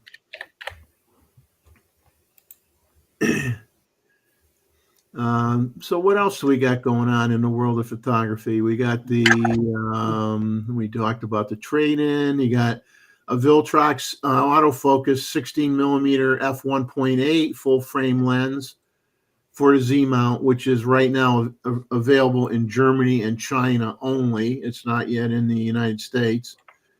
You've got the new ZF firmware update to version 1.20. So that. What about it? Do you try it? I haven't loaded it on yet. No.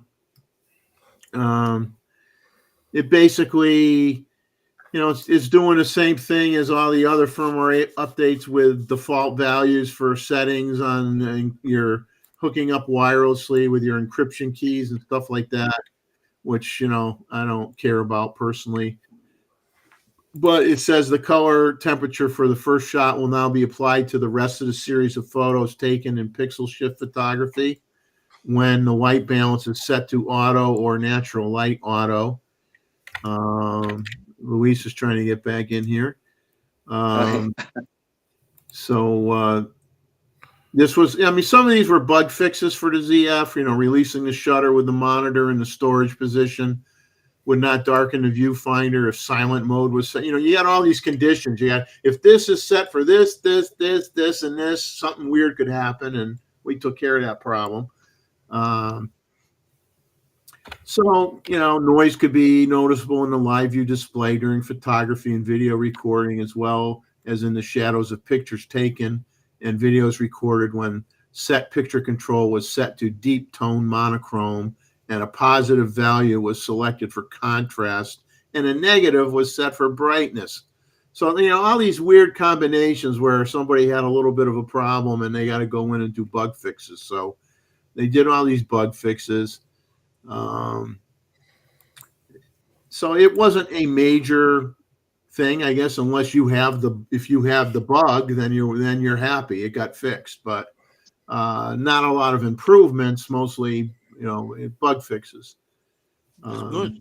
Then of course they bring up that Nikon registered a new battery charger in Korea, so that makes you think that a new camera is going to come out anytime soon. But we've been talking about a new camera for the third quarter, since the third quarter of last year. And we're still waiting. Interesting enough, their stock went up 10%, the most since 2013, because it was revealed a company called Silchester International Investors, which is based out of London, reported it holds a 5% share in Nikon. And once that news got out, their stock has gone up 10%, which is always a good thing. That's about it for for Nikon. Sony. I'll jump to the rest of these in a little bit. Luis, did you want to share an image? Well, yes. Good morning. But why don't we do that in case we lose the connection again? Why don't we while you're? Yeah, but I don't. But on my mobile, I cannot see the option like on my laptop. Okay. You need to do that from your email. Yeah, or just I know. Send it to my email if you want. Okay. Just send your Yeah. file to my email. I'll do that because it was taken with one of Roy's favorites, that DX lens. I was the 18 to 300. Because I popped up to the south of Portugal, and I took that lens with me just to test it with the old D70-100. And I'll send you 2 pictures. It's a flying butterfly. I don't know what the name in English is of this species. It looks like it's a hummingbird butterfly. At least that's what we call it in several countries in Europe. I'll send you the pictures right away, and then it's more important than seeing me early in the morning. But I'll be traveling from the south of Portugal to my family later on today, so I'll do some bird watching and hopefully take some pictures on the way. But I'll send you these 2 pictures already. Okay. All right, that sounds good. Very good. So I'll leave you guys, and I'll go to my email and I'll send you the pictures. All right, good enough. Best regards, and you're doing great, Jeff. Yeah, the concept of how it looks like more of a chat group. I like it. Yeah, the only thing we don't have is booze. We're not all drinking. Better to be sober if you're talking about serious photography, though. There you go. I'll watch the rest of the video later on. Oh, you'll love the images. I mean, your images were great. Everybody sent in great stuff. Ava did some real interesting things with, blew me away with what she sent me. With the eclipse photos that she did, and a lot of great eclipse photos, and everything was fantastic. Everything was great. Very good. You showed that one picture of the 2 beds that I sent. Yes. That was I couldn't do the photo stacking with the entire pictures to get to what I sent you. I actually had to use parts of some pictures because I had some slight movement, so photo stacking with the 4 or 5 that I used wouldn't work. So I had to cut bits and pieces and then put them all together. Otherwise, it would be unsharp on at least at the edges. It was quite a work to improve on what I had, let's say. Well, they look wonderful. We actually asked for zooming in a little bit to the detail, given the tough conditions that you were taking the photos, and they still look very good. Yeah, Yeah, thank you. Gustavo likes to make me zoom a lot. Yeah, yeah, but that's it, because all of those pictures had parts which were in focus, but none of them was good on its own. So it took me was a lot of trial and error to find which pieces could I actually merge together and still look sharp. Wow. That's why I want to send you as an example. Even if you cannot make a photo stacking of the entire picture, you can select as a TIFF file part of the picture and then just put it in together. Wow. It does work sometimes. Good. I'm off, and I'll send you the pictures right away. Okay. All right. Sounds good. Thank you, sir. Take care. Bye bye. Bye bye. So yeah, let me show you something here. Remember, before we started the show, I told you that the DX row mic, the row mic, living here DX came in today. Now look at these instructions. This is the modern world that we live, right? The instructions, pictures. There is not a single. No words. No words. So no manual, nothing. Just you get this strip of images, and then the back, the same. Nothing. That's a joke. And then if you want something in writing, you probably got to go on their website, download instruction that's what I need to do. Manual.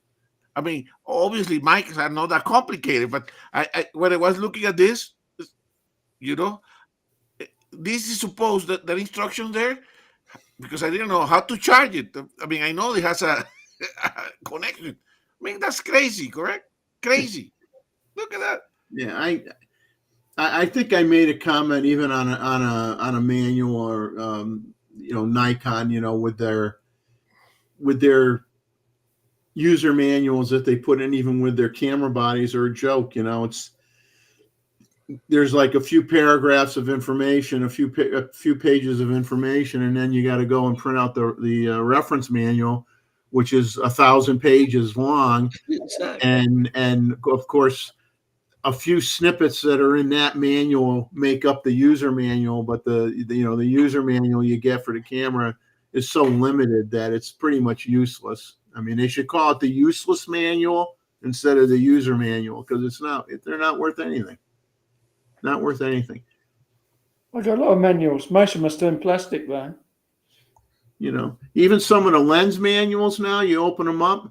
Like you said, they don't even have remember that you open it up, you used to open it up, and you'd have a picture of the lens, and you'd have the arrows pointing to every switch on that lens, and it would tell you what it did. And it would tell you, why you would want to use a certain mode, on a switch, let's say, like for, sport mode, or, especially for, stability, right? And now, they'll just show a picture of the lens and they don't point to anything. And like what you're talking about, it's total waste of time. Robert, have a good one, man. Thanks for sharing your images. We appreciate it. As always, we appreciate it very much. That was amazing. So I need to show this to Jeff in the show today. It's all obvious. I mean, it's not going to be that difficult, but come on. Remember the old manuals that you have, Japanese and English and French and Spanish. Now nothing. Pictures. Yeah, you'd get the ones like this. Exactly. That had information on them. Now they could look like this, and it's just 10 different languages with no information. We're getting near the end here, pretty close. Sony rumors bring up a few things that Sony talked about. So Sony Alpha Rumors, they did a report and they said, quote unquote, finally the first CF Express Type 8 card from typo here on my part, OWC, not PWC, OWC. Now in stock at Amazon. You got two choices: a 480 gigabyte card for $319 and a 960 gigabyte card for $519. Now they comment that no Sony cameras have the hardware to support these cards, but they give you three reasons why you should buy them anyway. And these three reasons kind of coincide with Gustavo's opinion. For the same reason buying that card if you wanted to buy it for a Nikon camera. So the cards are backwards compatible, will work just fine on any alpha camera on their maximum speed possible, which is 900 megabytes a second. When you download the file to your computer, it'll be running at maximum speed of 1620 megabytes per second. Using the new 4.0 card readers, which are obviously faster. And then they suspect that future cameras like the Sony A1 version 2 and the Sony A7 V will support those cards down the road. So they say if you buy the cards now, you're future proofing it if you switch to a future new Sony camera. So obviously that's a individual choice of if you know you're gonna buy stuff as it advances a year down the road or whatever, then no harm, no foul, right? If you get a good deal on a set of cards, why not buy it? If you don't plan on buying a camera anytime soon, then you may just stick with what you have, or that's up to you. But by the time these cameras come out, the cards will be cheaper anyway. Yeah. Now you guys are probably aware Sony came out. I'm going to reserve judgment, but I don't think the range is very good. They came out with a new Sony 24 to 50 millimeter G lens. And the Sony Alpha blog made a statement. They reviewed it at Sony Alpha blog, and they stated the Sony 24 to 50 f2.8 G is a very good compact and light lens. Its ergonomics, build quality, autofocus sharpness are in line with the latest Sony high standards, but the range is quite limited and distortion and vignetting are high, but to quote unquote, but to be corrected automatically in post-processing. So the person concludes by saying, personally, I prefer the versatility of the Sony 20 to 70 millimeter f4 G that allows you to use it from landscape to portrait. But if the range 24 to 50 is enough for you, then it's a very good lens. So that's their own very cheap comment. And then they say, grab it before it's gone. The Tamron 28 to 75 version 3 lens is only $699 at Amazon US. The lowest price ever on an excellent and much beloved kit lens. It seems like Sony Rumors has a lot of ads or links predominantly to buy stuff from Amazon. Amazon seems to be getting really pushed. Now they mention, and this is a good deal, they mention the 4 gigabyte Samsung T9 portable SSD drive, which is a very good drive, is on sale for $319.99, which is 42% off. And it's the same price at B&H, just so one knows. It's not, you have to buy it from Amazon. So B&H has it as well for the same price, but that price ends today. Today's the last day of that sale. $319.99 for a 4 gigabyte portable SSD drive. So if you're in the market for that, you may want to. Gigabyte or terabyte? Well, they listed gigabyte, but terabyte would make more sense. Yes, it would. So it must have been a typo, because for 300, well, if it's normally almost $600, it's got to be terabyte. Yes, I think so. I would hope so anyway. I would hope so, yeah. That's a good traveling portable disc, correct? Yeah, I'm gonna look that up quick to make sure.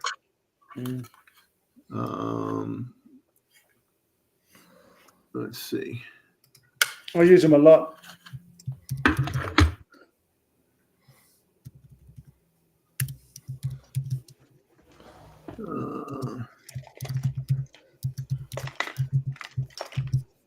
Yeah, these little Samsung for traveling, doing your backups when you're traveling, are very good.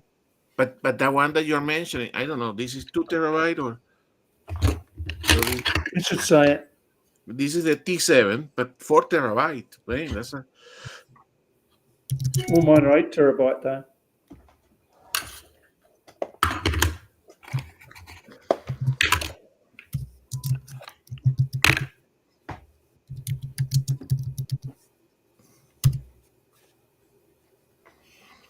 Getting a bit sunny here. But why isn't this working? Dun, dun, dun, dun, dun.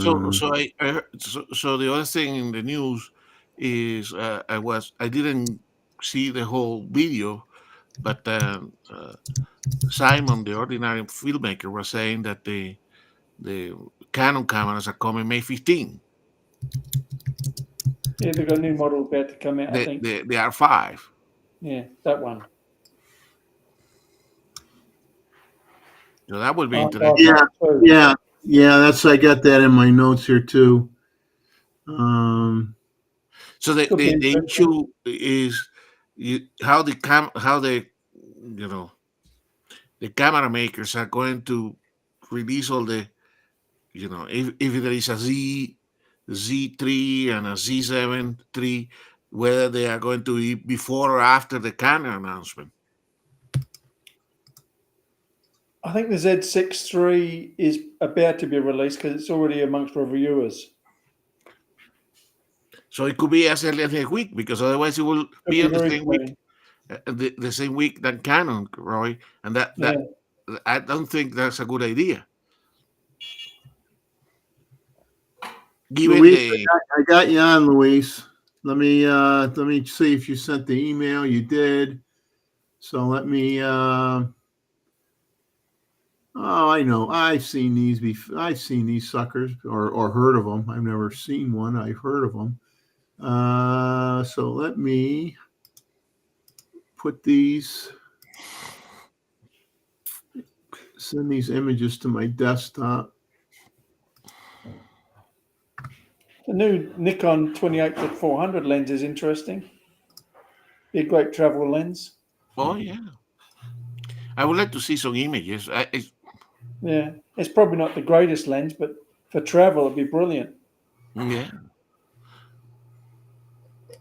So here's a few more images from Luis. Look at all the praises we are giving to the 24 to 120, but that's probably a better quality lens for sure. It is. It's not going to be as good as a 24 to 120. It's also a variable aperture, which I hate. Yeah, I know, we know that. So here's a few images from Luis. Just sent them to my email account. Ah, wow, that's beautiful. Yes, those are these moth that mimic Like, hummingbird. They look like a hummingbird, but they're not.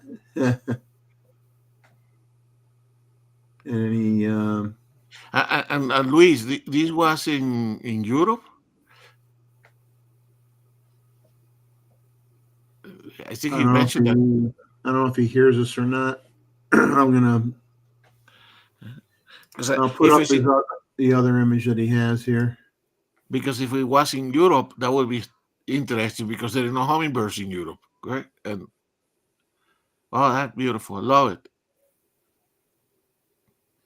Yeah, this one. I mean, this one's sharp, tip to tip. Obviously, it looks so soft, doesn't it? Looks like it's it looks like it's a toy. It's stuffed. It's not real. That's cool though. Very That's cool. neat. Very good. Very, very good. Yeah, I heard that we might have something like that down here, but I've never seen it. But I've heard people talk about it. So I don't know if they were just talking about it, it not being in my neck of the woods or not. But I got the impression that we have it down here too. But I've never seen one. That's neat. Yes, Sean is a moth that mimic a hummingbird. But beautiful images. Yeah. So obviously he didn't say what lens he used or that one. No. We leave it for the next time. We ask him. But let's see if we got anything else. I guess I should mention this because the date's almost here. Fuji Rumors has a video on the TT Artisans 27 millimeter f2.8. For those who may be interested, this lens, along with the 56 millimeter f1.8, are on sale right now until May 6th. So if you have an interest in either the 27-2.8 or the 56-1.8, you only have today and tomorrow to get it on sale.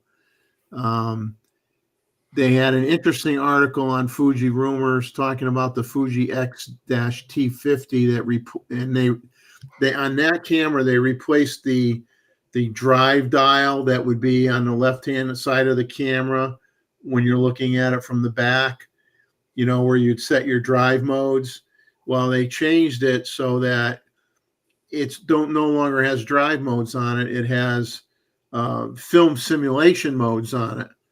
And I guess there were a lot of negative comments about them putting the film simulation modes on the dial, but the person that runs Fuji Rumors said he thought it was that he liked it better. So different opinions, obviously. But he says the camera is being sold overpriced by third parties, hard to get, and they're coming out with a 16 to 50 millimeter variable aperture 2.8 to 4.8 lens coming out as a kit with that X-T50 body on May 16th. And then their new X100 version 6, orders are stopped again in Japan. They don't have enough, they don't have enough to go around. And then, as you started to bring up, Gustavo, is Canon Rumors actually mentioned Simon from Ordinary Filmmaker reporting that a source that he has that's accurate 75% of the time is claiming a Canon's going to officially announce 2 full-frame camera bodies this month, and then another video that Simon came out later on in the day today claimed that they expect it in the next week. So the that's obviously on the Canon R5 Mark II and the EOS R1. One could be USA, what's that? Yeah, one could be interesting. Yes. Yeah. Now they go to canonrumors.com if you want to see the sale, just like Nikon's got a sale going on. Canon's got a big sale on EOS R cameras and RF lenses right now. So if you're a Canon user and you want to see, what lenses are on sale, go to canonrumors.com and look that up. And then last but not least, they had an opinion piece that they wrote on Canon Rumors talking about at the CP Plus event for this year. They feel that the camera manufacturers are changing their marketing, aiming at young people, women, and families. It was like a big thing at the booths, I guess, that they had. Photo circle exhibits, work exhibitions were more visible than ever. Event conveyed how the camera industry as a whole is working to attract beginners, young people, and women, so that cameras, which are becoming increasingly expensive, yeah, no kidding, are not just for enthusiasts. So they're trying to drum up excitement with with women, families, and young folks to try to. I mean, obviously, they got to keep the people our age aren't going to be buying cameras for the next 30 years, you know. So they need to get a new they need to get younger generations of people interested in buying cameras. Otherwise, we someday won't have any cameras anymore. That's about all I had with what I had time to poke through. Your pictures were really good, Luis. We like them. Yeah, thank We you. like them. They're now where were those in Costa Rica too, or where were those at? No, it's just over the border in Spain, Oh, okay. in the south of Spain, like half an hour from here. But they live in Portugal as well. See, I was commenting, Luis. So first question to you: what lens did you use? Yeah, I used the lens was the old DX 18 to 300. Ah, the Roy favorite. Yeah, Roy's exactly. favorite. That's why I wanted to show it. That's what I Luis, thought was you interesting. gotta turn your body upside down so that looks like a thumb up instead of a thumb down. Oh, like that. Okay. No, Yeah, that's why I was surprised with the outcomes because it was quite windy, and wow. and also I had the Z8 with me, but I had the D70-100, which I use for more for macro. So I went out of the car because it was quite windy and dusty, and I decided to leave the Z8 in the car. So these pictures were taken with the old combo. Wow. Well, So they look fantastic. They look fantastic. And the other thing, the other comment that I made, you may have missed that one. Funny that there is a moth in Spain and Portugal that mimic hummingbirds when there is no hummingbirds. no, it's true, and they feed just like hummingbirds. Yeah, but there is no hummingbirds to No, there are no hummingbirds. No, and they are exactly. active. They are active during daytime as well. So that's it's quite funny. And the way I took those pictures is that once they, maybe because of the wind, it was easier. I don't know. They had to position themselves so that the wind was kind of stable. So I put the focus point away from the center, more or less in the direction that I expected them. And then, even though it was moving a lot, I just shoot once the wind kind of calmed down and they were away from the flower. That's good. So I have I think at least one other which let's say as good. So these I just process them quickly just to try to show you guys. No, they're cool looking. I mean, I commented that I've heard rumors that we have something like that here in South Carolina, but I've never encountered any. But I've heard people talk about them. So I'm gonna have to look it up and see if we really do have them down here, or if it's just people talking. I don't know, but it's possible that there are a few species of butterflies that cross from Asia to North America and even into Europe. Not that many, but there are a few. That could be that it was it crossed the Atlantic and then it came with all the adaptations to look like a hummingbird. Yeah, I'm not even sure if I saw one similar looking one, kind of, but not the same species in Costa Rica. I remember seeing something more of a hummingbird behavior. It was a moth, some kind. Wow. It's also a daytime moth, I think, but I'm not an expert on insects. Anyway, I just wanted to show it to Roy because we mentioned last week, and I decided, to be honest, 1 week ago, I didn't know I would be here. My wife said, "Why don't you go and visit your family? You have a few days off." And I said, "Okay, I'll do that." I don't dislike DX lenses. I just don't recommend them for most people. Oh, absolutely. I understand it, but because I have it. If you got it, use it. Yeah, yeah, that's it. I wanted to practice, and in the Netherlands the weather was quite bad, so here it's kind of okay, although it's they forecast a bit of rain. Anyway, it was just to make use of the gear that I have. I Great. believe some Yeah, moths I'm are the trying kind of to. bird. Yeah, I'm But I don't trying to have find internet. out. They have them in Myrtle Beach, but I'm not getting a hit on that. They have the hummingbird moth listed with the U.S. Forest Service, but I'm not seeing a direct connection to where I live anyway. I'll have a look online later. The thing is, I'm in a hotel room here, but I think they disconnect the Wi-Fi during the night period. So that's why I thought I could join with my laptop, but it didn't work out. Okay.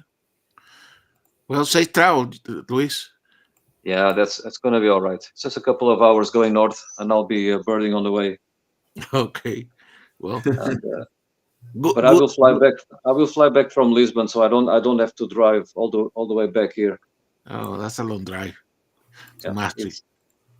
yeah. It was just that the connection flooded. It's quite popular Portugal at this moment, so I couldn't buy a ticket to Lisbon from a nearby airport. So I ended up flying to Faro, and I'll leave. I'll fly back from Lisbon. I do that a few times. It's okay. It's not that far.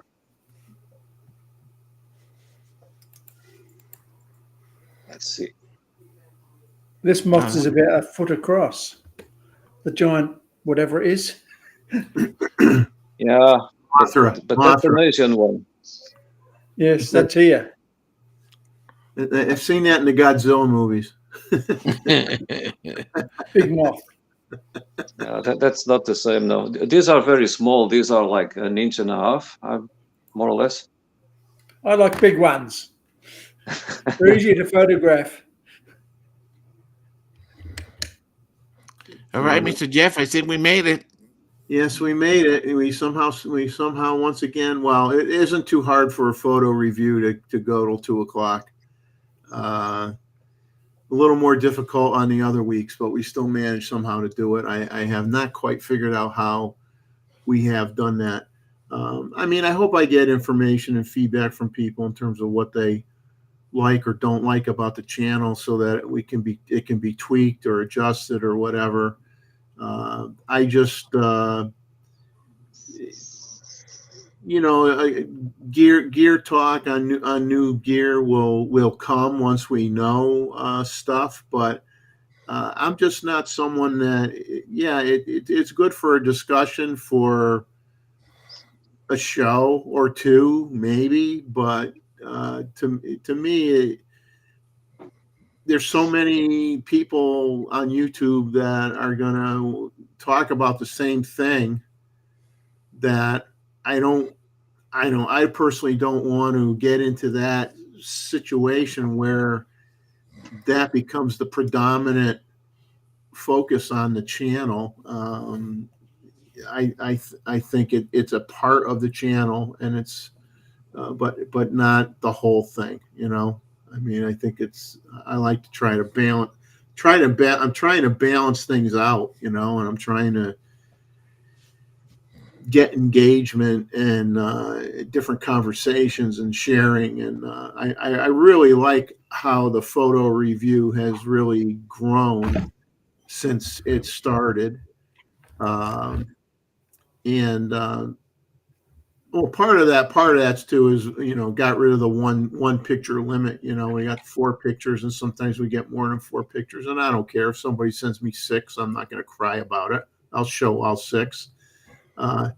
It doesn't take me that much more time in terms of moving stuff around, whether I got 4 from somebody or 5 it doesn't really matter. The timing is what takes the time is the documenting the settings on like a form. I fill it out, and then bringing in all the images into Lightroom, and then dragging them all and getting them in the same order as my list, and I build up the list as I get the images. So unless somebody's leaving early, all the pictures are shown in the order in which they're received. Unless somebody's on the screen with me and they're leaving early, I want to give them the chance to comment on their images, so we show them early, like we did for John, because John was leaving early. So, but anyway, we're going to call it a night, folks. It was an interesting night. It was very kind to have received some camera equipment, some vintage cameras as a gift.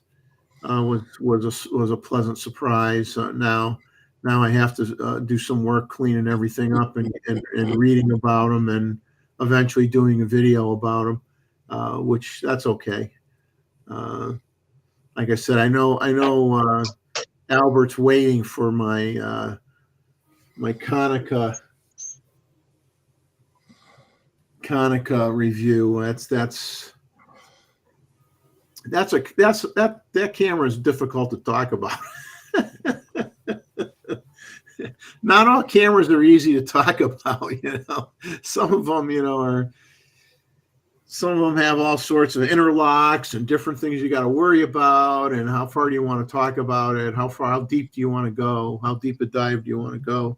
And I tend to dive pretty deep. I mean, I read the manual, I take notes, I kind of go soup to nuts, which probably drives people nuts because they just want a superficial discussion. But I dive deep, because to me, if you're a collector or you're a user, more information helps you make a decision whether you want to do it or not. So I tend to provide more rather than less, because I don't want people. I want to represent it accurately and let people make a decision whether they want to spend the money and buy it. Because this stuff may be old, doesn't mean it's cheap just because it's old. Case in point, the $15.5 million. Very good value though. $15.5 million light. You can get some good deals on some of the old Nikon glass. Some of it's held its value very well. Just buy carefully. Yeah. And the thing to realize too is the manufacturing processes from the 50s were not as good as what they are today. So, like I said, an air bubble in a lens was not considered a defect back then. So you could see some variation in the quality as well. Yeah. Until the 80s, before computers, lenses that were very variable in quality. You had to look at half a dozen to find one good one. Yeah, I remember younger, reading Popular Photography or Modern Photography magazine or whatever, and there was always comments in there, or on DP Review. If you were into DP Review, you would always have comments like, "Oh, that lens stinks. I had to buy 6 of them before I got one that was any good." But even Leica lenses were like that. All the lenses before the 80s was variable quality. But yeah, I mean it's a crapshoot. I mean, not with the new stuff really, but yeah, we're definitely in the age of being extremely spoiled. I'll tell you that. Yes, we sure are. So Gustavo, question for you about the 600 PF. Mm-hmm. You have the 800, correct? Yeah. You have the 800. Mm-hmm. So once you got the 600, what would you say your percentage of use is? 600 versus 800. Wow. Let's say, correct. But let me put it in a case. I took both of those to California for that outing. Remember that I showed to, okay? And except when I was on photographing the orcas, which was with the 100 to 400. Okay? the most of the lens that took the majority of the photo was the 600, for the reason that we had discussed before, because it's like the 500 PF, small, and Light. then you need to get out of your car and walk to a place. You're not going to drag the 800. You drag the 600. You can. So again, it's the versatility of having to go around. So the first then, or if I go to a Castlewood Canyon, which is a park here, correct, to photograph from the car, correct. So I put the 600 PF on the Z8 and the 800 on the C9, and the one that if there is something on a fence or something, I reach for the 300 PF for the same reason that you would reach for the 500. Right? It takes the teleconverter, the 1.4, very well.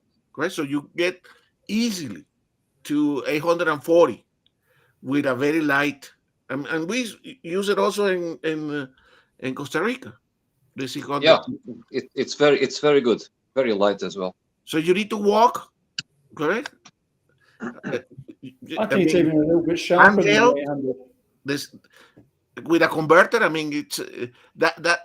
I mean, you have it is very equivalent to the 600 PF, but you have 100 millimeters more, and it has all the modern, the motors and all that kind of stuff. Now your 500 have been refurbished recently, correct? So you have Yeah, my 500, they had to put all new motors in it because exactly. I used it so much I wore it out.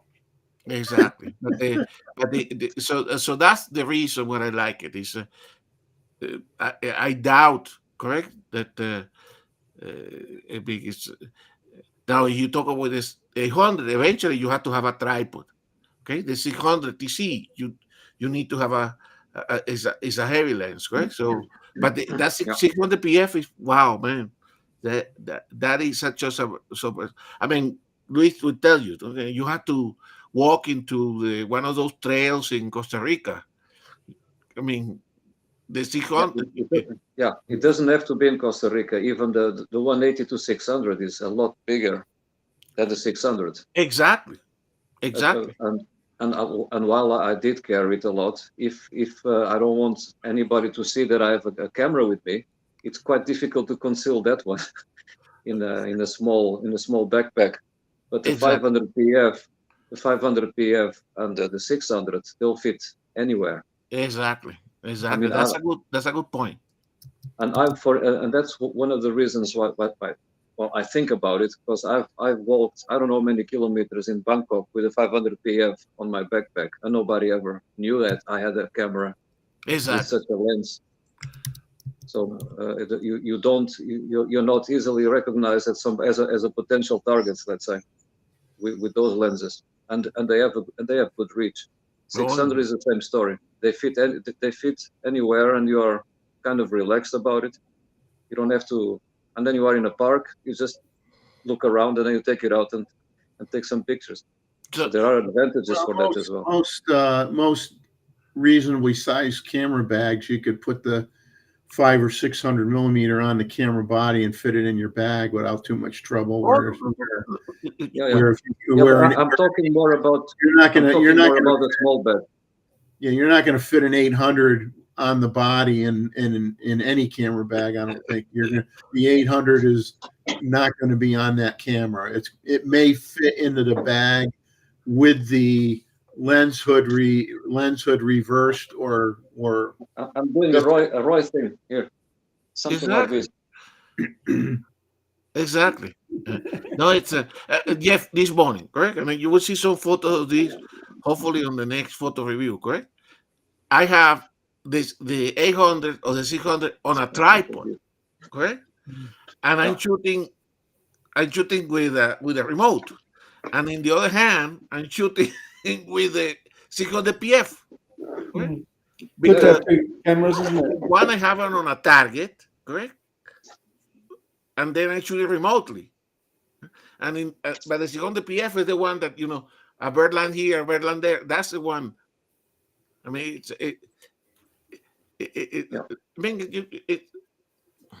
Not So that your if I your 600 f4, then you're using predominantly on tripods only. only. Okay. Yeah. I mean, it's Too heavy. Yeah. Even the modern ones are too heavy. Correct. Yeah. Now the Yeah. quality of the image, but you see the 800 PF or the 600 PF. Wow, the difference in quality image is almost negligible. Now the 160, the 180 to 600. Yeah, that's a bigger difference. That's a big difference. Yeah, But that you It's could a good tell. lens, That you but could it's tell a pretty focus quick. lens. Yeah. but now the 600 that has a 4, that's special, correct? When you can see, you say, wow, that, I mean, and then of course you have the flexibility to go to a 4, correct? Very early in the morning, but it's a pain to travel, correct? So for instance, if I go to Costa Rica, I probably will not take it, correct? Not in my first trip there. Not when I went to Texas, I took it, correct? So because I want the versatility, and also, I mean, even to Well, go to the airport. in Costa Rica, you see a lot of people with, especially if you're in organized tour, with really, really big lenses. Yeah. And even I start looking like, okay, but and always with a tripod, or almost always with a tripod. Yeah. I love tripods. I love them. It brings some discipline, but there is a time and place for a tripod, and there is a Yes. time and place not to have a tripod. Okay? And you have to walk. Yeah. So, Or even to travel light. I just came with a small backpack to Portugal. that's 600. That's 600. Jeff, I put it on. Let me show you here. Should have been one of the first lenses Nikon released, not one of the last. Yeah. Yeah, but they want us to buy everything. Yeah, I just about have. Exactly. Well, the thing is, if they came out with the 600 first, a lot of people wouldn't have bought the 8. They were genius. They were genius at releasing the lens so that we buy them all. And then they say Nikon doesn't know how to do marketing. Sure they do, because they get you to buy at least 1 or 2 lenses that you probably wouldn't have bought, depending on how they release them. So this is a small camera bag, right? Actually, I got it for free from, it's a Gibson, when I bought a Gibson tripod, correct? From B&H many years ago. So in this one here, small for me. Remember, I travel with a airport, whatever, the think tank. This one here, you can open it on the side, and your 600 can go in here easily. Now without the camera being attached, and I can still put the 20 to 120, and maybe certainly 2 C8, and travel with this, and get everything, and one teleconverter. So yeah, Steve Perry just did a video. It's kind of a remake of one that he did a year or so ago, where he's talking about what he brings to Africa with him, and of course this time talking about Nikon gear versus Sony gear, and from his lens choices were the 600 f4 and the 1-400 and the 24 to 120. And he says the more cost effective alternative is the 600 PF and the 100 to 4 and the 24 to 120. And that kind of makes sense. That kind of makes sense because, well, he said what he likes to do, and I don't disagree with him. But I don't know, like, if he obviously has a lot of say,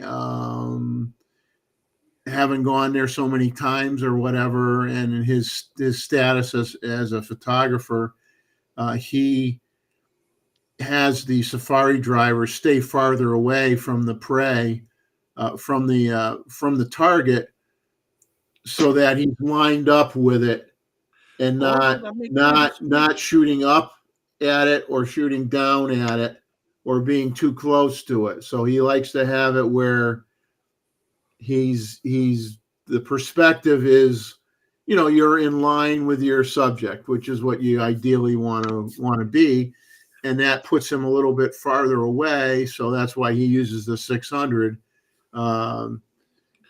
But there are other people that you know, a lot of people that would go on a safari that either don't think of doing that, or they let the safari drivers do what the safari drivers want to do, and they get right on top of the animals, and then the 600 is too big, you know, and then they don't need it. I'm sure that Steve is on a safari uh, Land Rover by himself, correct? If you have, you know, sharing that safari Land Rover with 3 other people, and they Or with only have smartphones. a 70 to 200, You're gonna lose. You're gonna lose. exactly. You have to You go know? closer. Remember Andy Miller, correct? Yeah. That obviously we don't see him anymore because he's in UK, okay? Yeah. But I mean, he will tell you, hey, I always go there to safari, take one Land Rover for himself, because you don't want to, so that he can direct the guys, correct? The general Land Rovers are going to try to get you as close as possible to the lions, correct? So, Yeah, I suppose so. Everyone's Yeah, focused and on then the big five, and that's not the most interesting of the animals anyway. yeah, they get By too the way, close. You got it too close. You're one going to be last using thing. 70 to 200. Yeah. Right? What You'd I be using always carry with me is one of these. You cannot see it. I never carry a lens hood with me. I always use these flexible ones yeah. to put Takes up like less this. room. Some of those big lens hoods are huge. Yeah. For me, a big lens hood is always in the way of when you travel. And it catches the wind. And these ones you just fold them like this. Mm. And I've been using this already for several years. I never take a lens hood with me, never. Those are lens coat, correct? I think so. I have one of those with somewhere. Lens coat. I Lens have coat, one yeah. of those somewhere, but I don't know where. I just started, and then you never go back, because they also fit. Because if you carry like this backpack with even the 180 to 600 or whatever, you always squeeze this one in the fold, and you carry Flap. both, and you don't realize. Yeah. That, No, it's especially well, if you actually, go, yeah, and especially if you very. are on a mixed trip. If you go, say, with your wife and your kids, you go to a town, and then there is a park somewhere. You take the big lens with you, and it all fits. You can even carry a bottle of water outside, and it's still okay. Steve Perry mentioned actually, and that's a very common practice, correct? He has one of those Gura gear bags, which I have 2 of those. Don't use them that much anymore. And for his 600 TC, he cannot fit it with the land hood, okay? So he had to put the land hood somewhere in the luggage. But that one is that land hood is quite expensive. The old ones that used to be carbon fiber, like $1,000 there for a land hood. Oh It's yeah. the size of a flower So pot. he used to recommend those. Steve Perry used to recommend those. I don't know if he used them anymore, but he used to recommend those. And they are good. I mean, you put them tight, and you can even. I mean, I've bumped with that lens hood against twigs and branches and whatever, and nothing happens to the camera. It's actually better than a solid one. Yeah. Well, the carbon fiber ones used to be quite brittle too. I never broke one of those, but I know they can be brittle. A friend of Problem mine is the broke size his. of them. A friend of mine broke the one from the Canon 100 to 500, and it cost like €500 Yeah. to get a new one. It's like what, I don't know, $1 to the euro, but it's about the same, I suppose. Time to try a lens coat. So Jeff, going back to your thing. For So travel, which is, I mean, of all the telephotos, correct, that I have, since I am a glutton for telephotos, that's what my at least my gas syndrome is only there, correct, in that bunch there. The one that I use the least at this moment is the one 180 to 600. Mm. And still, that's the one that I use for when it proves. That's the one that I use for the clips, okay? Because it was, I think, the proper tool for that. The 600, it was very difficult to find the sun, and you don't want to be looking at the sun, and with the very high angle of the clips, you didn't want to put a big, massive lens or a tripod that is fully extended. Okay, so it turned out that the 180 to 600 was the right tool. So it's like anything, but that's the one that I use in the least. But I know it has its use too. Right? that's But a very good point. That's a very good point, Gustavo. Yeah. Huh? In my last, sorry to interrupt you. I thought you finished. On this my last Costa Rica trip, I took about 100. Well, from the pictures that I liked at the end, 100 pictures I took with a 180 to 600, and 600 plus with the 600. Exactly. It's like 1 to 6, 1 to 7. But I did need the 180 to 600 in some occasions. Yeah, no, I'm sure. I told you that for if there is mammals and tripod, but the other thing, Or when Jeff, you're too close. exactly. The other thing that Luis mentioned is true.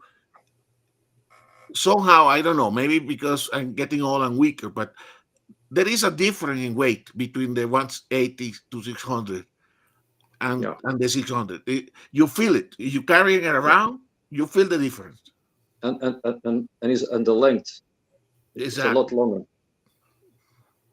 I think it will not fit in this backpack with the Z9. It will fit with the Z8, but not with the Z9. I think when you use the 180 to 600 and you're shooting at 600, that's where you see it gets soft at 600. Exactly, that's my point about it. That's like that. That's not how very soft, just a little soft. Just a little enough though, where if you had them side by side, you'd go like I got some bald eagle shots with the 180 to 6 on the same tree that 2 weeks prior I took the same eagle on the same tree with the 800, and there's no comparison. Exactly. I look at the 180 sharp. I look at the 180. The 180 to 600 is more versatile. Yeah. Now and none of these except the 180 to 600. That's the only one that is kind of more budget friendly lens, correct? Oh, because yeah. None of them are budget friendly. They are expensive, correct? But it's the only really affordable one of the lot. Yeah. Exactly. But at 500 is quite sharp. Oh, no. At 500 is already quite sharp. I tried that at home, and at 10 yards, 10 meters, 11 meters, it was pretty much in pair with the 500 PF. Yeah. But when you zoom out or into 600, that's when it kind of deteriorates a bit. Exactly. That's where I mostly use it, though. Yeah, people will crank it all the way to 600, correct? Because they want the reach. For everybody that says you don't need anything more than a 600 or or whatever, you know what? If you have it, you use it. It seems like. But if the subject is really close, say, I don't know, 4 or 5 yards or even closer, then it's sharp enough. That's when that. Then you need the flexibility. Then you can even go to 600. Because with the 600 PF, you cannot focus that close. Then you can use the zoom and focus really close, and then it works. Exactly. So that's what I was telling somebody here in the chat. If I probably go to, if I were to Yellowstone, that it's either I put that one on the camera, in one of the cameras, the 180 to 600, or the 100 to 400. correct? In one camera, and then the 600 PF on the other camera, probably with a You have 1.4, two cameras. because you know, far or close, that you but that 600, man. Well, look, I show you. It depends on the use case and depends on what you're doing, because I still have the 200 to 500, and I probably keep it because when it's when you zoom, you can carry it. It's a lot smaller than the 180 to 600. Exactly. If you want to carry it and you say you want to photograph not birds but necessarily but And it's smaller more animals, expendable. you can Yeah, carry it it. more easily than the 180 to 600. But the reason that this is here, because I use it, correct? I mean, you know, the one that is in your camera, that's the one that you're taking it out, right? So Anyway, you have more stress before a trip deciding on what to take. Once you're there, you just deal with it. exactly. Yeah. Well, you have another way of zooming in this. That's like walk forward or walk backward. That works too. Takes longer though. Well, Takes but in the case of But no, that's what your zoom was in the old days. You didn't have all this Yeah. long. Most But, I people mean- couldn't afford the long glass. You know. but actually, you take the 100 or 600 PF. Actually, what Luis said, that's the truth, correct? You got to be photographing hummingbirds or tanagers. Wow, the problem is not so much the amount of how close you can get to is the minimum focusing distance, because even a normal bird feeder distance, 10 meters, 6 meters, right? The hummingbirds are very small, so you need the big millimeters to get a good photo, right? Is when you get bad with the 600 PF or with all these lenses, is because they can get not too big in the image, is that they don't focus that much that close, correct? That's when the 180 to the 180 to 600 has some advantage, correct? Yeah. Like a pseudo macro as well, correct? Because it can Even for focus butterflies. exactly. But the hummingbirds at 5 meters is still small, correct? Yeah. At 600 millimeter. Oh yeah, you're still cropping your image if you want to. In that case,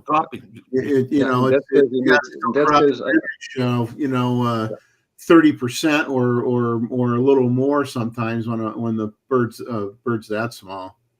Yeah, and that's and then you take the 500, the 600, or the 800 because the image quality is better. Yeah. No, I mean, like that photo that I show of that's where the 600, correct? The 604 of the flicker, correct? Yeah. Well, it takes before from the hole to that position, which is the edge of the frame. You can make only like 4 photos at 20 frames per second. Okay? So actually for that one, you actually, and I did this trick. If I put one camera with a 600 and one camera with a 100 to 400 at 400, and the beauty is that you can trigger the 2 cameras with the same remote. Okay? So I was triggering the two cameras, one at 400 millimeters and one at 600 millimeters. So and to tell you the truth, I found the 600 more pleasing. Now, what I was shooting at 400 is because I get a couple more frames. Remember the montage that I did? You get a couple of more frames on the flight. Correct? So anyway, I think I'm going to call it a night, guys. Hey, you started this discussion at the end of the show. See, I started it. It got really interesting. My wife tells me I talk too much, so I can't really disagree with her. She's correct. Okay, guys, I'm going to have breakfast and have a good night's sleep then. Take it easy and have a good one. Enjoy your trip and your shooting, and we'll see you hopefully next week. And We'll see if we have any breaking news between now and next Saturday. Excellent. You never know. Take care, Take everybody. care, guys. Have a good one.